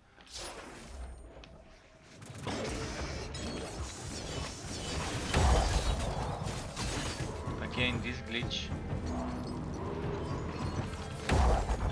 And you can see how many globes are dropping. It's just pooping globes.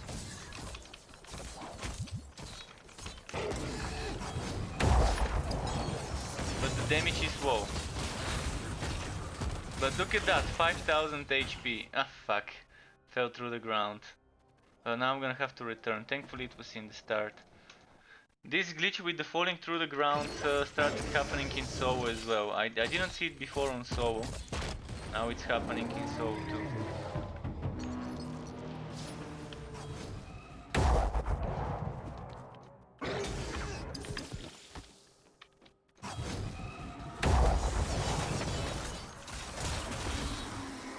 So look at all the globes, and all of this your teammates should be able to pick it up, if I'm thinking right.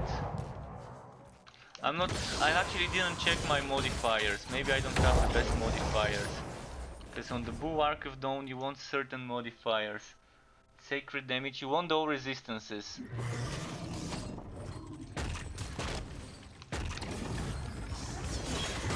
Because all resistances translates into damage for this setup.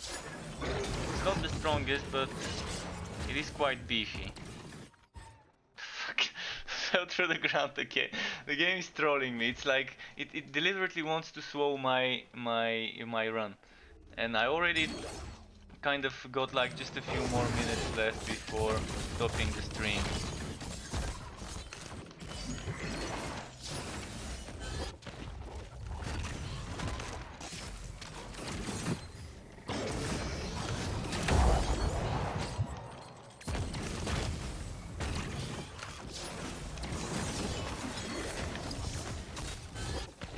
Look at this bullshit crowd control. Yeah, immunity to crowd controls would have been perfect for this.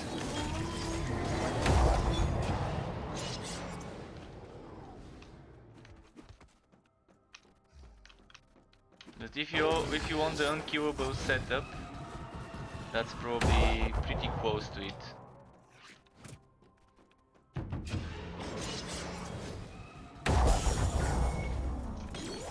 You can even make it with a turret. You can use pistol instead of one-handed weapon, and maybe it would work, but you need to have the pistol allowing you to use the melee skills. Because I don't think the shield allows you to use the melee skills. I need to check. Let's test it. Where did my pistol go? I think I placed it in the warehouse.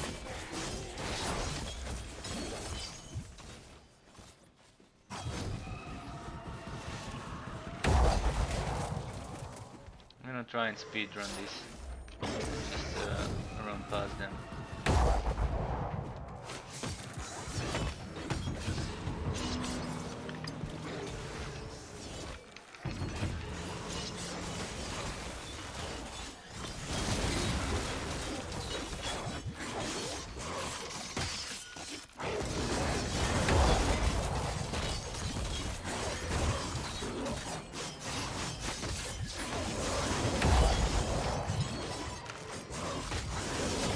Those health orbs actually give you all resistance, so they give you damage.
Beefy, unkillable.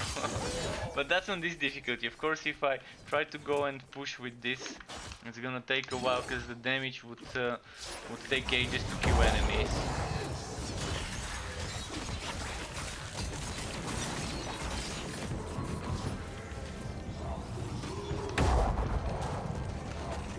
But I can sacrifice some of the damage. I can sacrifice this with the potions and make it not as beefy, but get more damage based on enemies nearby, or maybe damage based on rage, and still be slightly more powerful. Because now, yeah, we do have shit tons of survivability. Look at how many Wrath of Starry Cell enemies are appearing. This is the most Wrath of Starry Cell enemies I've seen appearing when I'm playing solo until now.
Yeah, for unkillable setup you want all resistance, not force shield.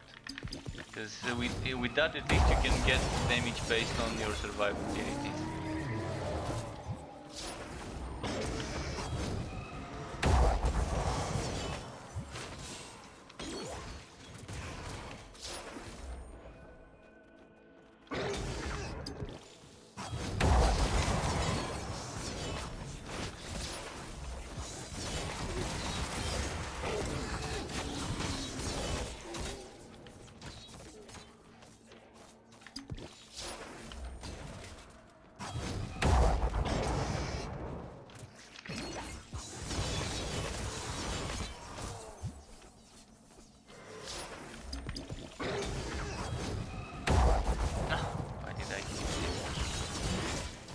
see if I can face tank this boss.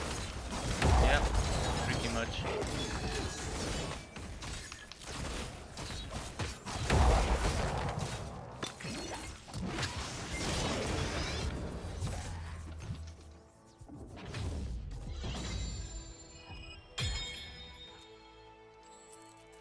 It took so long though, due to 2 times or 3 times falling through the ground. Okay. I'm gonna do one more quickly. But this one I'm gonna try and do this. Let's see if I can tank it.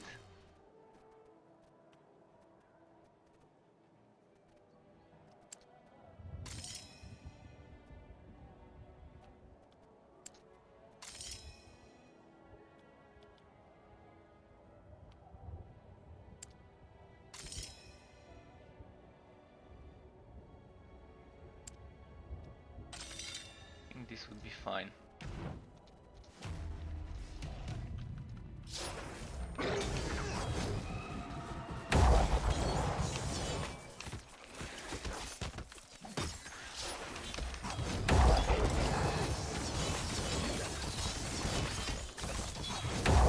It takes forever to kill enemies on this, but this is level 45 enemies, so 25 levels above my level. But this guy is still unkillable here. I think this setup with the right gear and stuff can do easily champion runs like level 50 something enemies.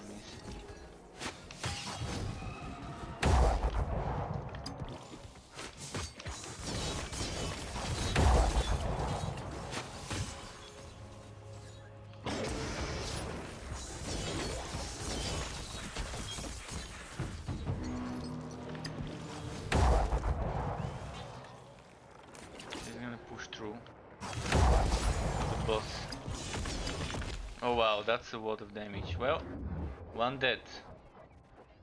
What got me though? Was it the spear? I think it was the spear that dealt all the damage to me.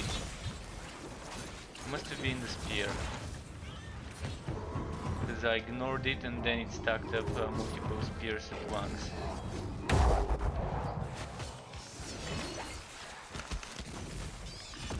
And again, this is not doing damage, and not doing damage means not healing.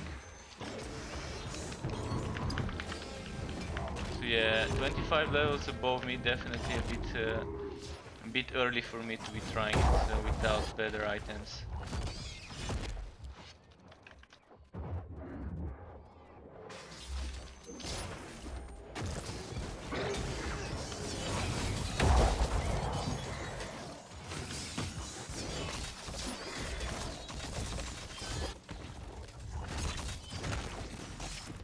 It's spawning unusually many Ratusaricel enemies.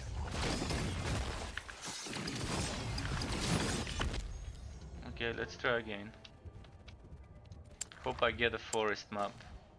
Would be much better to do it, because forest maps are easy to speedrun.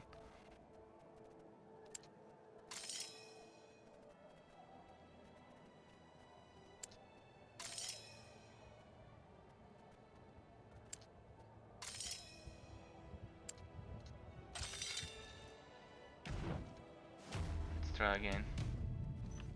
Ah fuck, not this stupid map again.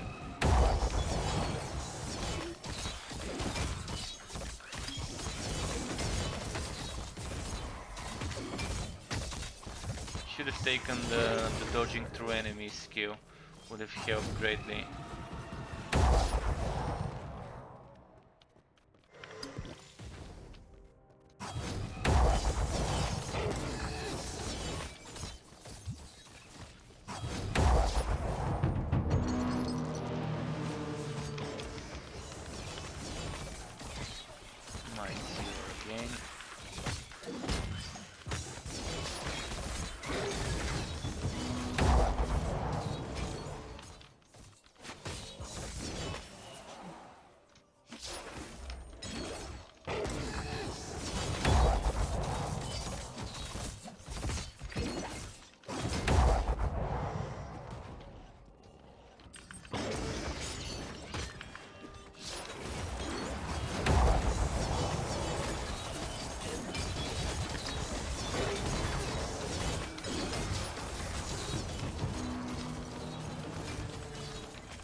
Thinking if bleeding catch is the best choice for damage skill here. But yeah, this for the support would be great. Oh, 2 times Mind Sealer. Or is it 3 times? 3 times Mind Sealer. How did this happen? 3 times a Mind Sealer spawning. Like, this is too much, like, look at all those explosions. And this is a bug, it shouldn't be spawning 3 Mind Sealers at the same time. Because there are so many explosions from those.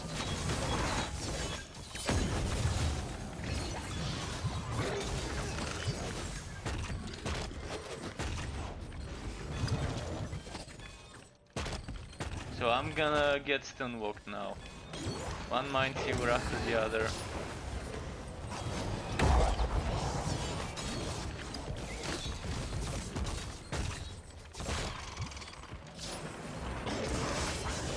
And now an assassin as well. And after the assassin another zealot. Yeah, this is just this is just too much. And if I try to run away, they're gonna chase me, so Wrath of Saricel probably was not a good choice to test it.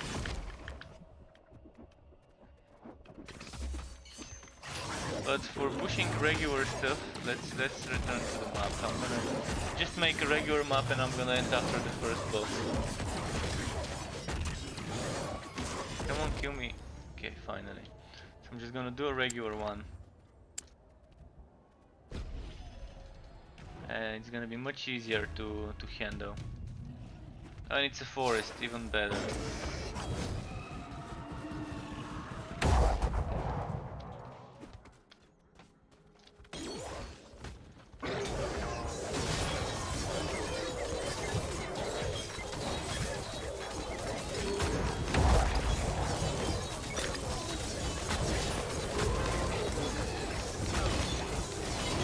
Look at this stuff.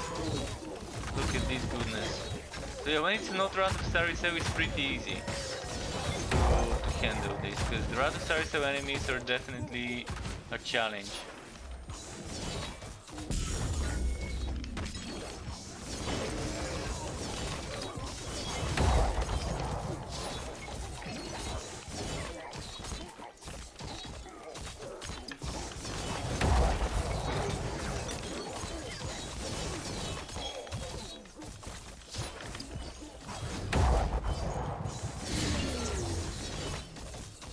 Alright, we got those.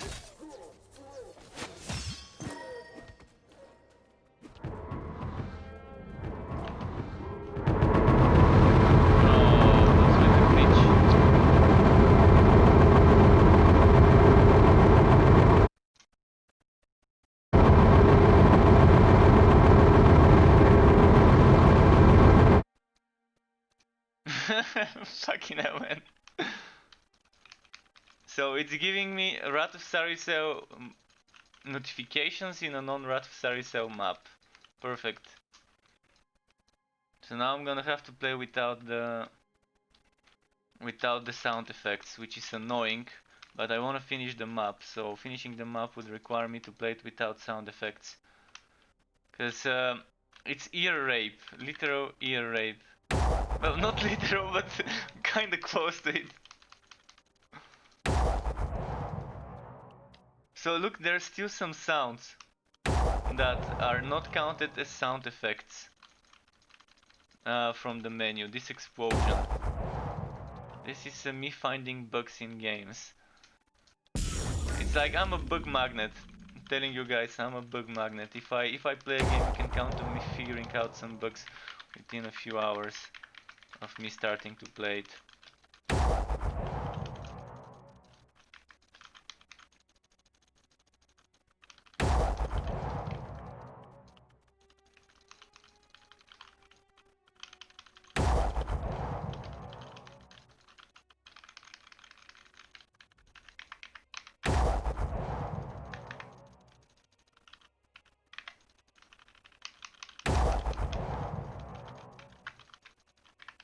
So if I had the damage based on nearby enemies, this would have been nice. And yeah, I might rework it.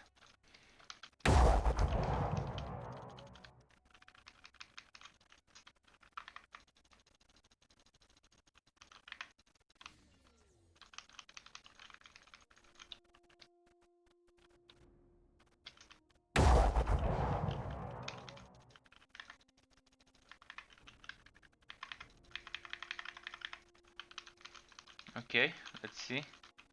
Wondering if the ear rape would be fixed if I add some... No, nope, nope, the fuck out of there.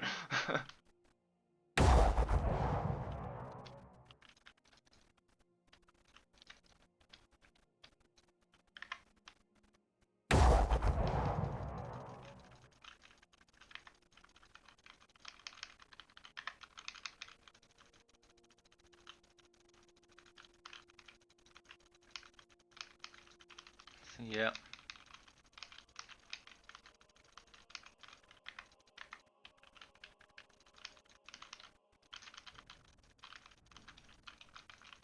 I'm gonna pull them. I wanna make sure there's always a lot of enemies around me, otherwise I'm just losing DPS. So the more I can pull together, the better. It even rhymes. There's a rhyme for you.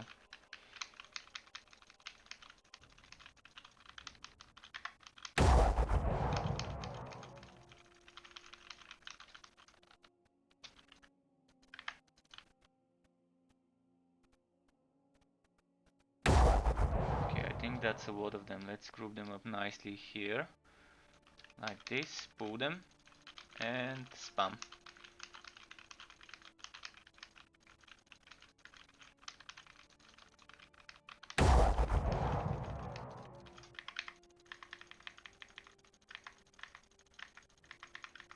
Slow damage, but yeah, you wanted a strong and killable setup. Probably not for Ratusari Cell in level 45 enemies when you're level 20, but for just pushing, if you want to be safe and if you don't want to be the build that deals 30, 40, 50, 60, 70, 80,000 damage, you can be this build.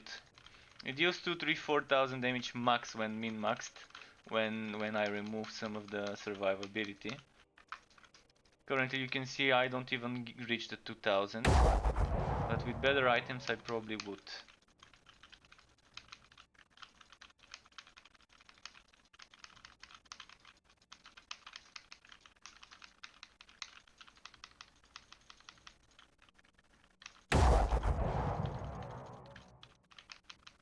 Okay, let's not kill a single enemy. Let's try and find more, as I said. Okay, found another effect that does not get affected by reducing the in-game sound effects. Like this.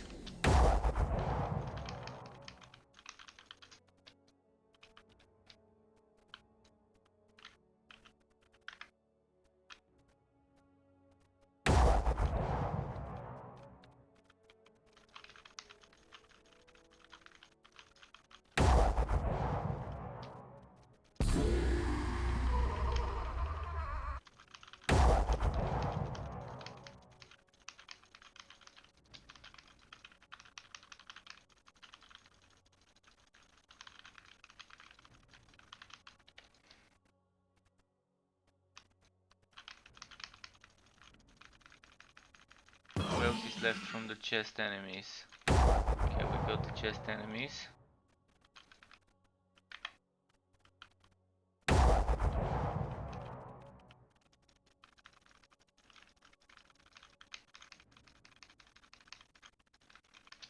Wondering if Tracker's reach is better than Anvil's Woe for this setup. Because they're gonna group up and gank me anyways. But with Anvil's Woe maybe I can get some more... Not Anvil's Woe, Wings of Ishmir. I can get some... Oh fuck, heal. Fuck, I did got distracted. Damn. I didn't think they were gonna do that much damage for a few seconds if I just change a skill.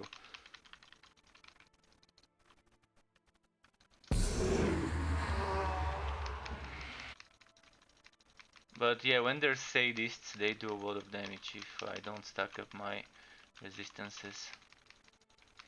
And the wife steal.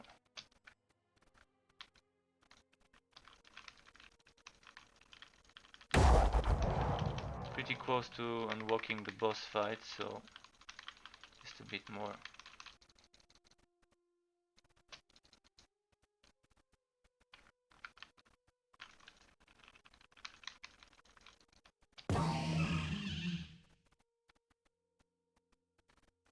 Okay, the boss is spawned. Think it's funnier.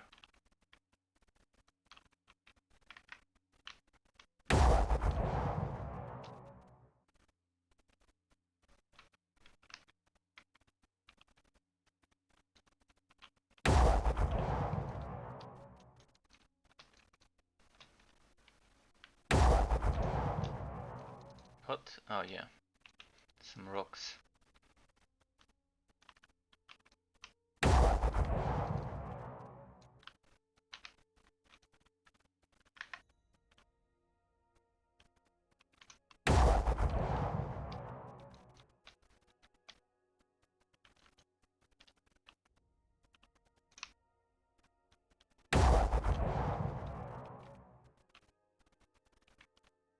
Wow, when did I take such a detour from the boss?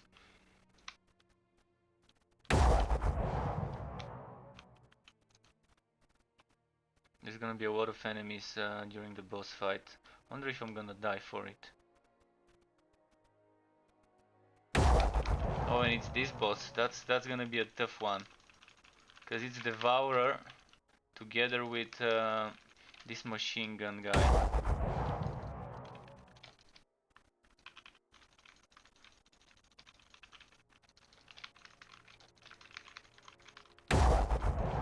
I'm wondering who to kill first, the machine gun guy or the Devourer.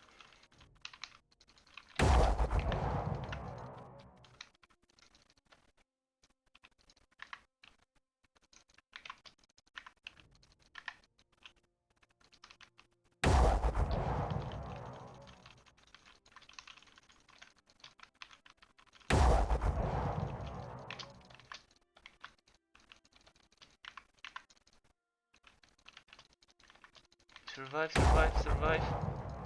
Phew.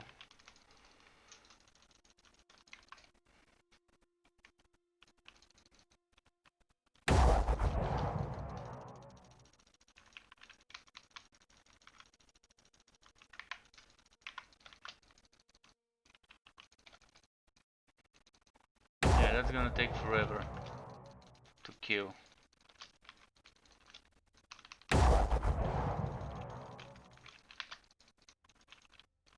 Look at the how many 200 and something thousand HP.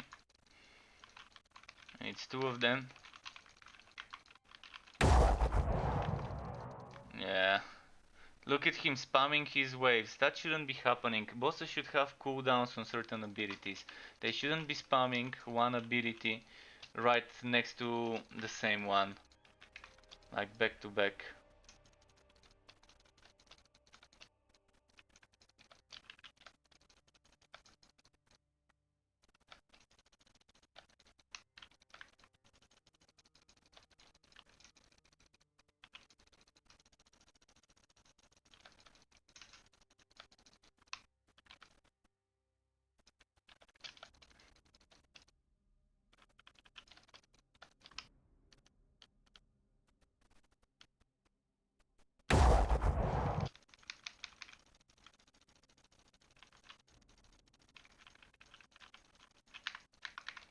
And I think I'm done for. Maybe not.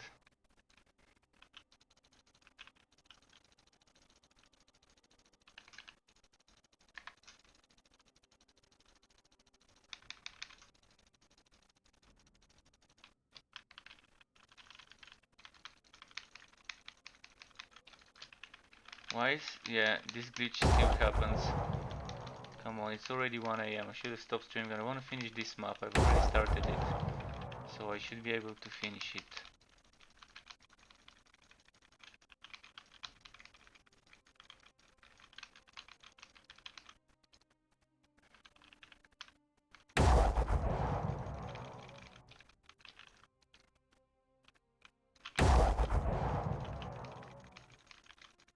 Come on, do damage. Why is it not doing damage? Okay, finally. Yeah, this is kind of a boring build, like pretty easy to survive, but the damage is very low. But for team play, this could be great, because look at all the globes that were spawning when I had so many enemies on me, and I can town them, I can take the aggro. And all my teammates would need to do is just stay away from the enemy's AoEs and do damage. Like someone with a turret and someone with some ranged attacks would be perfect as a partner for this. Fuck, got glitched. I'm gonna wait for the cooldown.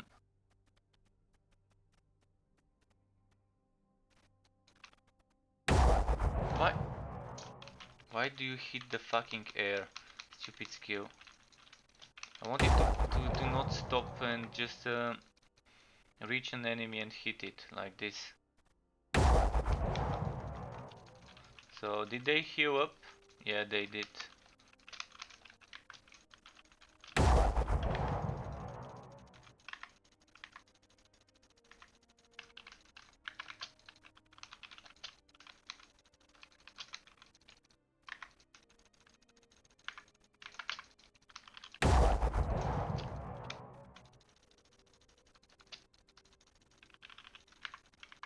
And I'm dead.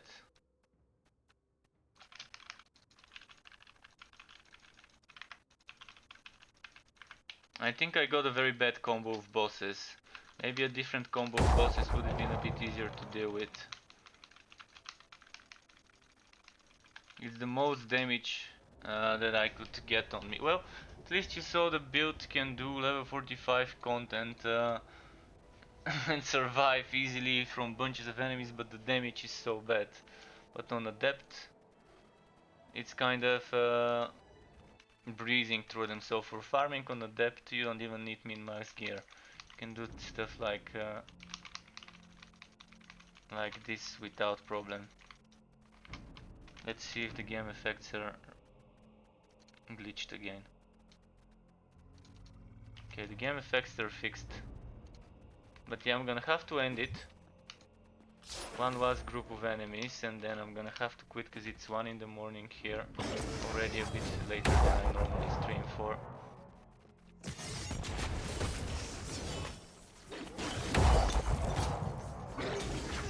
Come on, I need a proper group of enemies.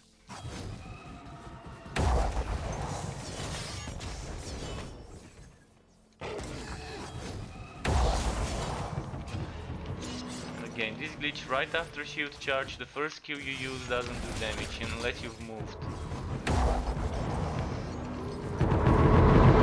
And now my game got glitched so much that shield charge got removed. And then new bug. But yeah, thanks for watching everyone, I'm gonna end it here.